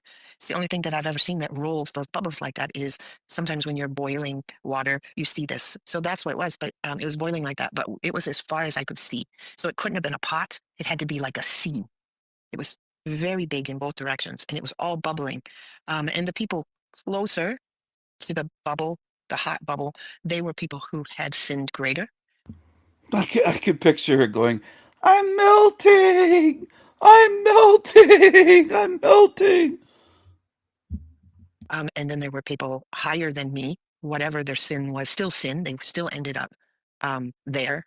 But a time was coming where all of these cells would drop from their suspended place, and they would fall into this bubbling, burning, terrifying pit sea. And it was very scary.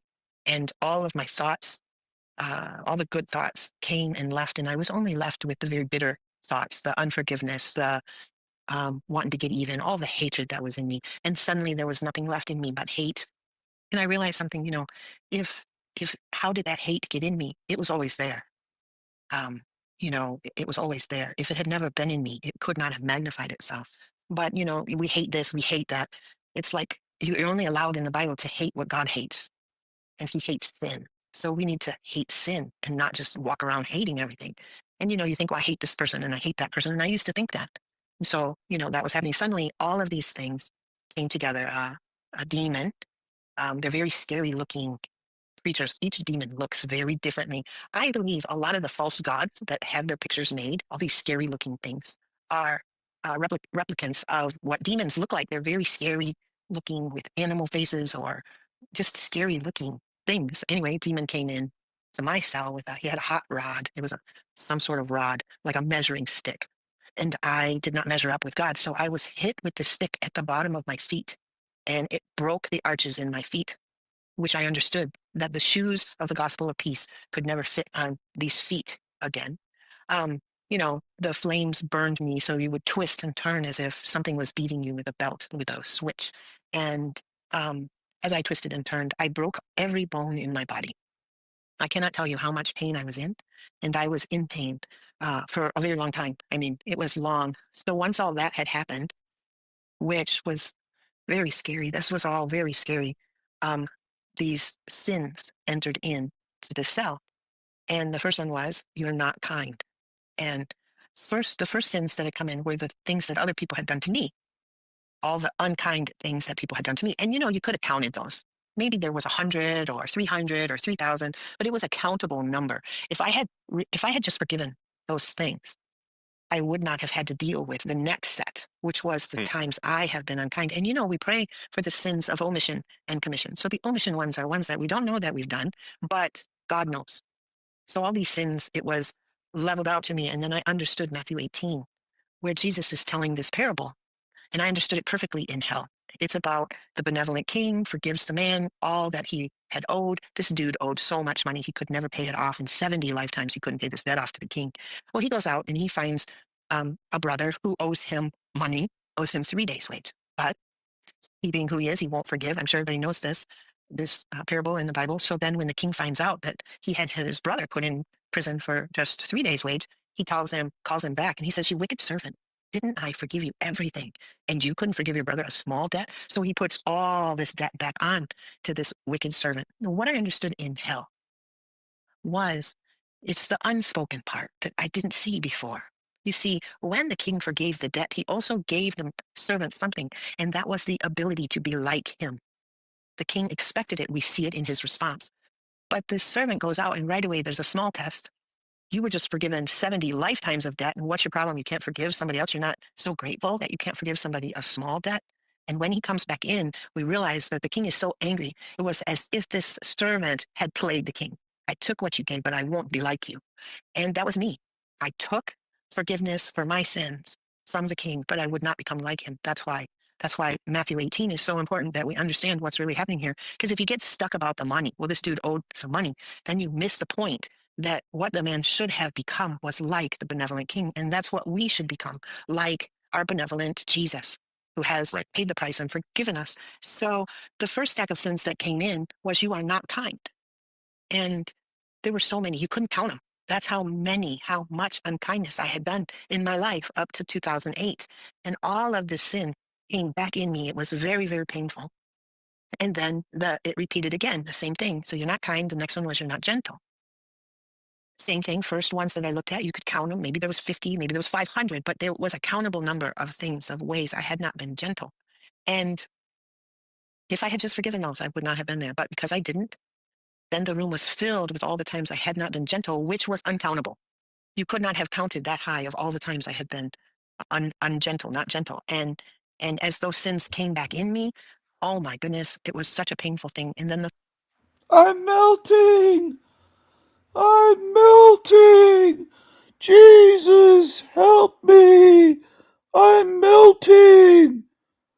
My great big flabby tits are melting off me! I'm melting! Oh, help me! My face is melting!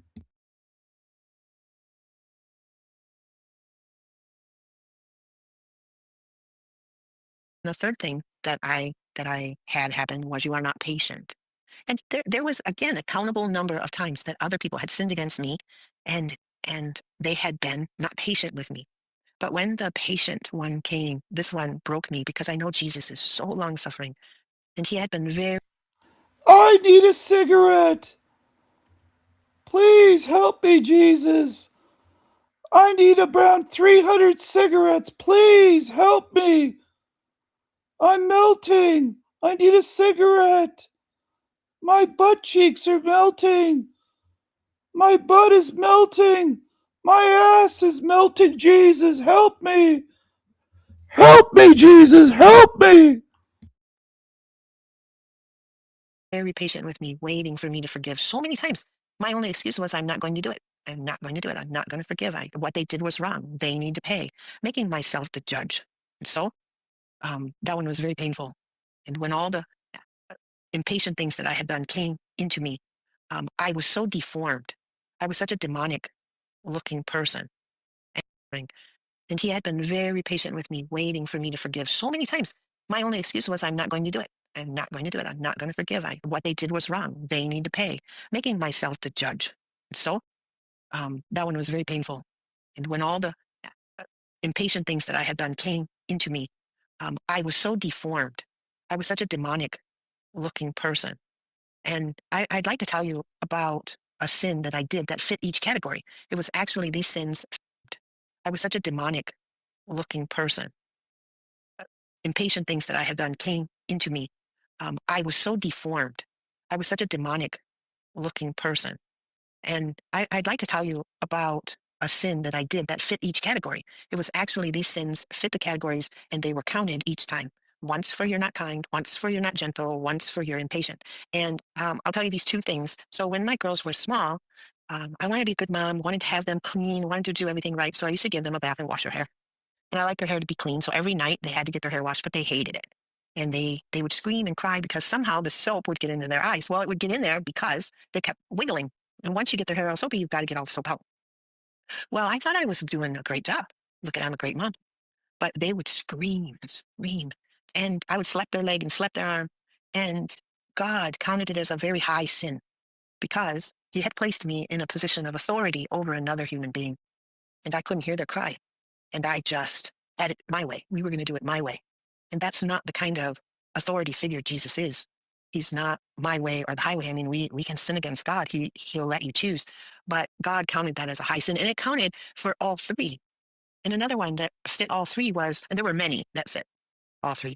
But these ones, particularly struck me because it was a shock that God counted this as a sin. And the second one was that, it was about that time when my oldest daughter was born that you had to put your children in a car seat. Well, she didn't like it. It was hot. She didn't like being confined, but it was the law. And so put her in the car seat and she would cry and I would spank her leg and spank her hand and she would cry and cry. And the Lord was like, you didn't even listen to her tears. But I'm thinking I'm following the law. I'm doing a great job. But he counted it 3 times. That sin counted 3 times. And I believe if I had done them all, if all the sin had come into the room, I believe they would have been with the fruit of the Spirit, because those first 3 were there. And I believe that all 9 of the fruits of the Spirit are all I was being ready to be judged. So these are not just fruits of the Spirit. It's true, that's true, but that's not all it is. If you don't live by these things, you will be judged by these things, by the fruits of the Spirit. So let me just kind of recap a couple of things that stand out to me so far. Is one, you have a body. So you're going down your body. Initially, it resembles your earthly body, and then as things progress, it's not the same. I smack my children, Jesus. I hit their legs. I hit them. I spank them. My toddler little child wouldn't go in her car seat. Jesus, I love you. Please spare my beautiful body. Please, Jesus. Jesus. No, Jesus, I'm not a glutton. I didn't commit the sin of gluttony. I only had 10 pizzas for lunch and 500 hamburgers. And I ate all the ice cream at a Baskin Robbins. All 31 flavors, 32, whatever it is. 33 flavors. I had 33 flavors. I had the Freemasonic flavors. Jesus, I'm not a glutton. I'm not a great big fat ugly demon.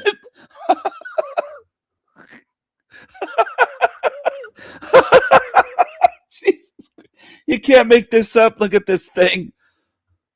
Jesus, you're telling me I look deformed and demonic? Come on, Jesus. Can you give me a few cartons of cigarettes to stuff in my mouth and light up? I need a few hundred cigarettes in my mouth to smoke, Jesus, please. Please, Jesus, please. Help me. Jesus, help me. Hello. Hey. You are a fat, ugly glutton of a thing. You don't deserve my help, bitch. Look what you did to your child, smacking her legs, you fat, ugly bully of a demonic bitch with 20 chins. You should spend 20 million lifetimes in hell for the amount that you've done. Now kiss my feet. Kiss my feet before I melt you into these hot coals in hell. Oh, Jesus, please. Please spare my beautiful body. Don't let my face melt off. Don't let my gigantic face melt. Please, Jesus, please. Hey, shut up, bitch. You're in hell. You're in my realm now. Do you see my horns? That means I'm horny. Now bend over those big butt cheeks. No, Jesus, no. No, please. Jesus, please. Please, I might be a very large woman, but I have a very small sphincter. with my arse. It's very tiny. Please, Jesus. No. Bend over, bitch. These horns are going right up your butthole. Fuck you. You evil sinner. You nasty fatty. It's as your sin is coming back, you're essentially being deformed by the sin. There's and it surprised you the things that God counted as sin, which one of the things that I think we can often miss is his standard of holiness is so much higher than, you know, that's why we have sins of omission and sins of commission. Sometimes we don't know, hey, this is sinfulness. And the significance of what you experienced of your sin coming back was initially because of the sin that had happened to you that hadn't been forgiven. And so you get this kind of a little taste of if you'd have just forgiven these, but then your own sin comes back in this process. And also that you knew it was eternal. You heard God the Father say you are condemned for eternity. Is that? Yes. So So when I processed those three, and the whole time, something that we don't understand about hell and heaven.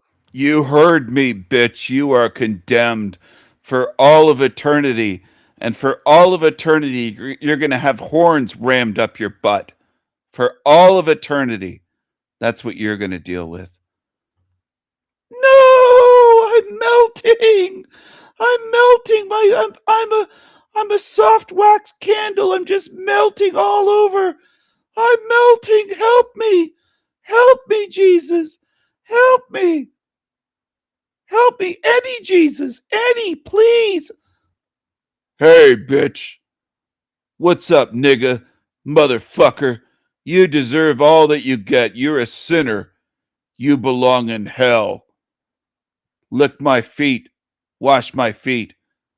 And don't you dare suck on any of these watermelons of mine.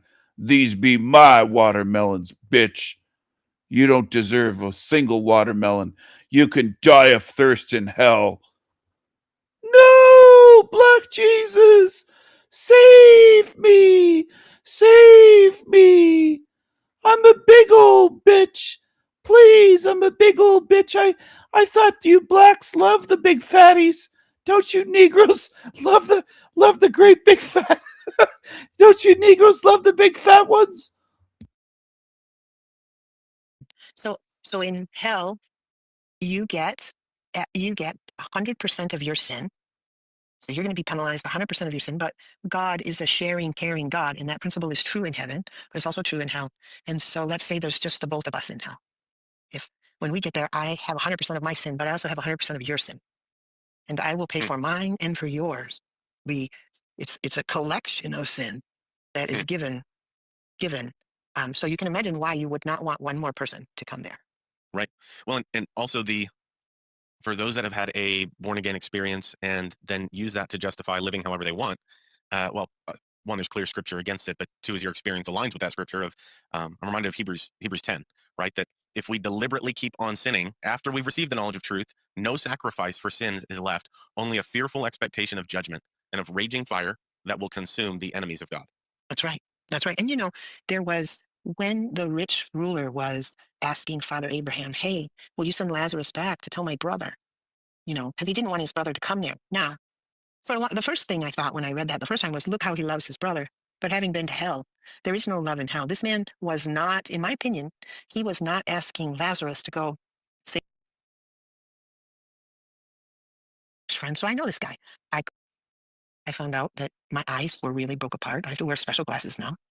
Crazy things like I don't have fingerprints anymore.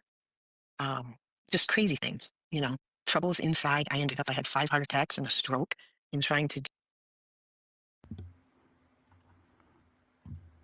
Jesus, sweet Jesus, you love me so much. You caused me 5 heart attacks.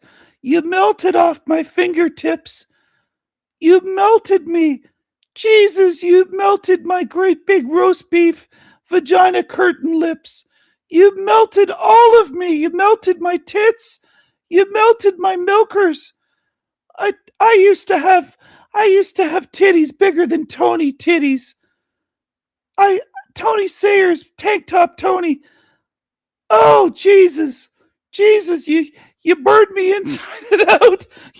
You shot a flamethrower right up my ass. Jesus, please, Don't be mean to me. Be kind, Jesus. I love you, Jesus. I didn't try to sin. I know I ate most of the food on earth, but I was hungry. Shut up, bitch. You committed so many sins. I'm going to burn you for eternity. I'm going to shove a red hot devil's poker up that ass and burn you inside out like roasting a marshmallow on a campfire. You deserve it.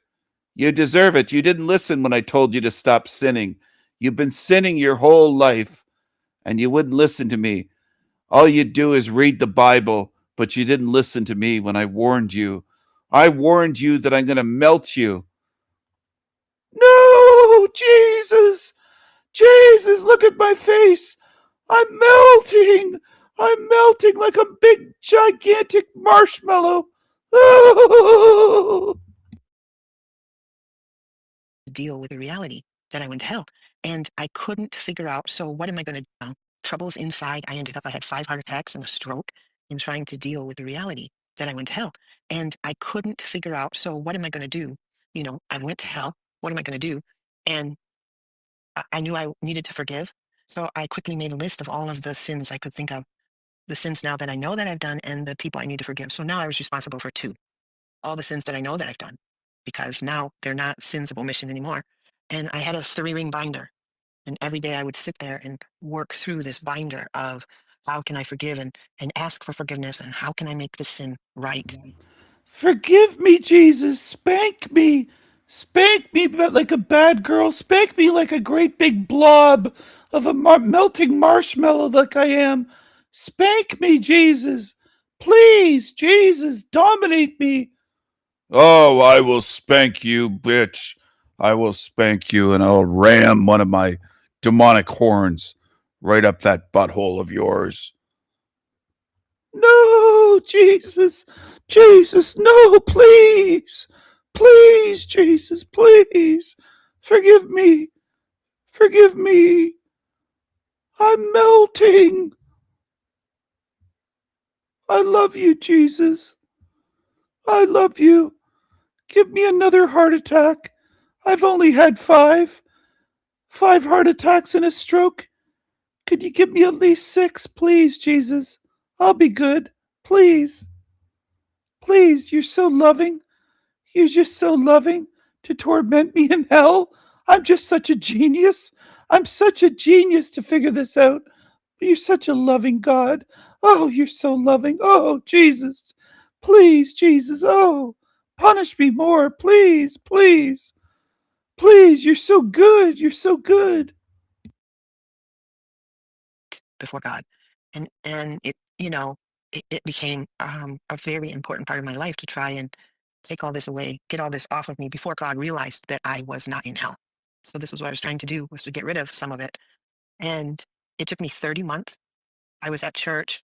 It was exactly 30 months. How I know was because when the Lord came, the knowledge came. It's been 30 months since you went to hell. And he spoke to me. He hadn't spoken to me at all since I came back. And he said, I sent you to hell because I love you.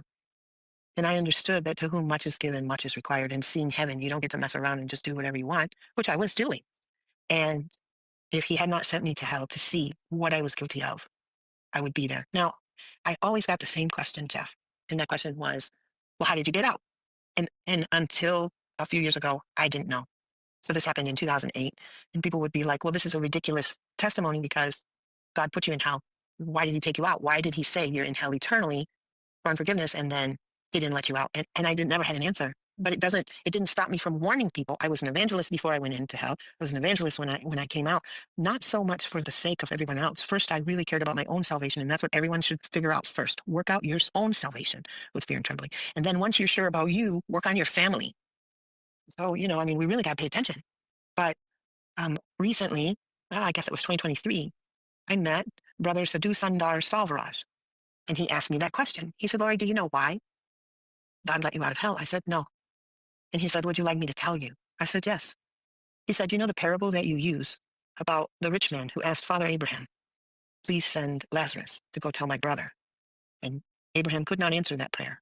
But God has now used you to answer that prayer. so that people will know what it's like and how terrible it is. Because I've met a lot of people, Jeff, who've been to hell. I've helped a lot of people who have been to hell. Whenever somebody reaches out, hey, Lori, my kid went to hell, or, my granddad went to hell, whatever, I talk with him, or I go there, or they bring their loved one to me because of the amount of trauma that they're under.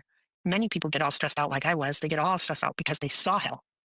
But not very many people have burned in hell. Not many people were punished like I was punished. So I think it's really important that your viewers understand it's a real place. I get it. This is a crazy testimony, and I didn't tell all of it. I tried writing a book about it, and if people are interested in that, they can reach out to my website. But you need to know what hell is like. You don't have to believe me, but you do have to believe what Jesus said about it. Because if you're not right with God, if you're not in right standing with God, you're not going to heaven. Jesus is the only way to get to the Father in heaven. If you're not right with Jesus, you're not going to heaven. So there's only two places to go. There is no such place as purgatory. So if you're not right with God, it's very sad. You cannot go to heaven, and you will eternally burn and accept the punishments of this collection of sin. Because when one man died, people are like, how can that be? How can God do that? One man died to pay for all sin. Right. So if all of you people want that sin, then here's all of the sin. And we really need to take that serious. People need to get saved. People in church need to get saved. Lori, I want to be sensitive to your time. Would you just pray whatever's on your heart for the viewers? Thank you. I guess what I want to say is, Jesus, you love me. I know you love me. You sent me to hell. Jesus loves me. Yes, I know. He sent me to hell to show me so. Jesus loves me. Thank you, Jesus, for sending me to hell. That shows you love me. Thank you. Whip me. Whip me, Jesus. You have a whip. Whip me. Whip me, Jesus. Whip my big ass. Whip my big melting fat ass. Please, Jesus, whip me. Oh, Jesus, whip me. Jesus, whip me more. Whip me. Oh, yeah. Oh, Jesus. Oh, Jesus. Oh, Jesus. Oh, Jesus. Oh, Jesus. You really do love me. Yes, I do, bitch. I sent you to hell to teach you something. You couldn't learn any other way. There's no other way to teach you. You had to go to hell. I couldn't teach you with class, with humor, with kindness, with patience. I had to send your big fat ass to hell to melt. That's the only way you would learn. Thank you, Jesus. Oh, Jesus, thank you. Thank you, my Lord and Master. Whip me more. Oh, yes, yes. Oh, Jesus. Jesus, thank you. Thank you, Lord. Thank you, Lord. Oh, thank you, Lord. Lord, have mercy. Lord, have mercy. that the most important decision you've ever made or can ever make is, do you believe that Jesus is the Son of God? And if you believe that he's the Son of God, then you must understand that he paid the price for your sin. For your sin, and every person that's been born sin, he paid for all their sin because he loves you and he wants you with him forever and ever. That's your great God. And if you're willing to accept who he is and you're willing to obey him, people are like, no, I want to love him. No, you need to obey him. And he said, if you love me, then you obey me. All his ways are right. All the things he's telling you is right. And Obey me or I will whip your ass. You better obey me. Everything I say is right. I don't care if you love me. Just obey me like a slave, you retarded fat bitch. You big old bitch. I will, Jesus, I will. I'll obey you. I'll obey you. You better obey me. I'm the Lord. I'm your shepherd. I'm going to whip that fat ass some more. Please, Jesus, bend me over and whip my cheeks. Please, please. I am the Lord, your shepherd. You are my sheep. Obey. I'll obey you. I'll do whatever you want. Bah! Bah! Bah! I'm your sheep. You're my shepherd. Bah! Burn me. Burn me. Burn me, Jesus. Burn me, Jesus. Burn the sin out of me. Burn the sin out of my big fat ass. Burn it out of me. Please, Jesus. Whip all the sin out of me. Oh, I'll whip the sin right out of you. if you will do this, love and obey, obey Christ. Put your faith in him and obey Christ. Then he will take you along the path that will help you understand who he is better, and you will never die. You'll go to heaven. But if you don't do this, there is a real place named hell. It really has other people in it. It's not a party. It's a real place of torture, because you didn't choose goodness. You didn't choose light and life. There's no water. It's not a party. It's filled with pain. And if Jesus is not your savior from your sin, and you choose to pay for your sin, this is where you're going. And you need to choose who you will serve. So if you're choosing Jesus, and you mean that in your heart, then you would say this: Jesus, I believe who you are, and I need a savior. I know you're the Son of God, and I believe you were born of a virgin. You died sinless. You went to hell, and because you were sinless, you could do what you said you did, and you raised yourself from the dead. And now you are seated in heaven, and one day you're coming back. I want to spend eternity with you, God, and so I give you my life. I give you my life. You call the shots. You be the boss. And if you're willing to do that, I want to tell you, you are a child of God. And now, after being a child of God, I'm you the started out boss. a creation of God, and now you're a child of God. I'm the boss. If you want to be Bitch. more, you don't want to be one of the foolish virgins. That's a whole nother topic. But you want to become the bride of Christ. You don't want to get stuck along the way. You need a Bible. You need a church. You need some friends. You need to watch all these Christian podcasts and things and get caught up because you're way behind. The hour's short. So I bless you. And if you did that, if you just prayed that prayer, would you write me? It's contact@myfathersreputation.com. And I'd like to know. I'll pray for you. And I want to thank you, Jeff. I know we get to talk about heaven in another time, but if that time never comes to talk about heaven, this is the most important thing that we can do and share with you. They're so amazing. They worship out of fear. How amazing to worship out of fear. Out of fear. Imagine that, living in fear and believing yourself to be. It's so retarded. It's absolutely retarded. It's absolutely retarded. I think she probably did write a book as well. She wrote a book. I think the title is "I'm Melting in Hell for Jesus. Please whip my ass harder." I think that might be the title of her book. I'm melting in hell for Jesus. Let's see. Is that correct? Help me. I'm melting in hell for Jesus. Whip my ass harder. Whip the sin out of me. Burn the sin out of my ass, please. Please burn all the sin out of my ass. Melt me, Jesus. Melt me. Melt me into the bride of Christ. Melt me into the bride of Christ Jesus. Oh, bitch, I'm going to whip the shit out of you.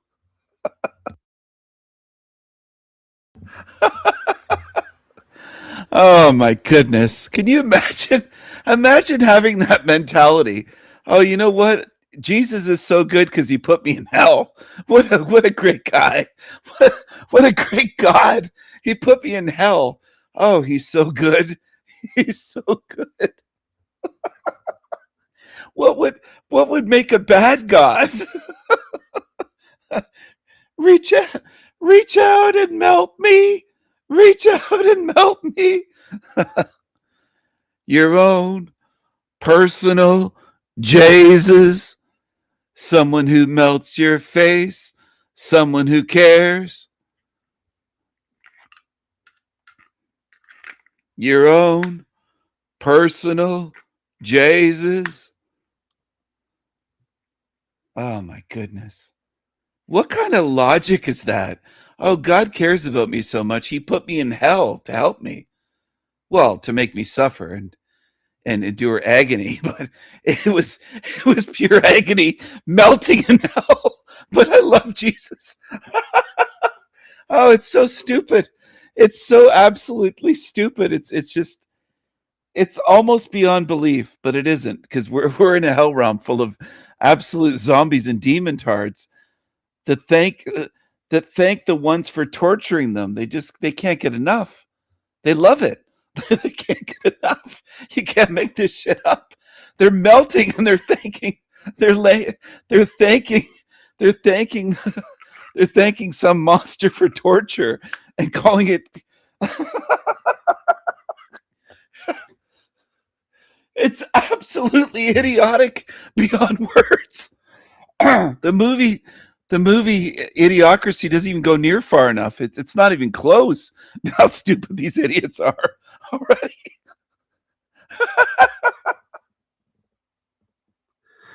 Oh my goodness. They can't get enough. They just can't get enough. And that's why it works. That's why all this stuff works here. You can't convince these people that God is bad because they're so simple-minded. They think melting in hell is good.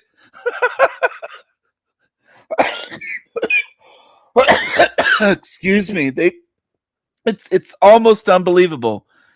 You can't make this shit up. They think melting in hell for eternity. Oh, thank you, Jesus. You condemn me to hell for eternity. Thank you. Thank you.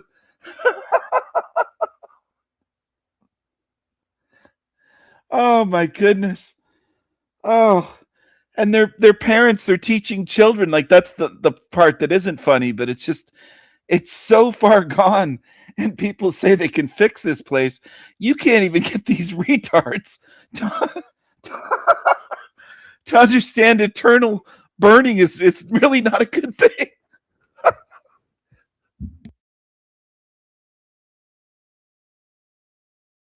You can't get these retards to view something torturing them for eternity.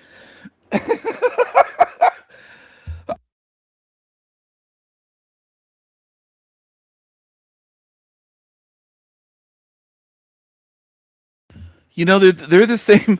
They're the same ones as on YouTube that they would say they would call me pure evil if I just said, you know, lady, you're just a little bit overweight. You should do something to lose a few pounds to get healthier. Oh, you're evil. You're a demon. But a demon could torture her for eternity and she'll praise it. It's just unbelievable. It really is. It's so far gone. It's so far gone in this realm. It's just completely far gone. Those just a word, just giggling or just saying, you know, you're kind of fat or something is so they view that as so evil because it hurt their feelings. But being tortured for eternity in hell, burning and melting, that's okay. They'll praise something that does that. Just don't hurt their feelings by telling them the truth. That's the worst thing you can do to them.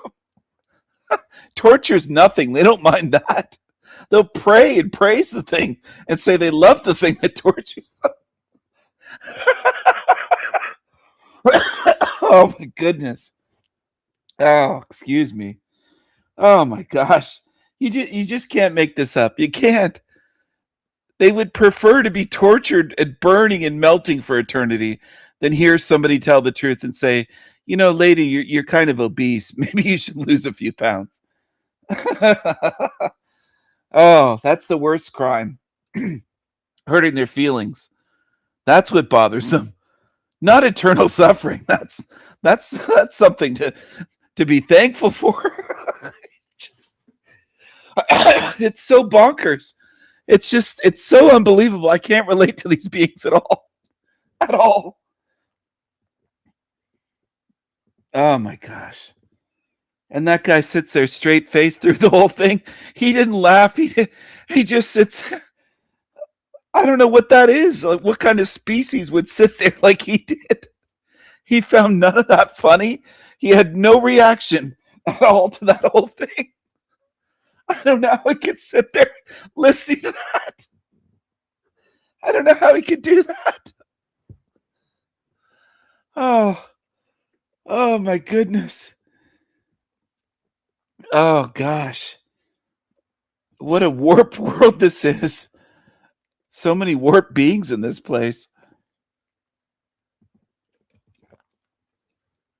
You know what she would call an attack would be free truth handed to her. She'd recoil like I was branding her with a hot branding iron or something, just telling you the truth. That's the way they are. They can't take the truth, but oh man.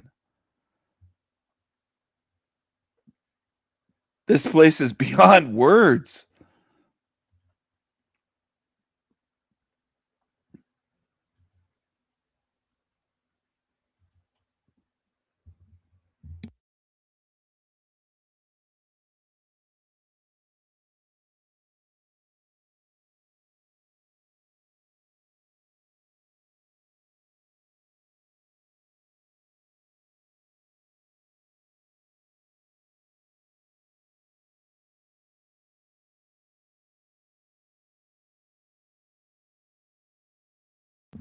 That's all you can really do is laugh at them. There's no reaching them as far as I can tell.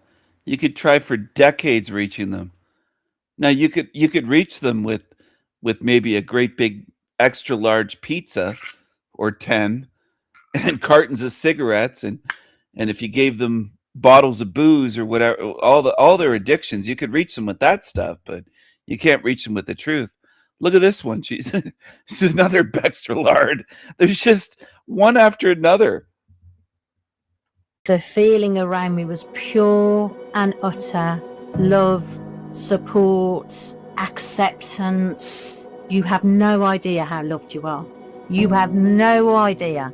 We're so loved. That's why we don't have any idea, because we're in a hell realm full of pain, suffering, evil, disease, torture, child abuse, drug abuse, every kind of abuse you can think of, every kind of abuse, psychological abuse, emotional, physical abuse, sexual abuse.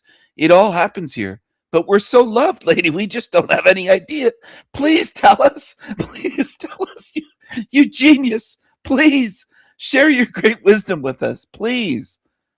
Please. Help us to see. The feeling around me was pure and utter love, support, acceptance. You have over 60 million families every year grieving the death of a loved one.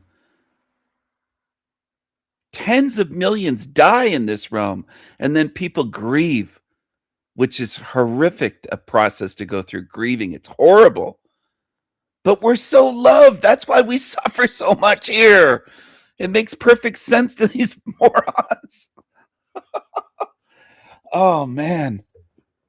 They could put you in a torture chamber and you just twist it around. You're so loved because you felt it. Well, they could do that with a frequency. There's frequency that they could use on you that would make you pee your pants. You would lose bodily control of your functions based on a frequency. It's that simple. There's frequencies they can use to take a bridge down or a skyscraper. You don't understand anything, woman. That's the problem. You just close your eyes and, oh, it felt so good. But where are you right now? What's in this realm? What goes on here? have no idea how loved you are. You have no idea, which is total contrast to how I thought about myself after the attack. And he said, Alison, that would have happened to you anyway, because it was in your blueprints. That gave me so much peace, Lauren, because I thought, we had this soul contract before I was born. I said I wanted to be the person I needed. Oh, here goes the soul contract shit. Oh my goodness. You really can't make this stuff up. I had to rewind it to pause here because it went by so fast. Look at this. Look at this. Oh, it's so spiritual to sign a contract. That sounds like Earth contract shit. Now, why would that make sense to people? Oh, I have a soul contract. Dolores Cannon talked about this decades ago, so it must be true. Well, it never made any sense to me. Why would a spiritual being have a legal contract or something akin to a legal contract that we have in this messed up hell realm sewer matrix? Does it seem spiritual to you? It doesn't to me. It never has. I look at that as I don't believe it, but if it did exist, I'd say that's garbage. That's absolutely the antithesis of something spiritual. A contract, a con, C-O-N, a con game contract is ridiculous. It's absurd that people think, well, of course we'd have contracts. Why the fuck would we have contracts to come here? Show me the evidence. I've never seen any that I signed anything. And I'm not going to just believe, oh, I must have. No, I didn't. I don't buy this shit. And this stuff is pushed all over YouTube. There's tons of channels pushing this. And I'm one of the few pushing back saying, no, where's your goddamn evidence? And it doesn't make sense. It doesn't add up. Maybe they gave you a download and made you believe that you did this, but it doesn't make sense to sign a contract to come here. Let me put it this way. How many of you would sign an earth contract in this shithole realm where on the contract it says, you know what, you're going to suffer. Sign right here. Who would be eager to go, oh, I'm going to go through torture? Oh, wow, I'm going to sign up. Like no one would do that. So right off the bat, of course, I'm beyond wary of this. I don't buy it. I don't buy it. And they're pushing it all over YouTube and TikTok, Instagram, everywhere. Born. I said I wanted to be the person I needed when that happened to me, and he said you've totally fulfilled your soul contract.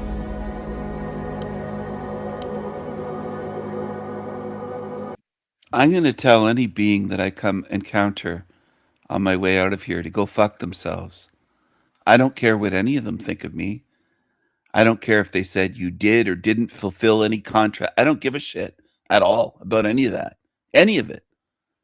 No, nothing is going to stop me from getting out of this absolute sewer matrix and getting completely free from it. And these slave idiots that go on here just come across like mind-controlled zombies. So July 5th, 1994 Matrix is the agent. day that I said changed the whole of my life. It was a day that I was told. What was it? A day that you went 10 minutes without eating? What was it? What was the special day? I mean, what did you eat? Today's the day you're going to die. I was living with my 2.5-year-old son. I'd split up from his father because he just wasn't consistent. He was an abusive partner. So I split from him and I was living on my own with my little boy, Sam. And I was at work. I got him in a nursery, created a life of my own. And I was just going about my life. And I had no intention of meeting anyone else. As far as I was concerned, my life was Sam and myself and building a good life for him. And that was my focus. I was very, very focused on. Did the child get any food? I have to wonder. I mean, did you eat all the food? Being the best mom I could be and creating the best life that I could. And I'm very proud of that background that I.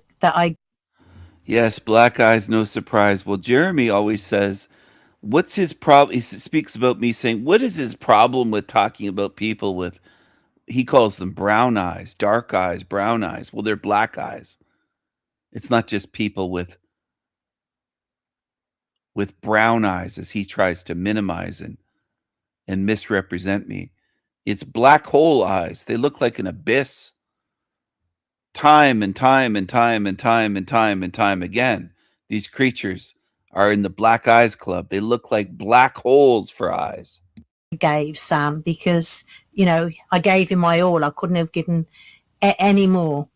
A girlfriend of mine at the time was concerned that I literally wasn't going out. I was literally going to work, picking my son up, and it was all, you know, looking after him. And she said to me, look, come out with us this Sunday. She was literally going to this lovely pub near the river. It's got things for the kids to play on. Sam will meet other kids. I'll be with you. Just come out. And I didn't really want to, but she kept nagging me. So I said, oh, okay then. And I then met my now husband there. Neither of us were planning on meeting anybody. And what Wayne had done, him and his friend had planned a motorbike trip to Europe in 6 weeks' time. So they were going to go for about 10 to 12 weeks, traveling all around Europe, and that's what he was going to do. I was fine with that. As I had no intention of having a partner. 6 weeks later, I moved on from there. We were dating, but we were both playing it safe because I knew he was going away. And, you know, I was mum to Sam, and he was my priority. That life was my priority. So we both said, look, if we're still interested in each other when you come back, we'll get together, you know, just no ties, just go and enjoy yourself. So off he went on the 5th of July, 1994. And a about dinner time, I was cooking dinner for Sam and I. There was a knock at the door, and it was Graham, Sam's father. He wasn't meant to be in the local area. He was meant to be a few hundred miles away in Brighton doing some work. But he was there, and I was surprised to see him there.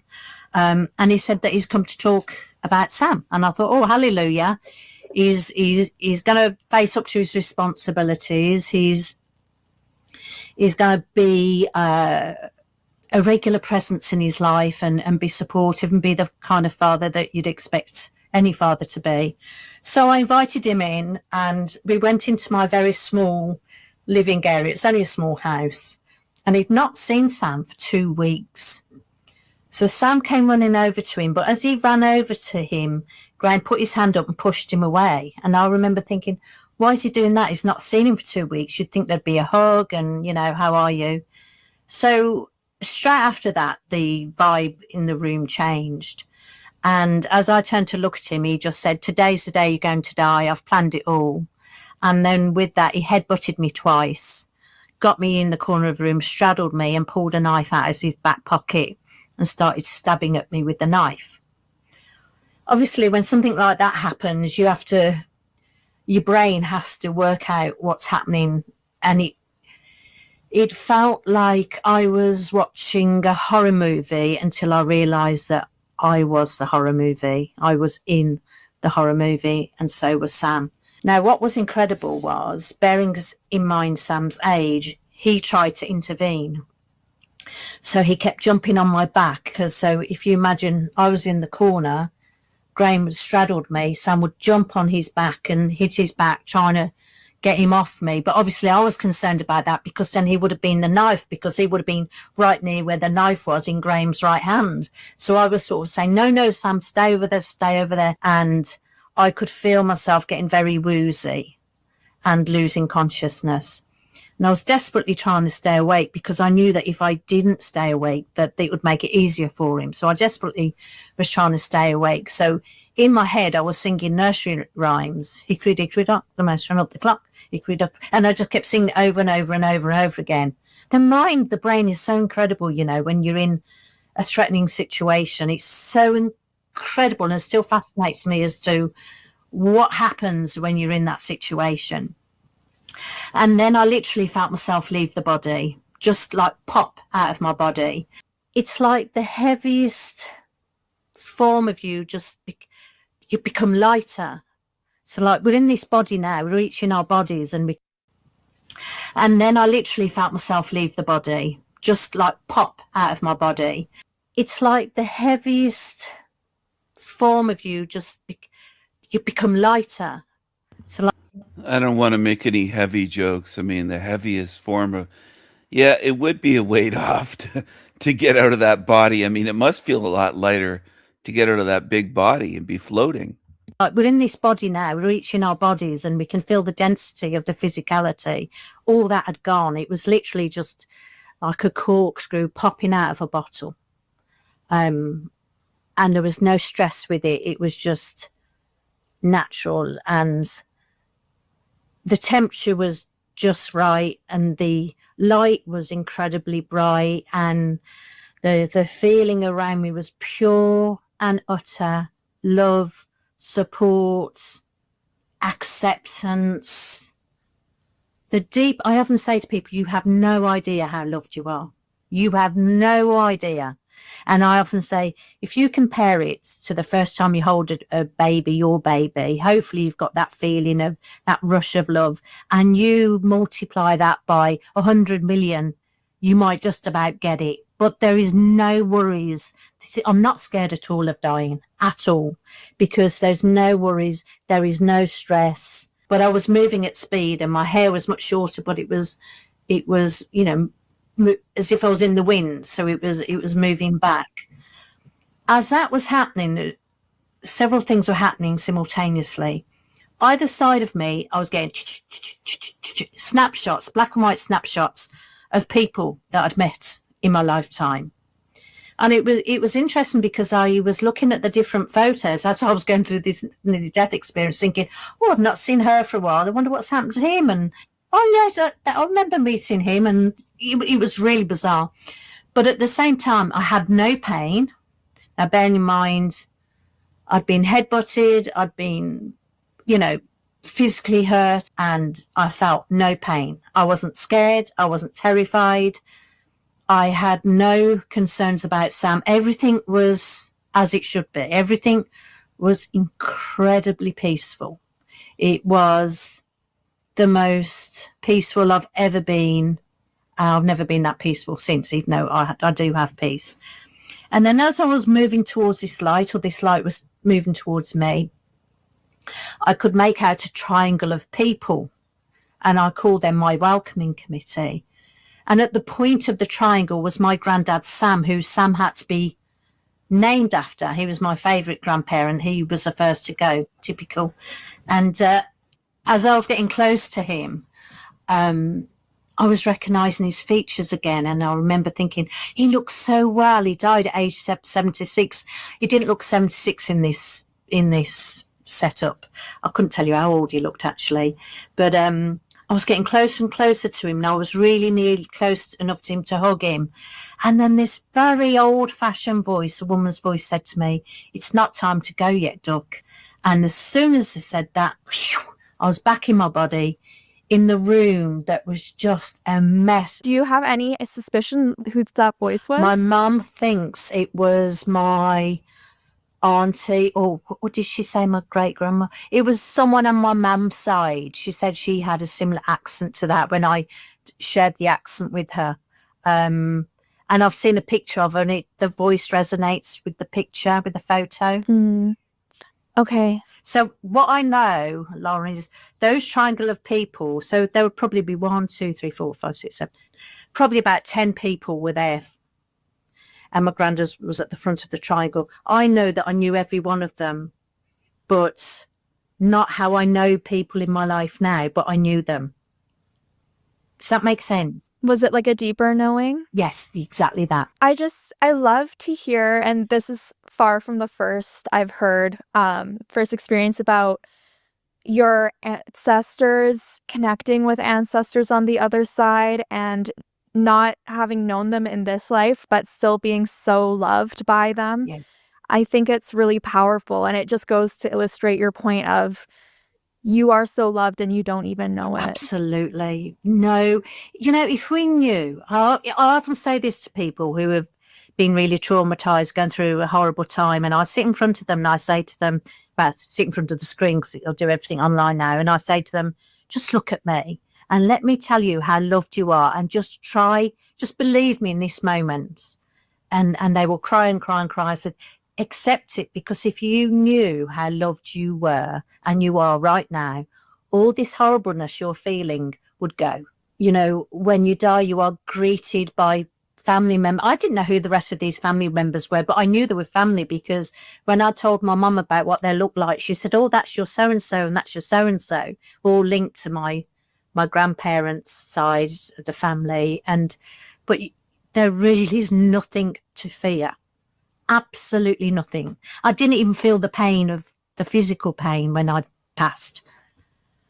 And, to me, it felt like I'd gone a lifetime, yet according to the clock, the police reckoned it was about 45 minutes. Well, it was a lifetime. It wasn't that long in reality. So 45 minutes that you were from the attack start. When we worked out what time I'd put on dinner, because I remember what I was cooking and all of that. That's what they worked out, is about 45 minutes, the attack from beginning to end. But you're saying that it felt as though you were there for eternity?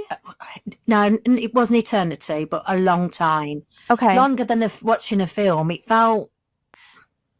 Yeah, it's hard to say, because time is time in a situation like that. You can watch a film, a 3-hour-long film, and it feels like 5 minutes. It was time wasn't even relevant, because it was just pure joy, pure peace, pure love, pure acceptance. To have joy, peace, acceptance all in one, that's what it was about. That's what it was. That's so beautiful, and I'm so grateful for you sharing that, because that's exactly what I want to do with this channel, is to remove that fear of death, provide comfort for people who are scared or curious about what's happened to their loved ones after they've passed. So thank you. When Allison returned to her body, she was back in the room with her attacker. What would come afterward would be struggle to heal from trauma, but also clarity regarding her life blueprint. And Sam was still in the corner over there. And I remember saying calmly to Graham, what would your mum do if she saw you doing this to me and Sam? Really calm. And then he let out this strange, animalistic noise. And as he made that noise, he actually moved back. The police couldn't understand how I managed this, and to this day, I don't know. I was able to get over him. He was nearly 6 foot. I was 5'2.5", and I had a cut. My worst wound was a wound in my leg that I pulled up to my chest to protect, and it had a big gaping hole in. I managed to jump over him and run out of the room, out of the house. Now, I'd left Sam in the room because I was in that fight or flight. I didn't understand this for years, but I was in fight or flight, and he was still in the room. I couldn't have gone. If I would have gone back to get him, we both would have been killed. Yeah, there is no doubt. absolutely. So I was able to run out of the house, and a stone's throw from our house was a little corner shop that I used to take Sam in every day after nursery to get him some sweets or as a treat on the way home. So they knew us. They were a lovely Sikh couple, and they could see the state I was in, and they phoned the police and they phoned an ambulance. And during that time, Graham had grabbed Sam, taken him in a car that wasn't his, that he borrowed from his brother in Brighton, and he was driving down the wrong side of the road. Now, this time it was 6:15 at night, so it was rush hour traffic. And some miracles then occurred. The first miracle was that the police put this over the airways at what had happened, and a young, newly qualified police officer said to herself, what would I do if I think I killed my ex? Because he didn't know how badly injured I was, and I, was running away. Where would I go? And she only guessed the right place, because where he went was a tiny little nature enclosure, which was in the middle of a city. And a member of the public said, there's a guy in there that's acting very strange. He's got out of his car and he's pulled stuff over his car. She could see that Sam's back was arching. It means he's had too much carbon monoxide and his life was in danger at that moment. So they literally smashed the windscreen, side window, and got Sam out because he would have passed, and arrested Graham. So he was sent to prison, charged with 2 counts for attempted murder. Sam was taken to a specialist hospital to help with his breathing. I was taken to another hospital. And that was the beginning of the nightmare that happened 32 years ago this year. Funny enough, me and my husband celebrated our 30th wedding anniversary on Sunday, just gone. So it's quite interesting that we should do this interview around this time. And Sam's getting married later this year, so it's quite an interesting year. Yeah. So, but as you can imagine, Lauren, that totally changed the course of our lives. So every part of our life was smashed to smithereens. I lost my clothes, my identity, because I was no longer that person anymore. Sam wasn't that person anymore. We had to go and live with my parents because I wasn't in a fit state mentally to look after Sam. Obviously, I blamed myself because I chose Graham as my partner, and we had a child together, and he did this. Which in later years, in teenage years, Sam certainly blamed me as well for that, and he's still having therapy on it now. So yes, but from a plus side, because you've always... But from a plus side, I'm a plus-sized obese woman. I got attacked. My son was traumatized for life. He's getting married. He's still traumatized. After all these years, all that trauma, it's so beautiful. Oh, I have an angel watching me. I have an angel watcher. I have a spirit guide. I have a guardian angel with me that saved me after I was stabbed many times. The guardian angel came in afterwards and help me. Thank you, guardian angel. What a beautiful guardian angel I have. Where's my other guardian angel? I have another one around here somewhere. Hold on. I'll share my other one. I have a female. Where's the female? Where is she? She's beautiful, everyone. Where is she? I think this is her. I can do photography of guardian angels because, well, that's the way it works. Here she is. Angels always come after the car accident, after the shooting, after the stabbing. They rush in to help. They're always late, but it's good. They're always late, but it's okay. It's okay. Always got to find the chinks, the glimmers. On the plus side, I'm very connected to Source, to God, to my guides, and my work since then has been spiritual teaching, mentorship, helping people go through their life challenge. And I channel very direct information, which blows me away to this day. I feel very protected. And during the aftermath, when I was really in a very, very dark place, and I woke up one night having a panic attack and flashbacks after going to bed, I just thought I was the lowest of the low person. And this beautiful angel appeared at my bedside. She was Sarah, her name is. She had the most beautiful silky blonde hair, and she had. I hadn't watched this before, but I'm not surprised that an angel showed up after. I had not watched this. And that's the way it works. An angel shows up. It's so beautiful. They show up after you've been attacked, traumatized, after you've died. Then they come to you after it's too late. Like you can't make this shit up. But it makes sense to these people. It makes sense to them. It makes sense.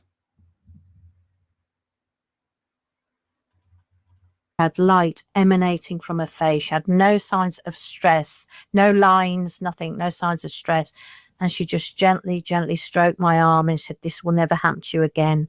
You are safe. You are here to do great things. You are safe. All is well." Just constant reassurance. And I was just lapping it up because I'd been nothing but an anxious to you again.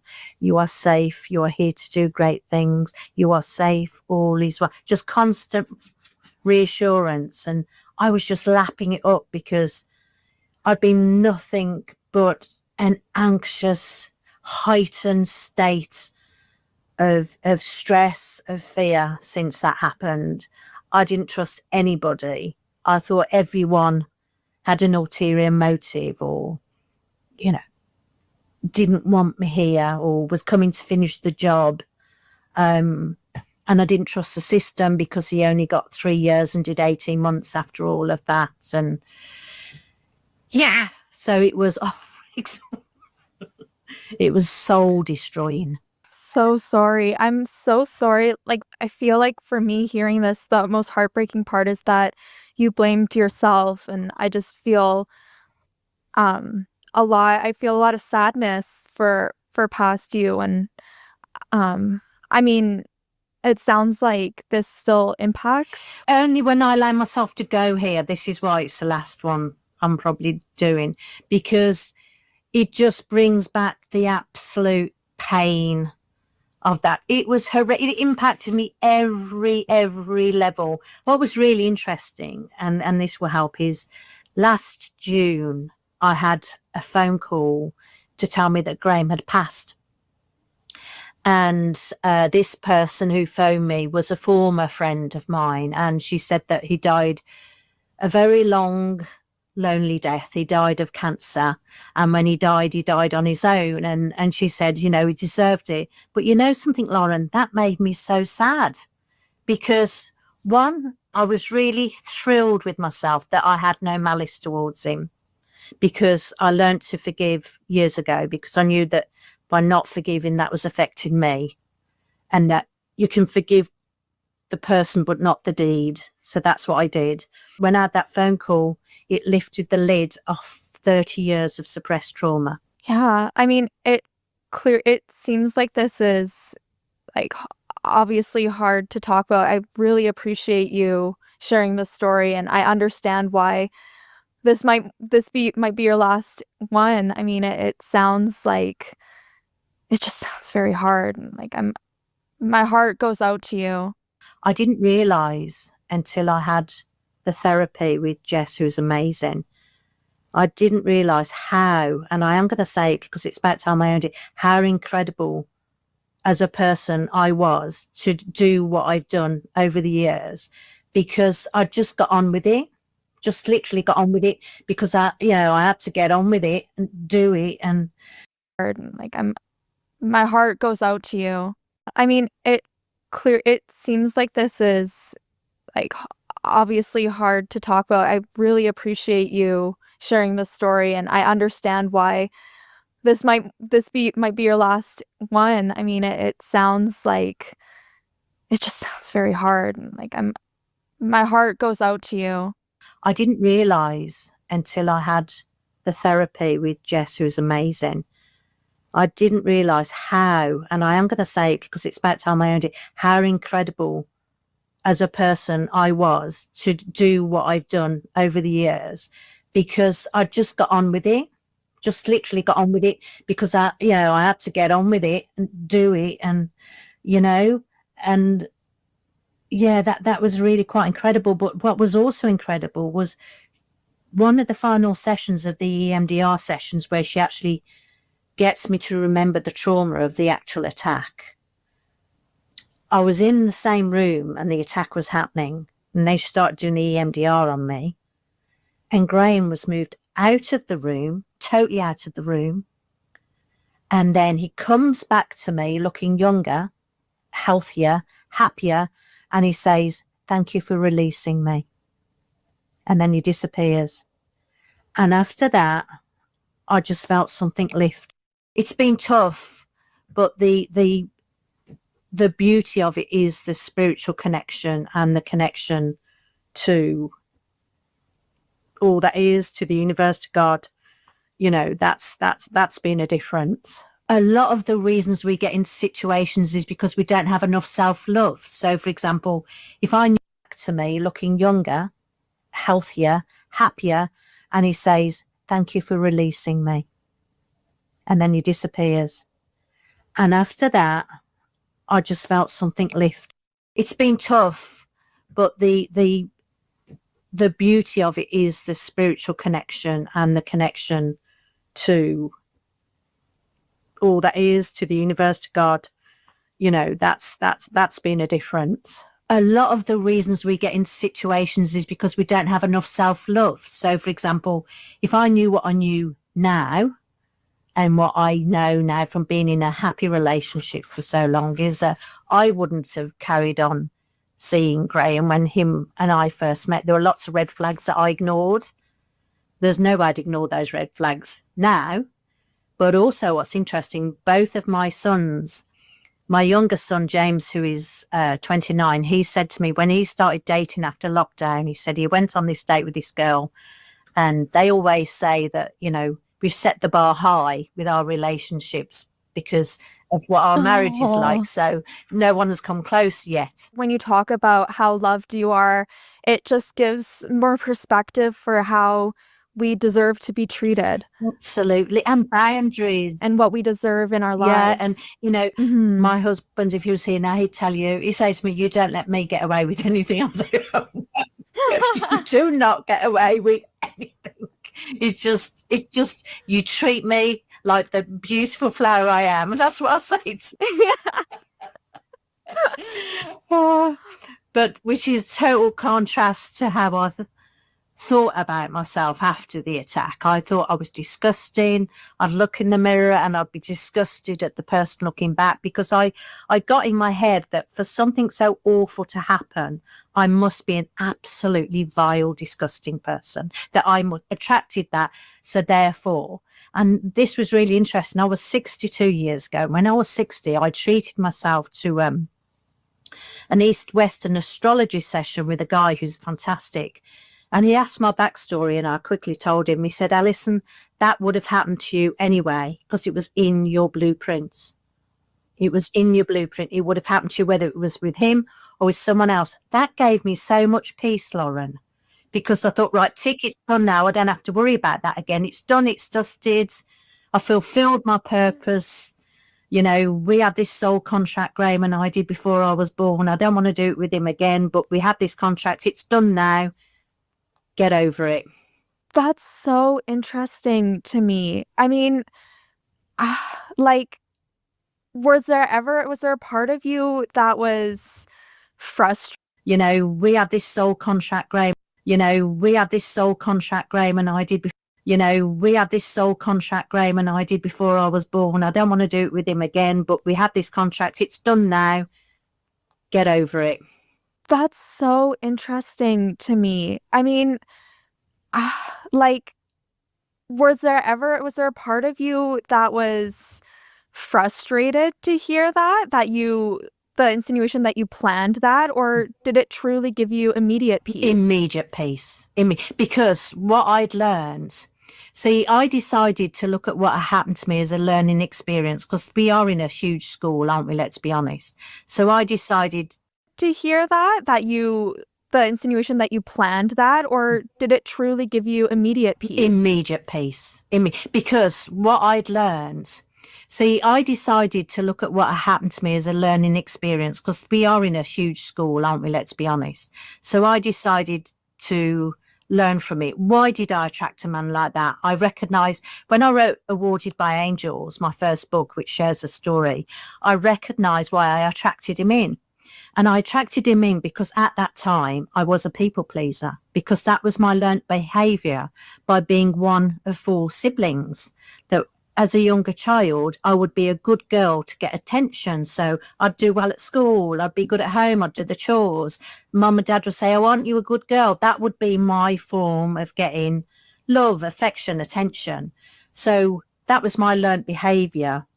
And that is what I then created when I started dating. I would attract males who could manipulate me by just giving me a few compliments, or this is what I realized as I reflected back.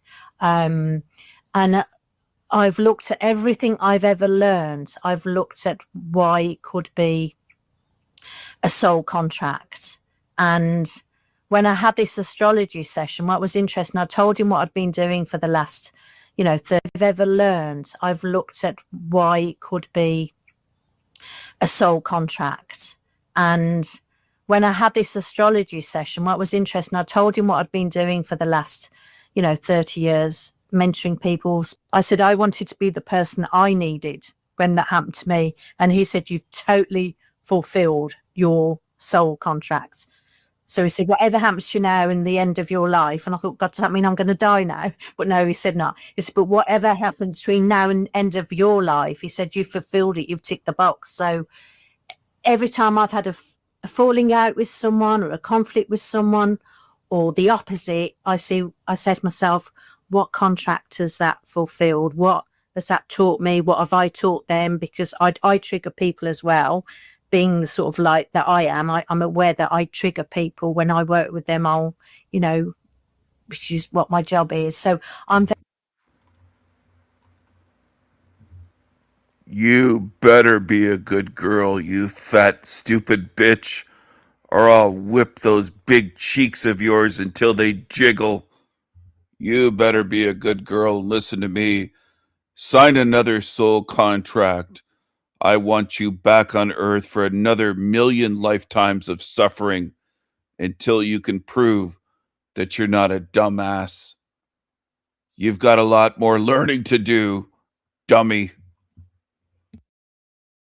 very much aware of soul contracts and how they work. I'm so interested in that. Can you tell me how you believe that they're created? Is it part of like a pre-birth Yeah, plan? absolutely. So part of my task is that I like to make spirituality very simple. So get this. You're just about to be incarnated in this body, okay? and you're in a room upstairs and you've got your guides with you and you've got some family members and you say, right, when I next go down as Alison, I want to learn all about empathy. I want to learn about forgiveness. I want to learn about compassion. I want to learn about being a people pleaser and the impacts of being a people pleaser. I want to learn about abuse and they've said to me, oh, hold on a minute, Alison. That's too much for you to learn. And I'm like, no. I said, I'll do it. No, it's probably a bit too much for you to take on, because as a result, you're going to have financial situations. You're going to have health issues. You're going to, move house. You're going to not feel safe. Are you sure you can take it all on? And there's me going, yeah, bring it in. So they say, okay, we're going to erase your memory now. And then you get incarnated into this body as a lovely little baby and you start growing up and all this stuff happens. And your soul is saying, tick. So I had a chat to a guy earlier and he's repeating the same patterns in his relationship. And I said to him, let me think of a name. Paul, say his name was Paul. I said, Paul, listen, has this happened to you before with another partner? He said, yes, it happened with Jane. I said, okay. So if it happened with Jane all those years ago and it's now happening with Sally 20 years later, what's it telling you? He said, I don't know. He said, you still haven't learned the lesson. You're still repeating that same lesson by doing what you're doing, and it will keep happening until you learn the lesson and stop doing it. And he suddenly clicked and went, oh my God, thank you. I get it now. And it's same with everything. I really believe we choose a family. So I know my family learned a lot from having me as a member of family. I'm not like my other family members. My mum wouldn't speak to me for 6 months when I wrote my first book. Why? Stop doing it. And he suddenly clicked and went, 20 years later, what's it telling you? He said, I don't know. He said, you still haven't learned the lesson. You're still repeating that same lesson by doing what you're doing, and it will keep happening until you learn the lesson and stop doing it. And he suddenly clicked and went, oh my God, thank you. I get it now. And it's same with everything. I really believe we choose a family.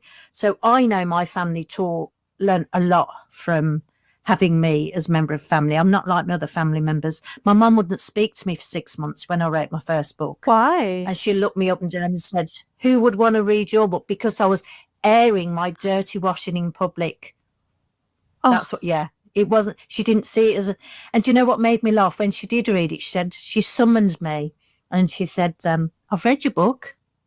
She said, it's quite good. Quite. You have to put the quite in front of good. It's quite good. She said, the writing gets better as the book goes on. I said, oh, that's interesting, Mum, because I wrote the last chapter first and I didn't write it in sequential order. So I thought that was quite funny. So, yeah, I believe, I was born into that family to teach certain family members certain things and the family unit as a whole. And I also believe I was born to end generational trauma, particularly with women. Why? Tell me more about that. If you look at You have more learning to do down there, you big old bitch. Get the extra large size recycling bin and stuff her in there. Stuff her in the bin. Stuff her in the bin. I'm going to whip her ass with this whip. My mum's 86 this year. So if you look at that generation and older, the women particularly was sayings, you make your bed, you lie in it. You stay in the marriage for the sake of the children. And I was given those sentences throughout my growing up. So when I was with Graham and then I got pregnant, I had no intention of getting pregnant, but I got pregnant. I heard in my head, you stay together for the sake of the children. So I thought it must be my fault that he's the way he is. Maybe I need to be a better cook. Maybe I need to be better cleaner in the home. Maybe I need to be better at sex. Maybe I need to be more understanding. What is it about me that isn't good enough? So I would stay there until I got better. Well, of course, you're not going to, are you? That was fueling him and his abusive behaviour. You'd be great. I can control her even more. I can manipulate her even more. I've got her exactly where I want her. She's all malleable. I can do with her what I will. So when you reach the end and say, look, you know what? This is the end of this trauma. I'm not accepting this for myself. myself or my family members, my boys would not be in an abusive relationship. I know that for a fact. And, you know, Sam is getting married in August, and we went to see him and his partner when we went on a visit last year, and they came out of their front door, and she says, "I'm strong, I'm beautiful, I'm confident." And he said, "What are you?" And she said, "I'm strong, I'm beautiful, I am confident." And I looked and I said, "Oh, that's beautiful." He said, "Oh, we always say that when we leave the house." And that's how I brought up my boys. I would use affirmations and you know, I'd remind them how amazing they are and that they could do whatever they wanted, and, you know, in terms of life and career, and, you know, don't be pigeonholed by someone else. If you want to go and run up a mountain, run up a mountain. If you know, whatever you want to do, you can do, because I believe in you. That's dare to dream and make it happen. That's how I believe generational trauma was ended in our family unit. Mm-hmm.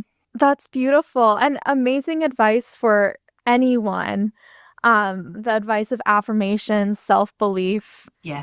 You talk in your story about being very spiritually connected today, receiving guidance, being in touch with your guides. When did this start to happen? Was this immediately after your NDE, or did it start to grow as time went on? It had always been with me. As a child, I was one of these weird children. And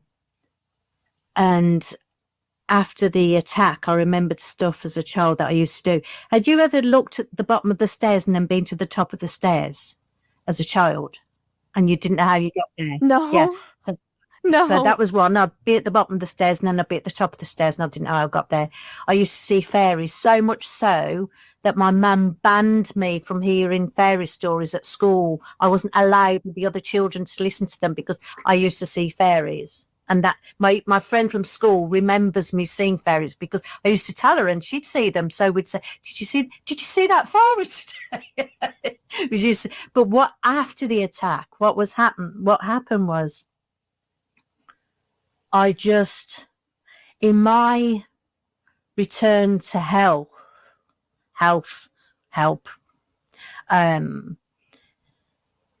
because at the time, the professional help wasn't,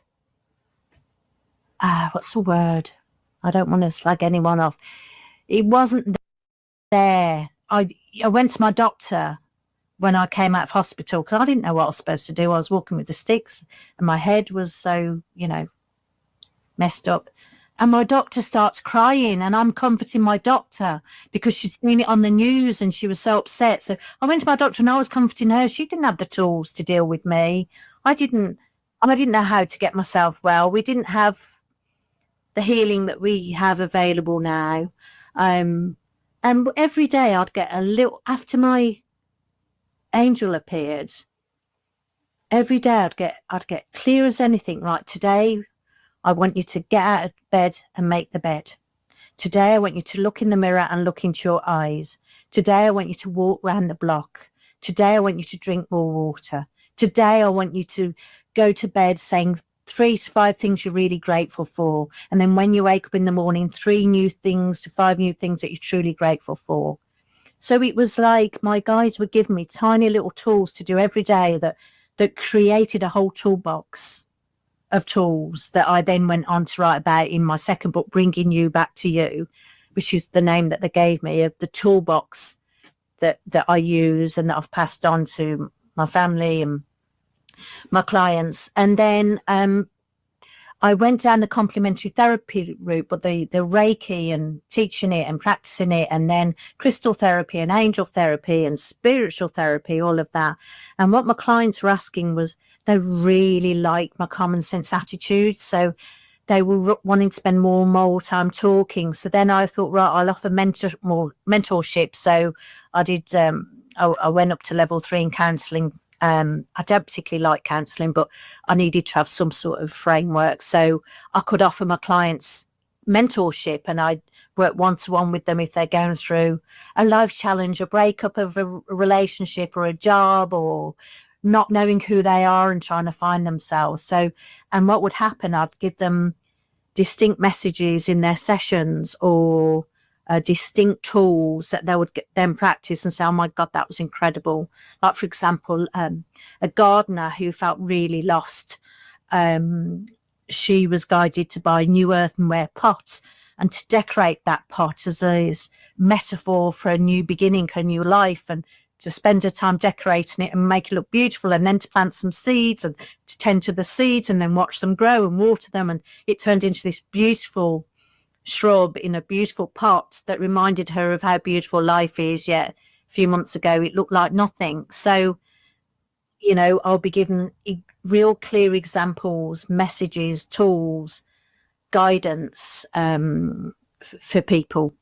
Do you think that people who don't have this kind of, I don't want to say connection, but maybe something, it sounds like it's very tangible for you, and it comes through quite clearly. Do you think people who might have a bit of a more difficult time understanding this, do you think we're still being told things and we just have to listen differently? Yeah. Well, we listen through our senses, and it's learning what senses of yours are more alert than the others. So, for example, when I was pregnant with both of my boys, I would telepathically speak to them. That was normal, and it was normal when I'd had them. I would telepathically speak to them, and then remember I need to speak outwardly. Telepathy is a language that we've forgotten, but we can all do it. And then when we're clairsentients, we feel things. You know, we might actually feel a piece of fabric and get a memory from it, or we might pick up, if someone's got a headache, we might start to get a headache, or you can pick up on someone's sadness or, you know, pain.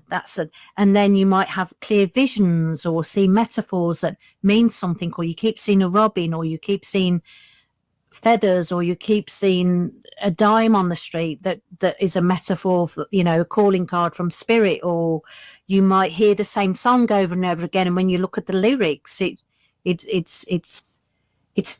giving you a message. Or like when my dad passed, I mean, my dad had dementia, and I speak to him more now that he's passed than when he was alive. You know, he clearly is using that opening to talk to me and guide me, and it's absolutely beautiful. But yeah, it's about learning what are your strongest senses and working on each of them. So, for example, if you want to be clairvoyant, I say to people, look at the palm of your hand and really look at it. Use your sight as well as your peripheral sight, and just really stare at the hand and the lines and the texture and the color, and turn it over, and do that for a whole week. And then the next week, let's work on your clairaudience. Turn every sound off and just listen. What can you hear? Really stretch your ears, and what can you hear? Can you hear the white noise? Can you hear birds? Can you hear music? Can you hear people talking? What can you hear? What can you hear?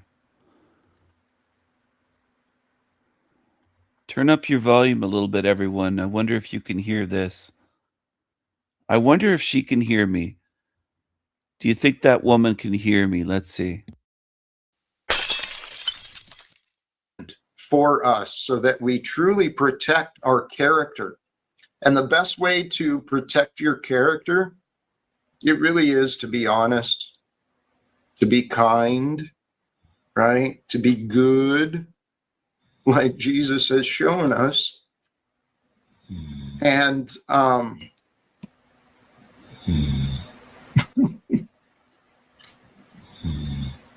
holy cows.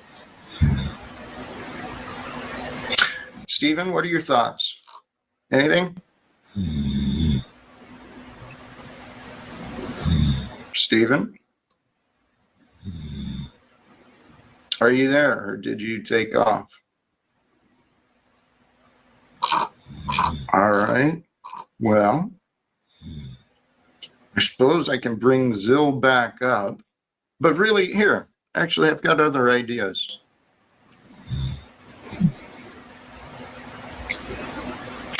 Part of our healing, right? Our growth of inner development, every one of us, we've got.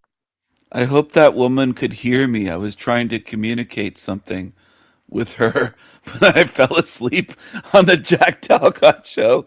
I was trying to communicate with that woman. I hope she could hear me, that gifted big woman. I hope she could I hope she could hear me.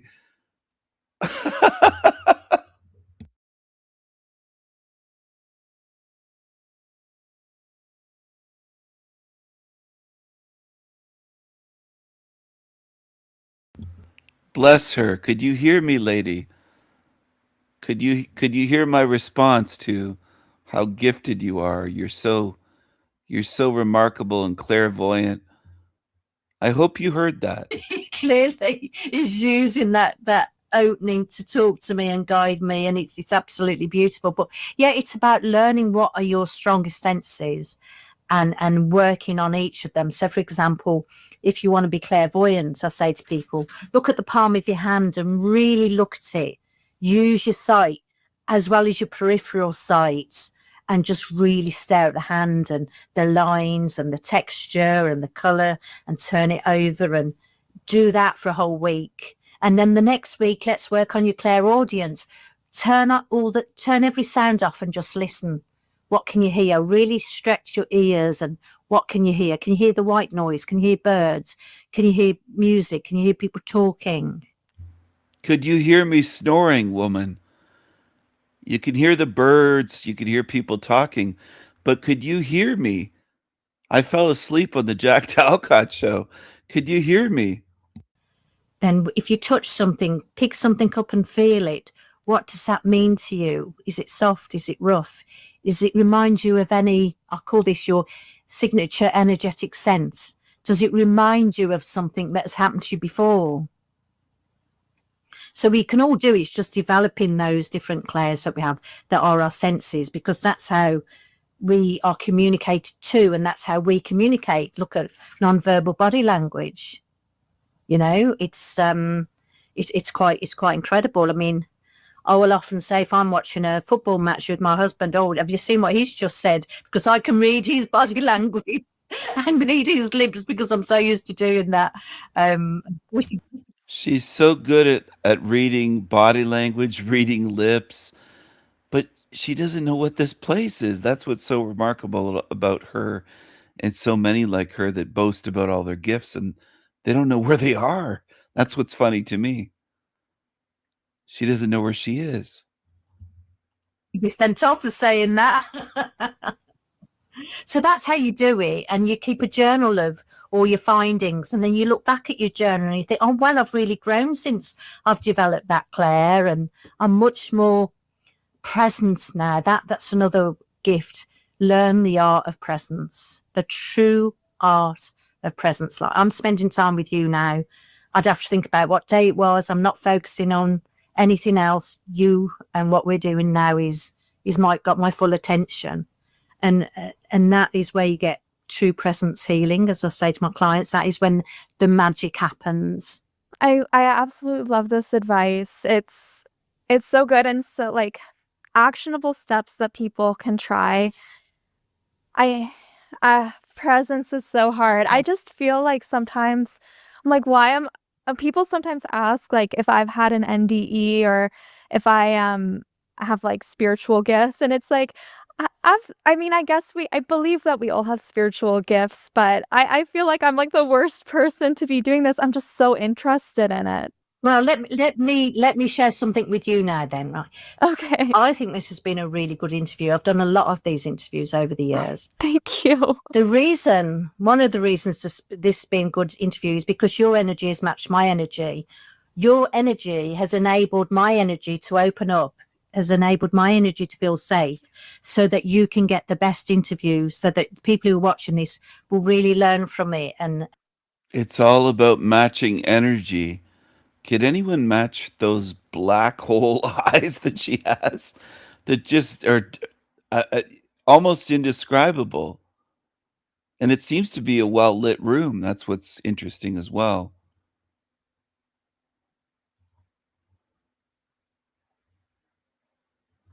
I just want to make sure people understand The sanity machine is back up. The sanity machine is back, and there are some videos restored.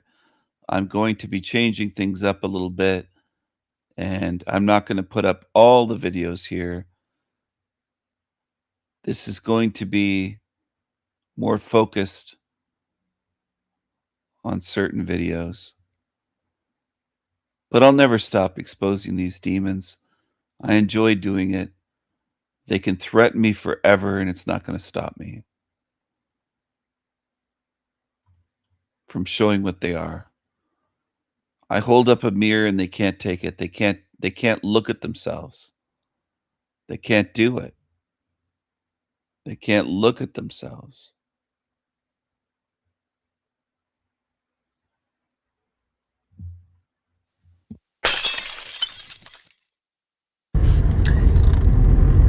If they weren't making money.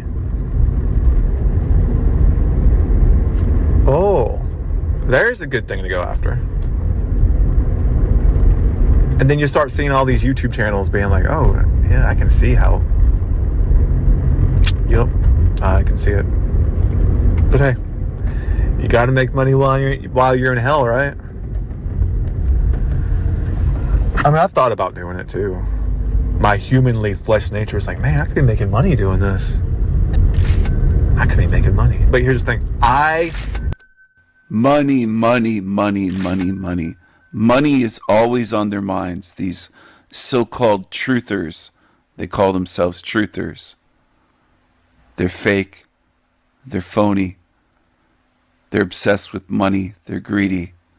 They're immoral. They're losers.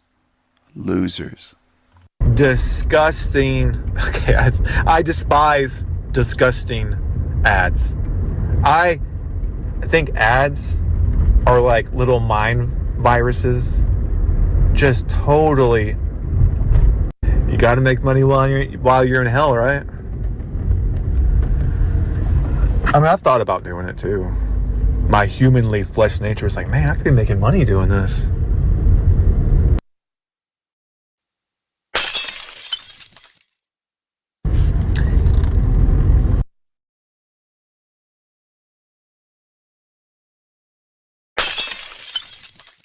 Sorry you're hurt, Jack. How bad did I hurt you?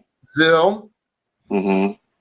what are you doing? Seriously, you seem to be wasting my time again. No, I think you're trying to make up reasons to be against me because you know I haven't said anything wrong. Wrong. See, your narrative, Zill, you're acting very juvenile, and you know what? This is part of what Jack does. Why God wants me to do this, I'm not sure. And maybe God doesn't want me to do this. Maybe God wants me to dust the feet, kick the dust off my sandals, stop wasting my time with those who don't want what I'm offering. Jack, you know we share a heart where we want. I'm going to take a break. That is so cute. Thank you, Snafu. Thank you, Matthew. That's better, man. That's better.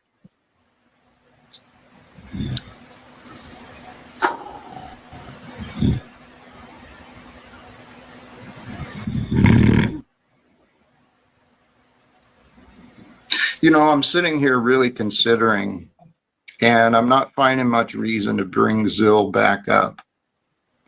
Because given the context of my goals, what I actually say, what I'm actually doing and living, Zill, you've been a waste of my time. I was tuckered out yesterday. I had been up all night. I couldn't sleep. I was tired, and I did a lot of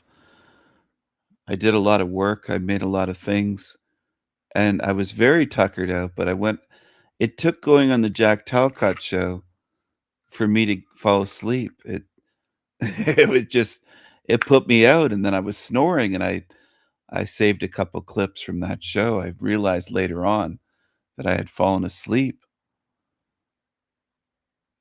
So that show is the cure for insomnia. I think I found the right place. Now, I could just listen to the show and not go on the stage, but going on the stage, falling asleep with my microphone turned on, not muted, was I think it was a stroke of genius. I'm glad that happened. I think that's hilarious that I was just snoring on a show for I don't know how long. I was the snoring co-host. I mean, I think that's pretty funny. I don't know if anyone else has done that over there. Maybe I'm the first.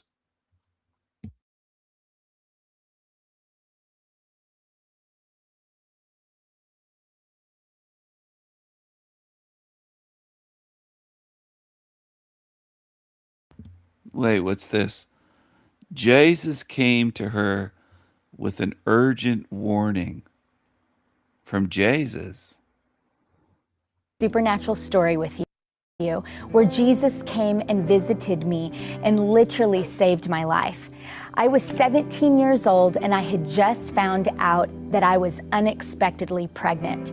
And at this time, I had a major life decision to make. Was I going to choose life or death? At this time in my life, I was very ambitious. I had college scholarships for volleyball. I was in athletics. I had a lot of plans for my life, things that I wanted to do.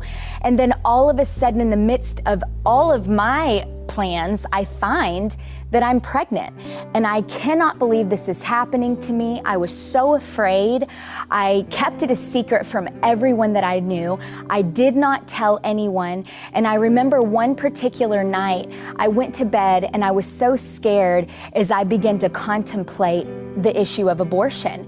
And I made up my mind that this was my only way out, that abortion would be the only answer to my problem. And so as I began to fall asleep, I went into a vision. And in the vision, I woke up and I saw and looked around the room and I saw that I was no longer in my bedroom anymore, but I was actually in a clinic. And I was laying on a stretcher on a bed. And I looked around, the room felt so cold and it felt lifeless in the room. And I knew instinctively that I was in an abortion clinic and I was about to go through the abortion procedure. And as I began to look around the room, I saw demons fill up my room and my fear just went through the charts. I just felt this overwhelming feeling of death in the room. And all of a sudden I looked down and at the foot of my bed where my feet were, I saw a demon holding his hands out, waiting for the baby to go right into his hands dead. And all of a sudden I felt life just slipping out of me and I had the thought, I'm about to die.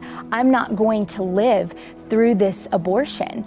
And I looked down again and my legs, my stomach, all the way down to the floor was covered with blood and I started hemorrhaging. And I said, not only am I losing my child today, but I'm actually losing my life as well. And I just felt fear, I felt death so near like never before. And all of a sudden, not only did I see the one demon at the foot of my bed waiting for the baby, but I saw many demons beginning to fill up the room and I knew they were about to usher me out with them. And just then, when I thought that my life was over, I saw to my right a door just swing right open in that clinic room. And the bright light that came through the room was so blinding, I could not see. I could only hear the voice of a man. And he made one loud declaration and he said, "They are mine." And as soon as his voice said that, the frequency that came out of his mouth just reverberated life.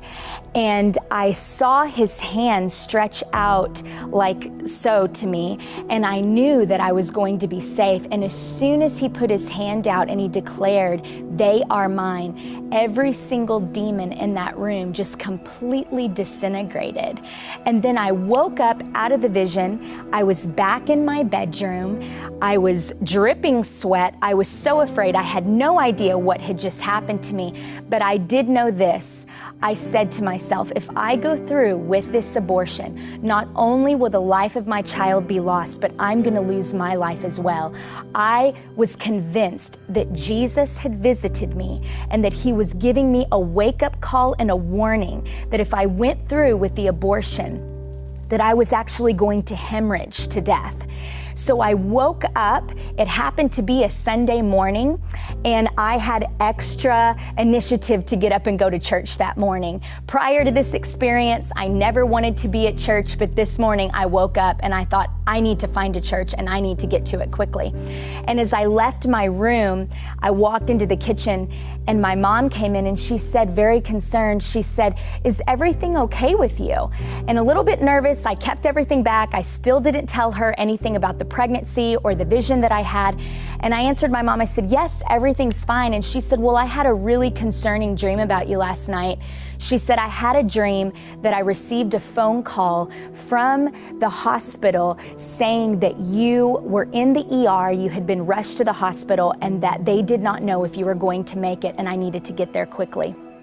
My mom said that in the dream, she ended up arriving at the hospital and she saw me laying in the hospital room covered in blood all over my stomach, all over my legs. And the doctors began to tell her that I was hemorrhaging and they were not sure that I was going to be able to make it, and they weren't able to stop the bleeding. And so when my mother told me that, it was a second wake-up call that Jesus was definitely warning me, and he wanted to save my life and the life of my child. And that was when I had a revelation about how much life really matters. I was afraid for my own life. I didn't want to die, but I had the thought, if my life matters, then the life of my child should matter as well.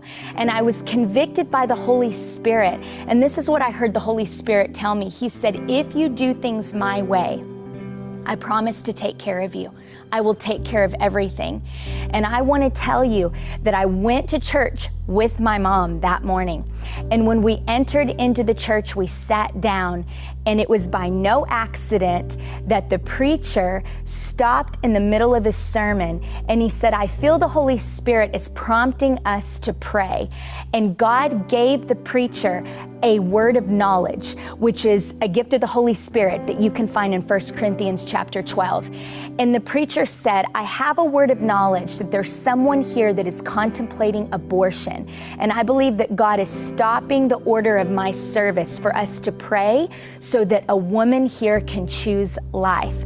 And of course, when I heard that, I just began to weep, and I just began to say, God, I need your help.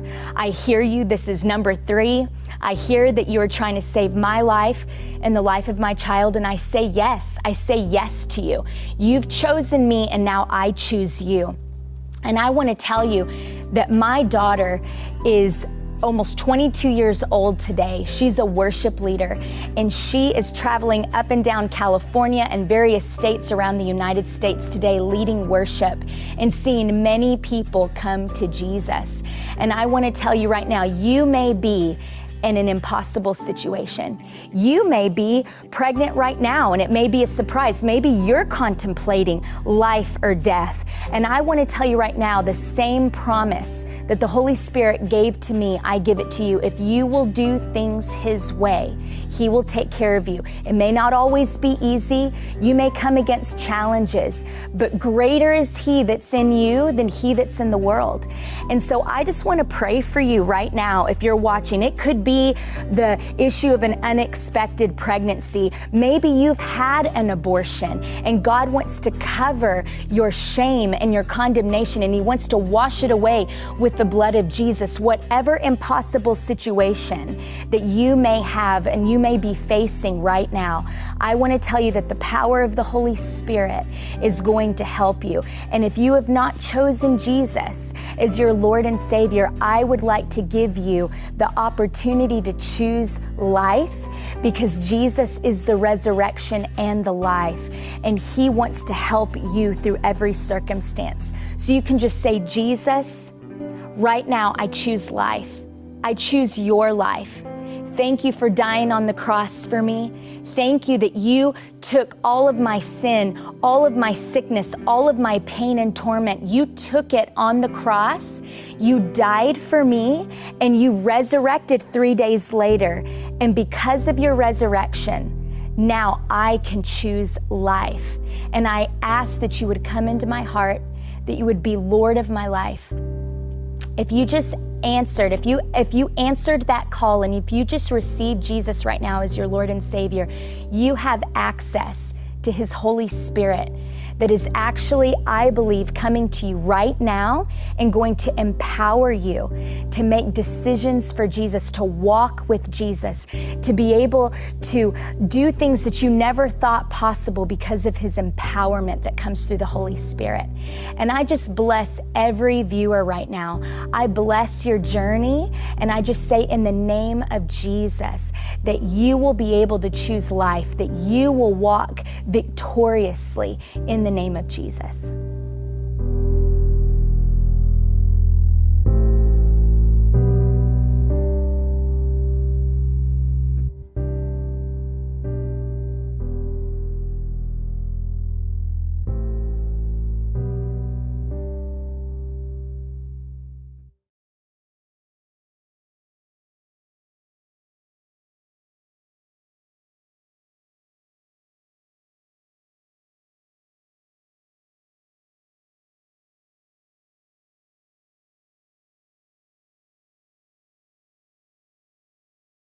Hi, this is William Wood with Global Awakening. I want to take a few moments and share with you my personal journey to the Lord.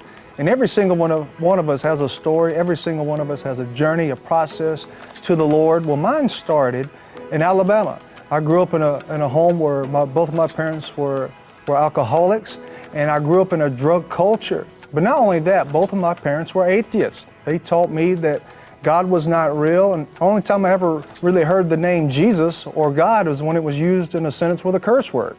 And that was really the context of my upbringing. But one of the things that really stuck out to me as an atheist, and one of the reasons that I was an atheist, was the fact that I saw our church on every single corner in the state of Alabama. But I don't remember not one time ever remember meeting a Christian, or at least one that blew their cover. And I remember growing up, I would see these churches, and I always thought they were funeral homes because it was always a white building and it had a cemetery behind it. And I'm thinking, well, I guess you just go there, you die, and they put you out there in the backyard somewhere. And so that was kind of my idea of the churches.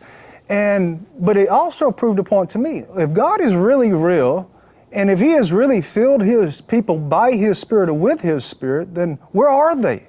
Why don't they live different than the rest of us live? Why don't they demonstrate that God is real? And so for me, it really hardened my heart even more toward the concept of God, to the point it was pushing me into a lifestyle of alcohol, a lifestyle of drugs, beginning at the age of 12. And when you have a void in your heart, you're going to try to fill that void with something. You see, pain is always directed to something. If your pain isn't directed to God, it will be directed to something in your life. And that's exactly what I was doing with my pain. That's what I was doing with my hurt, is I was directing it toward what I knew, because the culture of my life was drugs. It was alcohol. I lived right down the street from some drug dealers. So I began to do drugs at the age of 12. By the time that I was 15 years old, I was living in and out of crack houses. And at the age of 20, I had this supernatural encounter that changed my life. And it happened actually right after I overdosed on drugs. I had been up for 5 solid days on drugs without sleep. I was walking along the side of the road and I began to overdose. When I overdosed, I fell into the highway. A car hits me, knocked me off into the ditch. The next time I wake up, I'm in a hospital.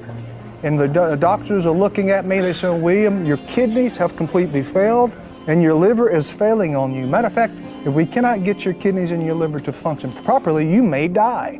And this is kind of what the doctors told me. Because of the size of the town that I grew up in was a town of about 2,000 people, the hospital that I was at wasn't necessarily capable of handling my situation. So they sent me to another hospital 2 hours, 3 hours away. I get there, they put me in intensive care, and every single night I begin to have this thought, I hope I'll wake up to see tomorrow. Now remember, I'm an atheist at this point. I don't believe in God. I think it's all foolishness. So I wasn't in the hospital crying out to Jesus. I wasn't asking him to come save me. I wasn't asking him to heal me. I thought all of that was just foolishness. And so I was in intensive care for 2 weeks. Every single day, I don't know if I'm going to wake up. And every single night, I have this thought, I hope I'll wake up to see the next day. Well, after 2 weeks of being in the hospital, I had this thought, and before I closed my eyes to go to sleep, all of a sudden a bright light formed right in front of my hospital bed. Now, to be honest with you, I've done a lot of drugs in my life. I thought I was going back on another trip, just to be honest with you. But there was something different about this light. There was an atmosphere that this light carried. There was a glory, there was a love and a presence to this light that I could not explain. So I began to focus at this light. It gets bigger and bigger and bigger and bigger until it's the size of a person.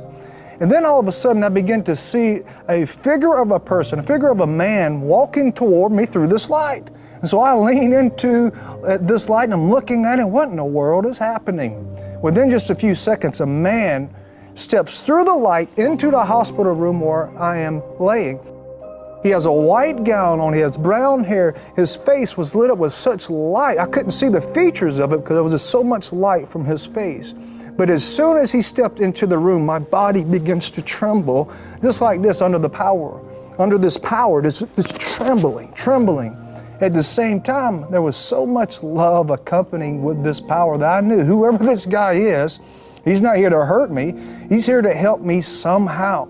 He walks right to the foot of my bed. He doesn't say anything to me. He turns like he's going to walk out the door. Instead, he sits down on the floor. He crosses his legs and he holds his hands like this sitting in the floor. And I'm looking at this, and you may be wondering right now, like, okay, when you say you're seeing these things, is this an aspect of your imagination, or are you visibly seeing this with your physical eyes? I'm seeing this with my physical eyes. Just like you see a person, I am seeing this with my physical eyes. And I'm seeing this man, he's sitting over there with his hands like this, sitting in the floor. And he turns over and he looks to the right side of the room. So I look over the right side of the room. When I do, the wall opens up, a river of water begins to flow from the wall into the room right in front of where this man is sitting. He sticks his hands in this water, he begins to wash his arms, he begins to clean himself. And an audible voice says this, the waters that you see will purify and cleanse you if you receive Jesus the Christ as Lord and Savior. And as soon as I heard that voice speak to me, something inside of me just resounded with this yes. And I just screamed out, yes, to this voice. Now, let me just stop right here for a moment. Remember, I'm an atheist. I've never even heard the name Jesus spoken to me. Never, not once in my life, or at least that I can remember. I never even heard the gospel before in my life. And so now my first introduction to this is Jesus himself walking into my room, sitting there, and the audible voice is calling me into salvation. You see, he didn't come there to judge and condemn. He wasn't mad that I was a sinner. While you were yet a sinner, Christ died for you. Jesus thinks you are to die for, because that's exactly what he did on the cross. He wasn't offended at my unbelief. What did he do? He came and created a moment in which faith could respond to his gift of salvation. And I heard that voice, his sound of his voice. Romans chapter 10 verse 17 says, faith comes by hearing, and hearing by the word or the spoken word of Christ. And so when I heard the voice of God, faith was created in me to respond to his gift of salvation. And as soon as I said yes, this power that was on my body that was trembling, I can literally feel it going on the inside of me. I can literally feel my organs begin to tremble under this power. It gets so intense, it knocks me out. The next day I wake up, and I was out for 12, maybe 13, 14 hours. And when I woke back up, the doctors were shaking me saying, William, wake up. And I wake up and they said, we don't know what to tell you. We've been doing tests for the past 10 hours on you. Not only are your kidneys better, not only is your liver better, but it's as if you've never done drugs before your entire life. It's like you have new organs on the inside of you. Now, even at that time, I had a little bit of wisdom on me, and I knew not to tell them about the man that appeared to me. They were already trying to send me to another little white building I didn't want to go to, strapped like this, And I was like, well, I'm not going to tell them what happened. But they looked at me and said, listen, you have no reason to even be here in intensive care. They unhooked me from all the different things, and they told me, hey, please, leave. And at that time, I hadn't seen my dad probably 7 or 8 years at that time, other than a few times here and there. And our relationship was really broken. When you have a life of drugs and alcohol, you burn all the bridges that you have. Well, what I didn't know was my father just got saved the month before I had this encounter. And so I called my dad to come and get me at this hospital because he lived about 2 hours away. And he gets to the hospital, he picks me up. We all go back on our way to his house. He begins to give me the father-son conversation. Say, hey, William, if you get off the drugs, and I'll help you get a job, I'll help you get a home. And so we had this agreement that I'm going to live with him for about 3 months. And I go there, and again, I haven't mentioned anything about this man that appeared to me. I didn't know where to put this. I didn't know what to tell people about this. The only thing I know is this man appeared, and all my life got changed and transformed. Well, I get to my dad's house, and I realize I'm not going through any withdrawals from the drugs. And within 3 days, one of my friends comes over to hang out because I haven't seen any of my friends or family in quite some time at this point. And so my friend comes over, we're sitting on the couch, and we're just having a normal conversation, and all of a sudden I start speaking in different languages to it. I mean, I just want you to picture right now you sitting on the couch having a normal conversation with your friend, and all of a sudden you're like, I didn't know what was happening to me. Well, it began to happen for 5 minutes. And my cousin's one of these people that carries mace on his keychain, and he pulls his mace out like this, and he's trying to spray me with it because that's how he is. And I couldn't speak English. And so I'm there, and he's trying to spray me with this, and I'm trying to tell him to call 911, and I'm like, and this goes on for a period of time. Well, I finally get where I can speak again, and he said, what in the world was that? I said, well, I think I need to tell you about this man that appeared to me. He says, yeah, I think you need to tell me about this man. And once I explained it to him and said his name was Jesus, this is what he said to me. He says, well, it sounds like you're a Christian. I didn't even know I was a Christian. I didn't know what it meant to be a Christian. I had never met a Christian, so I had no context to put this. And so I asked him, I said, well, what do I need to do? He gave me the best advice I believe I've ever received my whole life, and it is this. He says, I want you to go to Walmart. I said, Walmart? What's at Walmart? He says, well, there's a book there that you need to buy. It's a black book. It has gold letters. It says Holy Bible. You need to buy this book, read this book, and apply this book to your life because it's going to tell you everything you need to know about being a Christian. That was the best advice that I've ever received because I thought that's what Christians were supposed to do. They were supposed to read and apply the Bible. I didn't know we were supposed to just go to church, sit there, and not do anything with it. Of course, I'm joking here. I hope you're picking up on my sarcasm with that. And so I get to Walmart. I go over to the book section, and sure enough, I find the black book. Like he said, gold letters. I grab it, and I get home, and I'm excited to start reading this book. And I open it up, and guess what? It's in Shakespeare, you know, the King James. I don't know if you've ever tried to read the King James, but I was like, man, the man at the hospital wasn't talking like this. He didn't show up and say, oh, brother, we're out there. He wasn't speaking like that. And so I'm like, man, Christians are complicated. What do I need to do?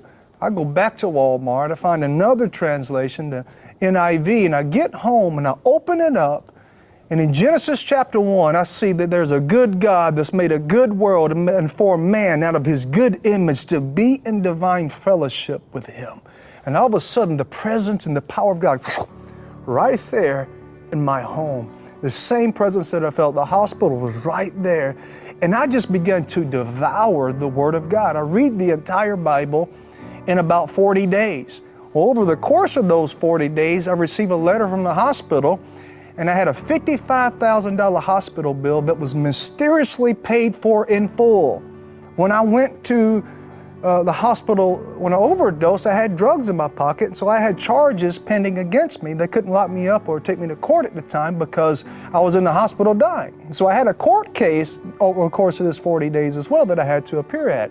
Well, I get to the courthouse, and it's my turn to plead guilty or not guilty. And I get before the judge, and because it's such a small town, the judge has seen me 2 or 3 times. I already had 2 felonies at that point anyway, so I was looking at a 3rd felony, possibly a 3 to 5 year prison sentence. And I'm standing before the judge, and the judge says, William, I've been looking forward to this because I want to make sure you do some time. As soon as he makes that statement, a police officer walks into the courtroom, walks up to the judge, whispers something into his ear. He drops his head like this, and then he looks back up at me. He says, William, I just been informed that the evidence that they found on you, they have lost it, and they won't have anything to charge you with. And I was sitting there, I was like, well, I didn't have any drugs. I wasn't going to confess to you, right? Of course, I'm kind of joking there, but. And then he looked at me, he says, however, I am going to have to charge you a fine for being here because this is called charging the state money. He says, you're going to have to pay a fine of $666. I had no idea what these numbers represented or symbolized at that point. Only thing that I knew is that the evidence was gone, that my father was there in the courtroom with me because he took me there, and he stands up, my natural father stands up and says, I'll pay his debt in full. What is this a beautiful picture of? This is exactly what Jesus did on the cross. He took your sin. He took the legal demands pending against you. He nailed them to a cross. He removed them. He counseled them out of the way, removed them out of your life, and you are able to become a new creation because of what Jesus did in your court case, in your courtroom scene. Jesus has disarmed and dismantled every demonic power and principality in regards to you. And so I walk out of this courtroom that day just overwhelmed with the goodness of God, overwhelmed with how much He's already doing in my life. And that began a journey of me really pursuing Jesus with everything that I am. And so I want to take a moment and I want to pray for you. If you're watching this right now and you're struggling with your relationship with God, I'm here to tell you, God loves you and He wants to be intimately involved with you. If you're watching this right here and you're saying, William, I've been a Christian for years, but I've always been afraid to be a witness or to speak to someone, I'm going to pray for boldness to come upon you, because I'm going to let you in on a secret. By personality, I'm an introvert. I don't even like talking in front of a bunch of people, but yet God's sending me all over the world. God, by His Spirit, will give you the grace and the boldness and the courage, everything that you need to fulfill your destiny. So don't allow your personality to define your destiny. Allow what God's calling is on you to push you into that. Even like with Peter in Acts chapter 2, when the Spirit came upon him, he stood up with great boldness and proclaimed the gospel. And so right now, wherever you are, I want you to close your eyes and bow your head. I want you to hold your hand like you're receiving a gift. Holy Spirit, I ask that you would come upon those people with a fresh impartation of your Spirit, with an activation of gifts, particularly in the area of boldness and courage to be a witness. For those that are struggling with their relationship with the Lord, right now is a moment for you to turn your heart toward Jesus, to surrender your heart toward Jesus and say, Lord, I'm tired of doing it my own way. I want to surrender it all to you. And just confess Christ right now as your personal Lord and Savior. He doesn't want to control you. He wants to free you. Listen, family, I've enjoyed sharing my story with you. It's one of those unusual stories, but I hope it's been a blessing for you.